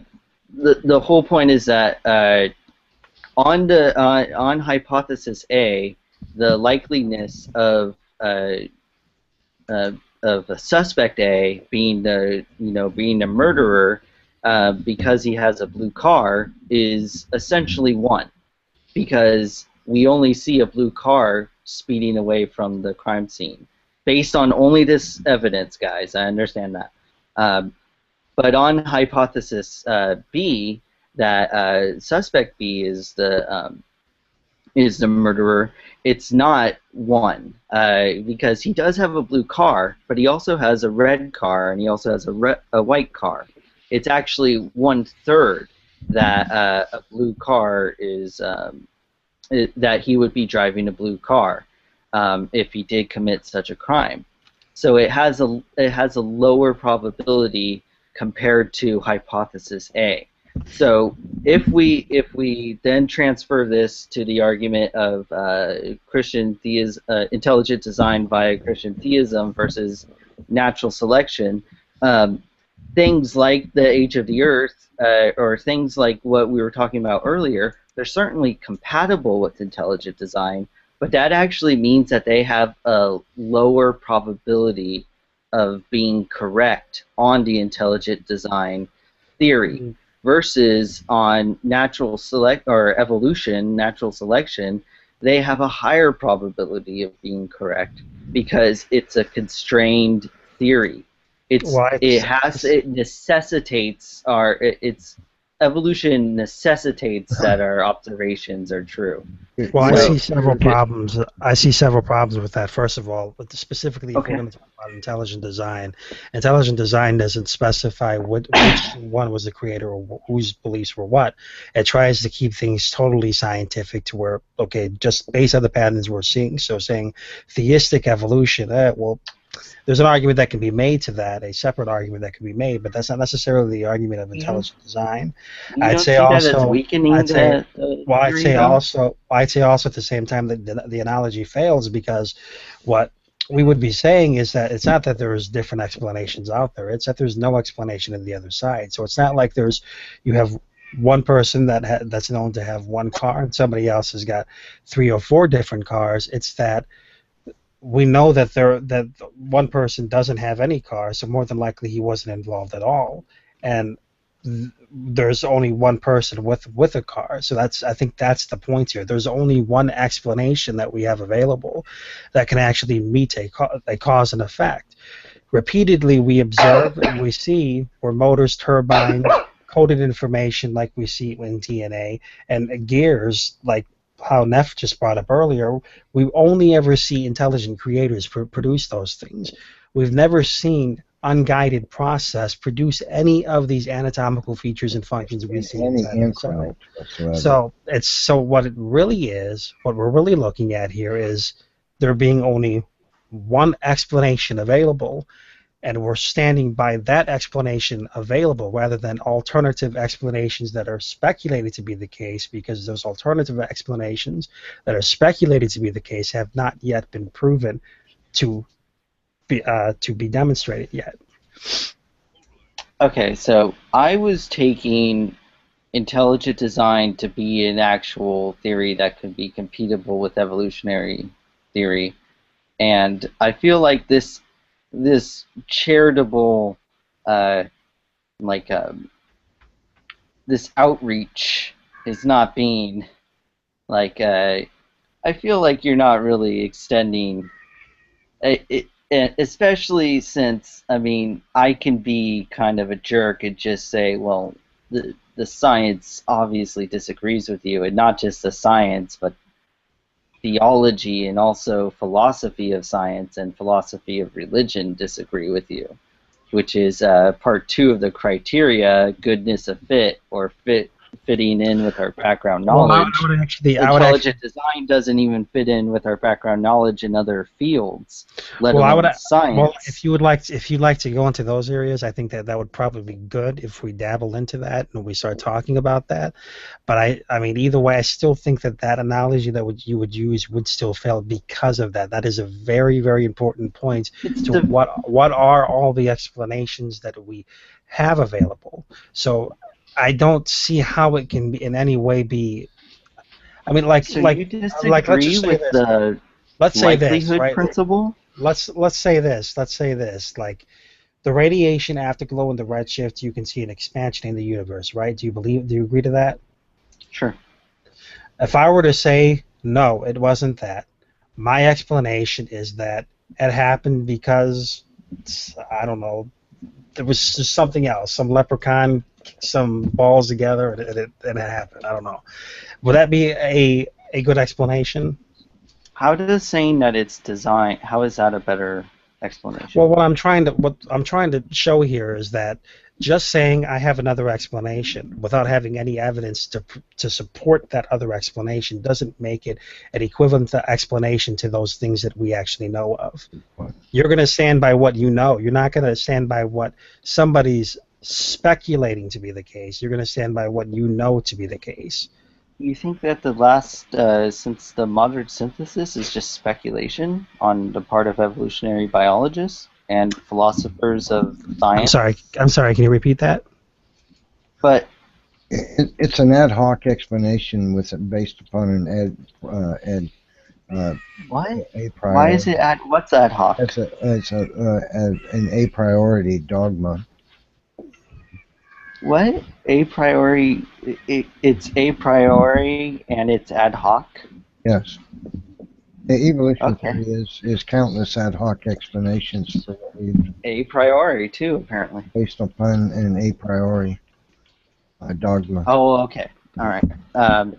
I don't know if I thought I made this clear earlier that I wasn't against supernatural thing. I mean, if it's an explanation that has more power, then I don't see why I would have to be against it. I'm sorry if I didn't make that clear earlier. Joe, could I ask a question real quick? What's up, bro? Give 30 seconds, Joe. What's up? Hey, I wanted to ask you a question. A while back, I heard you say that you thought that it would be better for intelligent design if they would, and of course, Dembski and Meyer and Behe, all these guys have been accused of this on different times, to just say that they're Christian, or to just say that you even use the word Christian. You say the Christian God, theology. If you guys would just come and conclude it with that, it would have a better chance. It would make more sense. And of course, you've been trying to explain that. So it's not that it would make more sense, Ernie. Oh, I'm sorry, I interrupted you. I'm sorry. Go ahead. You say that right now you continue to say, I thought I made myself clear, and I'm making myself clear. But honestly, from my view, I'm confused as to why you're not a Christian, right? Are you a deist? I'm an atheist. So how come you're arguing for saying that doing the thing that most atheists do not do, and say that we should steer towards Christianity? Because I'm kind of confused as to what your motive is. And I don't want to question whether you're being genuine, but I'm there. I'm at that point. So why do you think that? Why is Christianity the best explanation for intelligent design? No, it's not even Christianity. It's a more bold theistic claim. I think that it's not. I think that it's the best. It would give more. It would give something more to chew off of on intelligent design. Right now, and this is just with the fact that in America, it's separation of church and state, that kind of thing. Because of that, intelligent design proponents, they have to be more coy about who the designer is.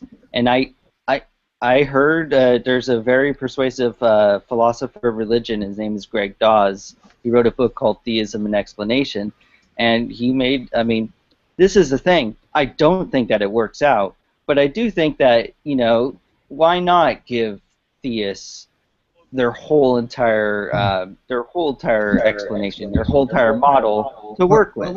It's more like that.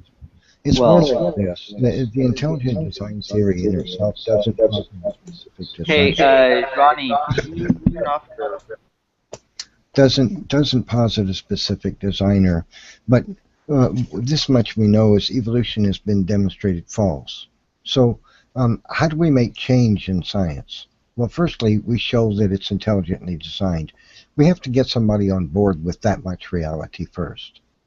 Then people can quibble over who's the designer. But let's get science at least acknowledging that there is a designer. That's how. Do you think that would be a better explanation to actually, have access to talking about God than just only talking about there being a designer? Joe. What's up, Scorpio? I'm sorry. Well, atheist. I'm not atheist. Ernie, did I make it slightly clear? I'm saying that if I'm gonna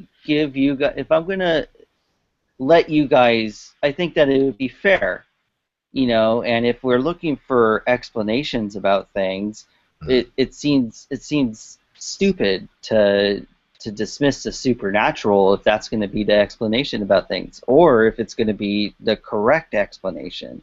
Well, the intelligent theory leaves it open that the designer is supernatural.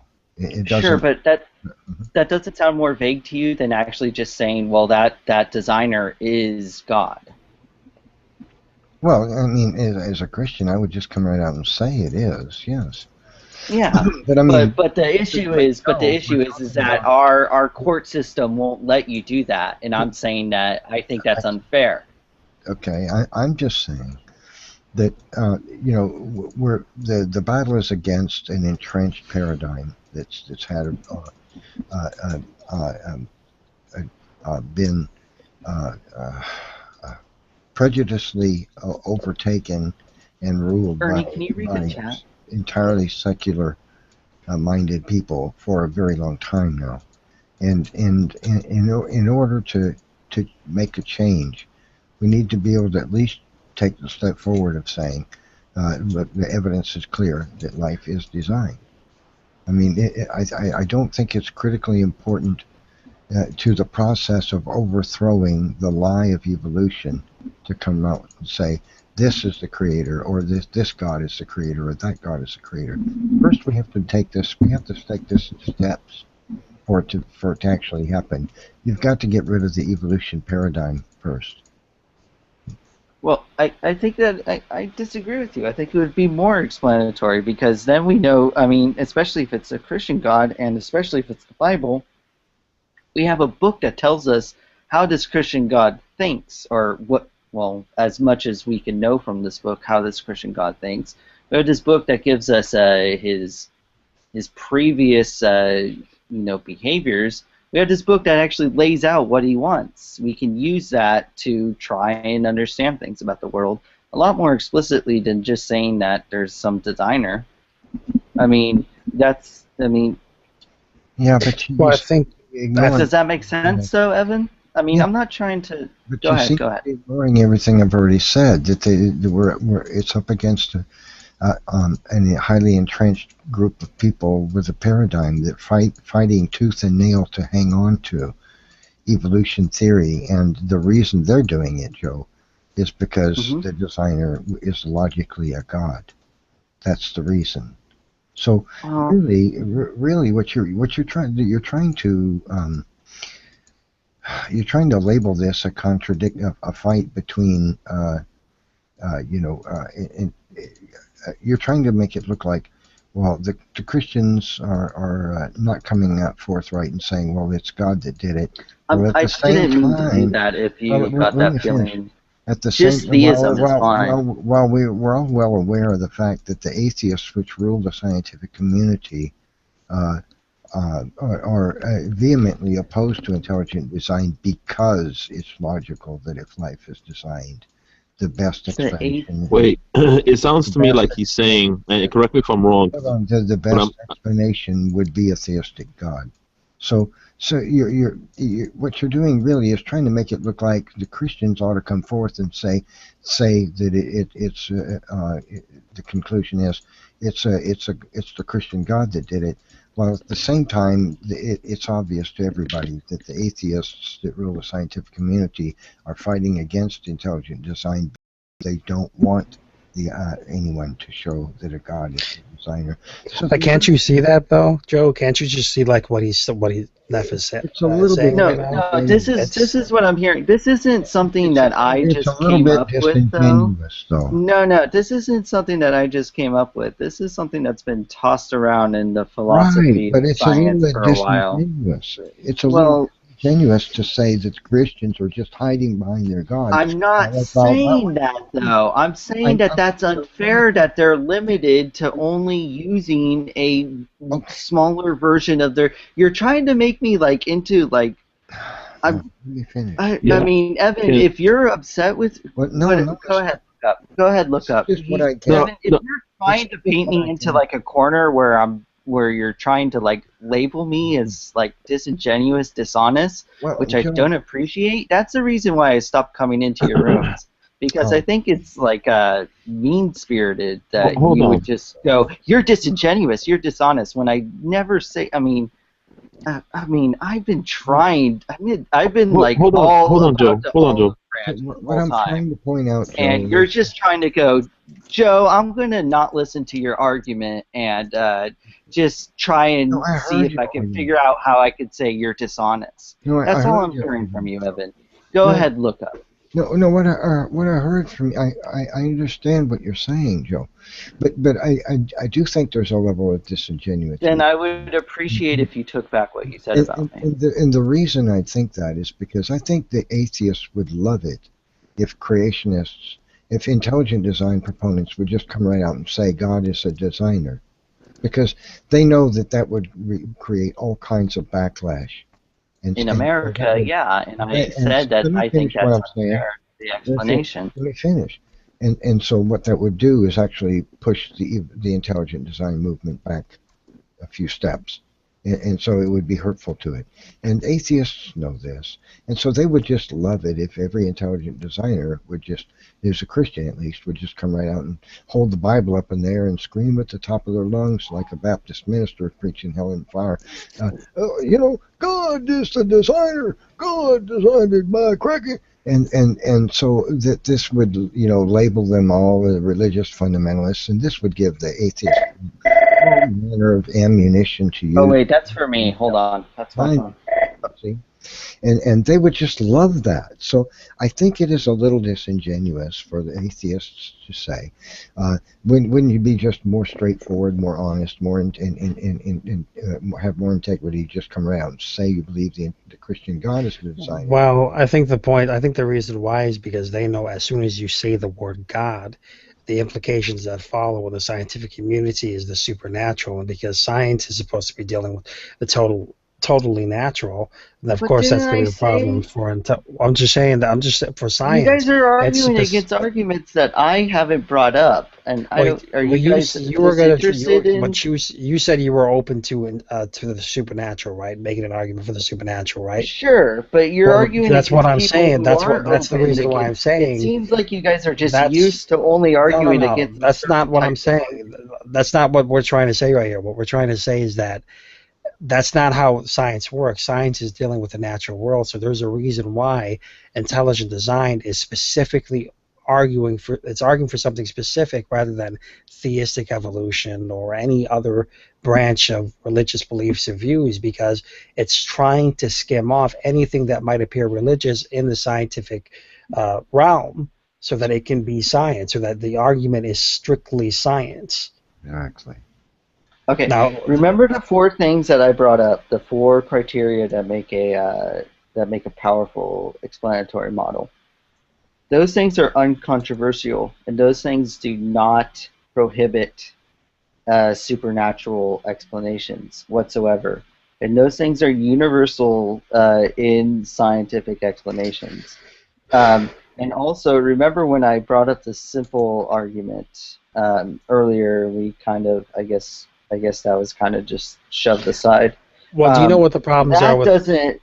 That doesn't preclude any supernatural whatsoever, and it actually looks at intelligent design. I gave it more than just intelligent design working only on naturalism, because I was working with very, very uncontroversial concepts in science and the philosophy of science. Sure, let me ask you a question. What does it say that these very, very uncontroversial concepts in science and the philosophy of science don't worry about supernaturalism to you? What does that say? Joe, let me ask you a question. What do you think the scientific community, which is largely ruled by atheists, would have to say if intelligent design proponents came right out and just said, life was designed by God, instead of saying life has a designer? What do you think the reaction would be? The atheists who rule the scientific community. Yes. I'll tell you what their reaction would be. Their reaction would be to get on the press as much as possible and label everybody who says this a religious nutter. Even okay, so this is even if I say I agree that would be unfair, because we're looking at explanations about the world. And to bury the intelligent design movement behind as much atheist propaganda as they could, and label intelligent design nothing but religion, so that they could avoid having to discuss the evidences at a scientific level. And this way, they could bury the subject and get out from they would weasel out from underneath the whole thing, and it would do damage to the intelligent design movement, and it would give the atheists a scapegoat. That's what would happen. Okay. I'm going to head out, but Neff, did you want to debate the flood or evolution versus creation science? It doesn't matter to me, Joe. Either one's good. How about the flood? But I think one of the, several issues, but one of the issues with the last one is we were kind of talking past each other, and I think it's like, why don't you, this was the idea I was thinking of, the title for it. Is the Genesis flood supported by supported by the evidence. Is that a solid title for the debate? No, I think a better one is to make it a more leveling field. Which is supported by the evidence? The Noahic flood or uniformitarianism? Put both of them on the table instead of make it sound like it's all about somebody having to support evidences for the flood to be a constant defender. Instead, it needs to be laid out fully so that it's clear that uniformitarianism is in question, as well as the. But it's not just uniformitarianism. It's actualism. But you have issues with the term actualism. Can I use that? Go ahead. Actualism is the flood, if you want to use that term. Well, you know what I mean, actualism as it's understood in geology now. Well, again, people use words to as paradigm. So. I could say the same thing about uniformitarianism. Okay, you want it to be more. This will be the debate, Joe. Uniformitarianism or the flood of Noah, which is supported by the evidence. If both of them are not on the table, I'm not interested in debating. But I'm not going to engage in a debate which looks as though it's the creationist up against science. Would you rather have modern evolutionary theory versus creation science? I wanted to debate the flood, so uniformitarianism versus the Noahic flood, period. How about modern evolutionary theory versus... How about Noahic flood versus uniformitarianism? You don't like that, do you? Because it makes the uniformitarianism... Well, it's because I don't support uniformitarianism. Why would I take on a... You don't? You're a young Earth creationist? I told you it's actualism. You're a young Earth creationist, Joe? Well, you just said that there's an issue. People take words and they change them around. No, because then I could debate... Well, okay, so here's my demand for the debate. The title is The Truth versus Uniformitarianism. If you don't agree to that, no debate. See, I can play the same game. Am I playing a game to you right now? That's what you think I'm doing? Yeah.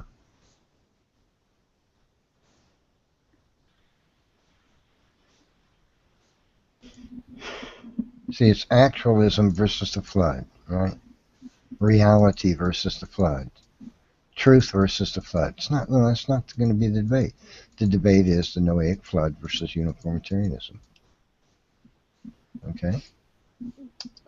Guys, what do you guys think? Do you think I'm being unreasonable here? What's up? I'm always interested. Joe, I want to ask a genuine question here, Joe. I'm being genuine. I have to go, Ernie. Okay, real quick. Don't take this wrong. I'm being genuine. I want to ask if you are not, are you not saying that Christianity should be, attached to our intelligent design movement or the proponents of intelligent design, because somehow you believe that if that's the case, it will kill intelligent design? You see what happens when theistic implications are even made, and people actually are like Mark Armitage, are actually blackballed and fired. He's in a lawsuit right now. Ernie, going on just because suggested dinosaurs may be younger. You're saying the same thing to an argument that you haven't heard before. That's what I'm hearing from you. Okay, I am trying to make it so intelligent design has more of an explanation to work with.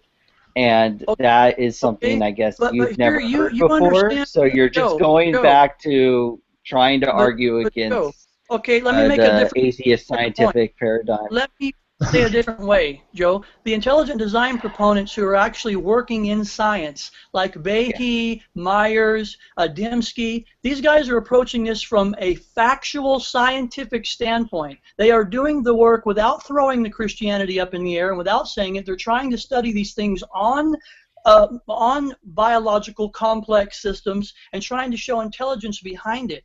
And you want to slap Christianity and No, I don't. I am just saying, would they not have a more powerful, more to work with to have an explanation about things, about the world, if they No. were allowed to No. use. No. Oh, I'm so close to finishing, Evan.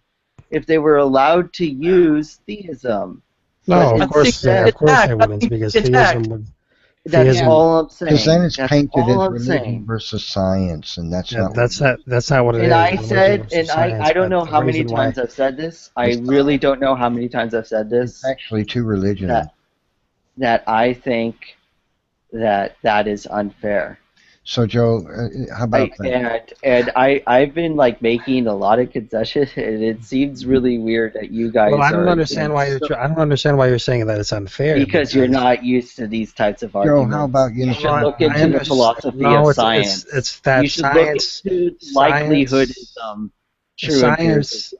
Science is dealing with the repeated Look up observations Elliot within the natural Sober. world.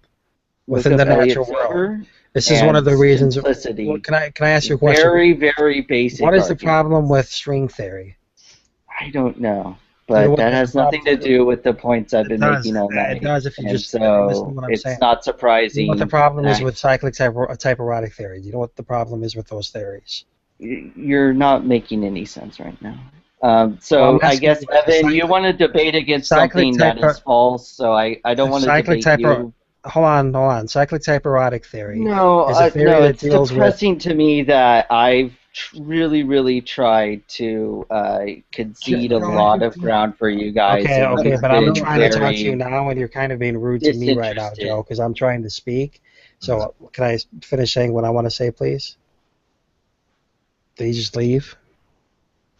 Yeah, see, Joe didn't want to debate uniformitarian versus the flood or no, and I'd be happy saying the Genesis flood versus uniformitarianism versus the Noahic flood, uniformitarianism versus Genesis flood, however you want to word it. But no, Joe wants to make it actualism or scientific truth or fact, versus your religious quasi-scientific pseudoscience BS. See, that's the game. And that's disingenuous. But people like Joe come in here and squawk that he's trying to be so honest and straightforward. Nothing disingenuous about anything. I'm not playing any games with anything. But then we catch him in this disingenuous game playing. See, that's what it is. I think he's just tired or something. Like, he was being kind of rude a little bit there towards the end, but there's no reason for him to be bringing that up, because obviously what I was trying to bring up is these cyclic models, these models that are dealing with universes that are outside of this universe, untraceable different worlds or realities. Well, of course, they're not going to be scientific because they're untestable. They are beyond the natural. They are a supernatural. A supernatural is something that is beyond the natural. So, of course, they wouldn't be science. And this is one of the reasons why nobody from an intelligent design perspective is ever going to dare to argue for theistic intelligent design. I've never even heard that mentioned by any of the intelligent design scientists, theistic intelligent design, because obviously it's a theology and a science, and that doesn't work.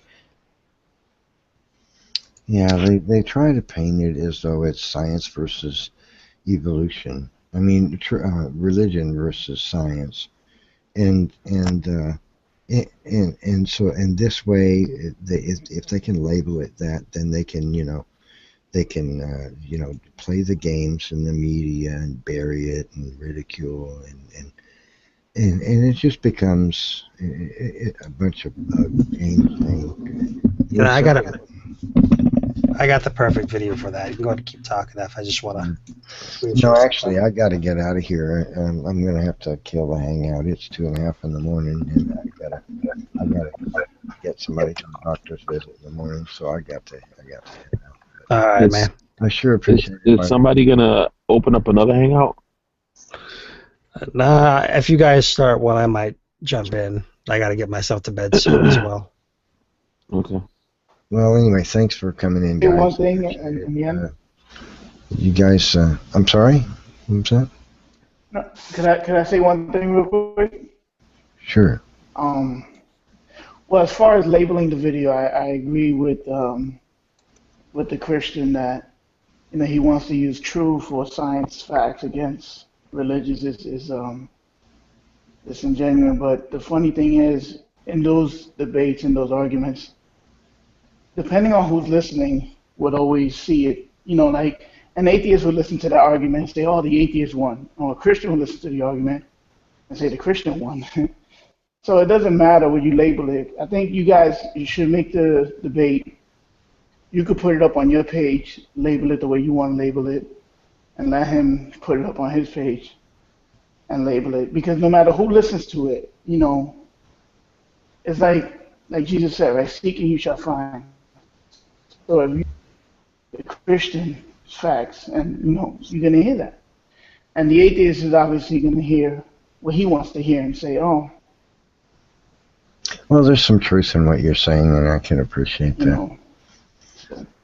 Well, I just think we're gonna kill the hangout, guys. I appreciate you guys all coming in. We should kind of come earlier. We had some interesting stuff going on before you came in, but glad you did show up. Anyway, you guys be blessed and have a good evening. Thanks for coming through. Always a pleasure to have you, man. You guys have a good evening. We'll catch up with you soon. Thanks for coming. Bye, Neff. God bless, guys. Good night. Okay. God bless.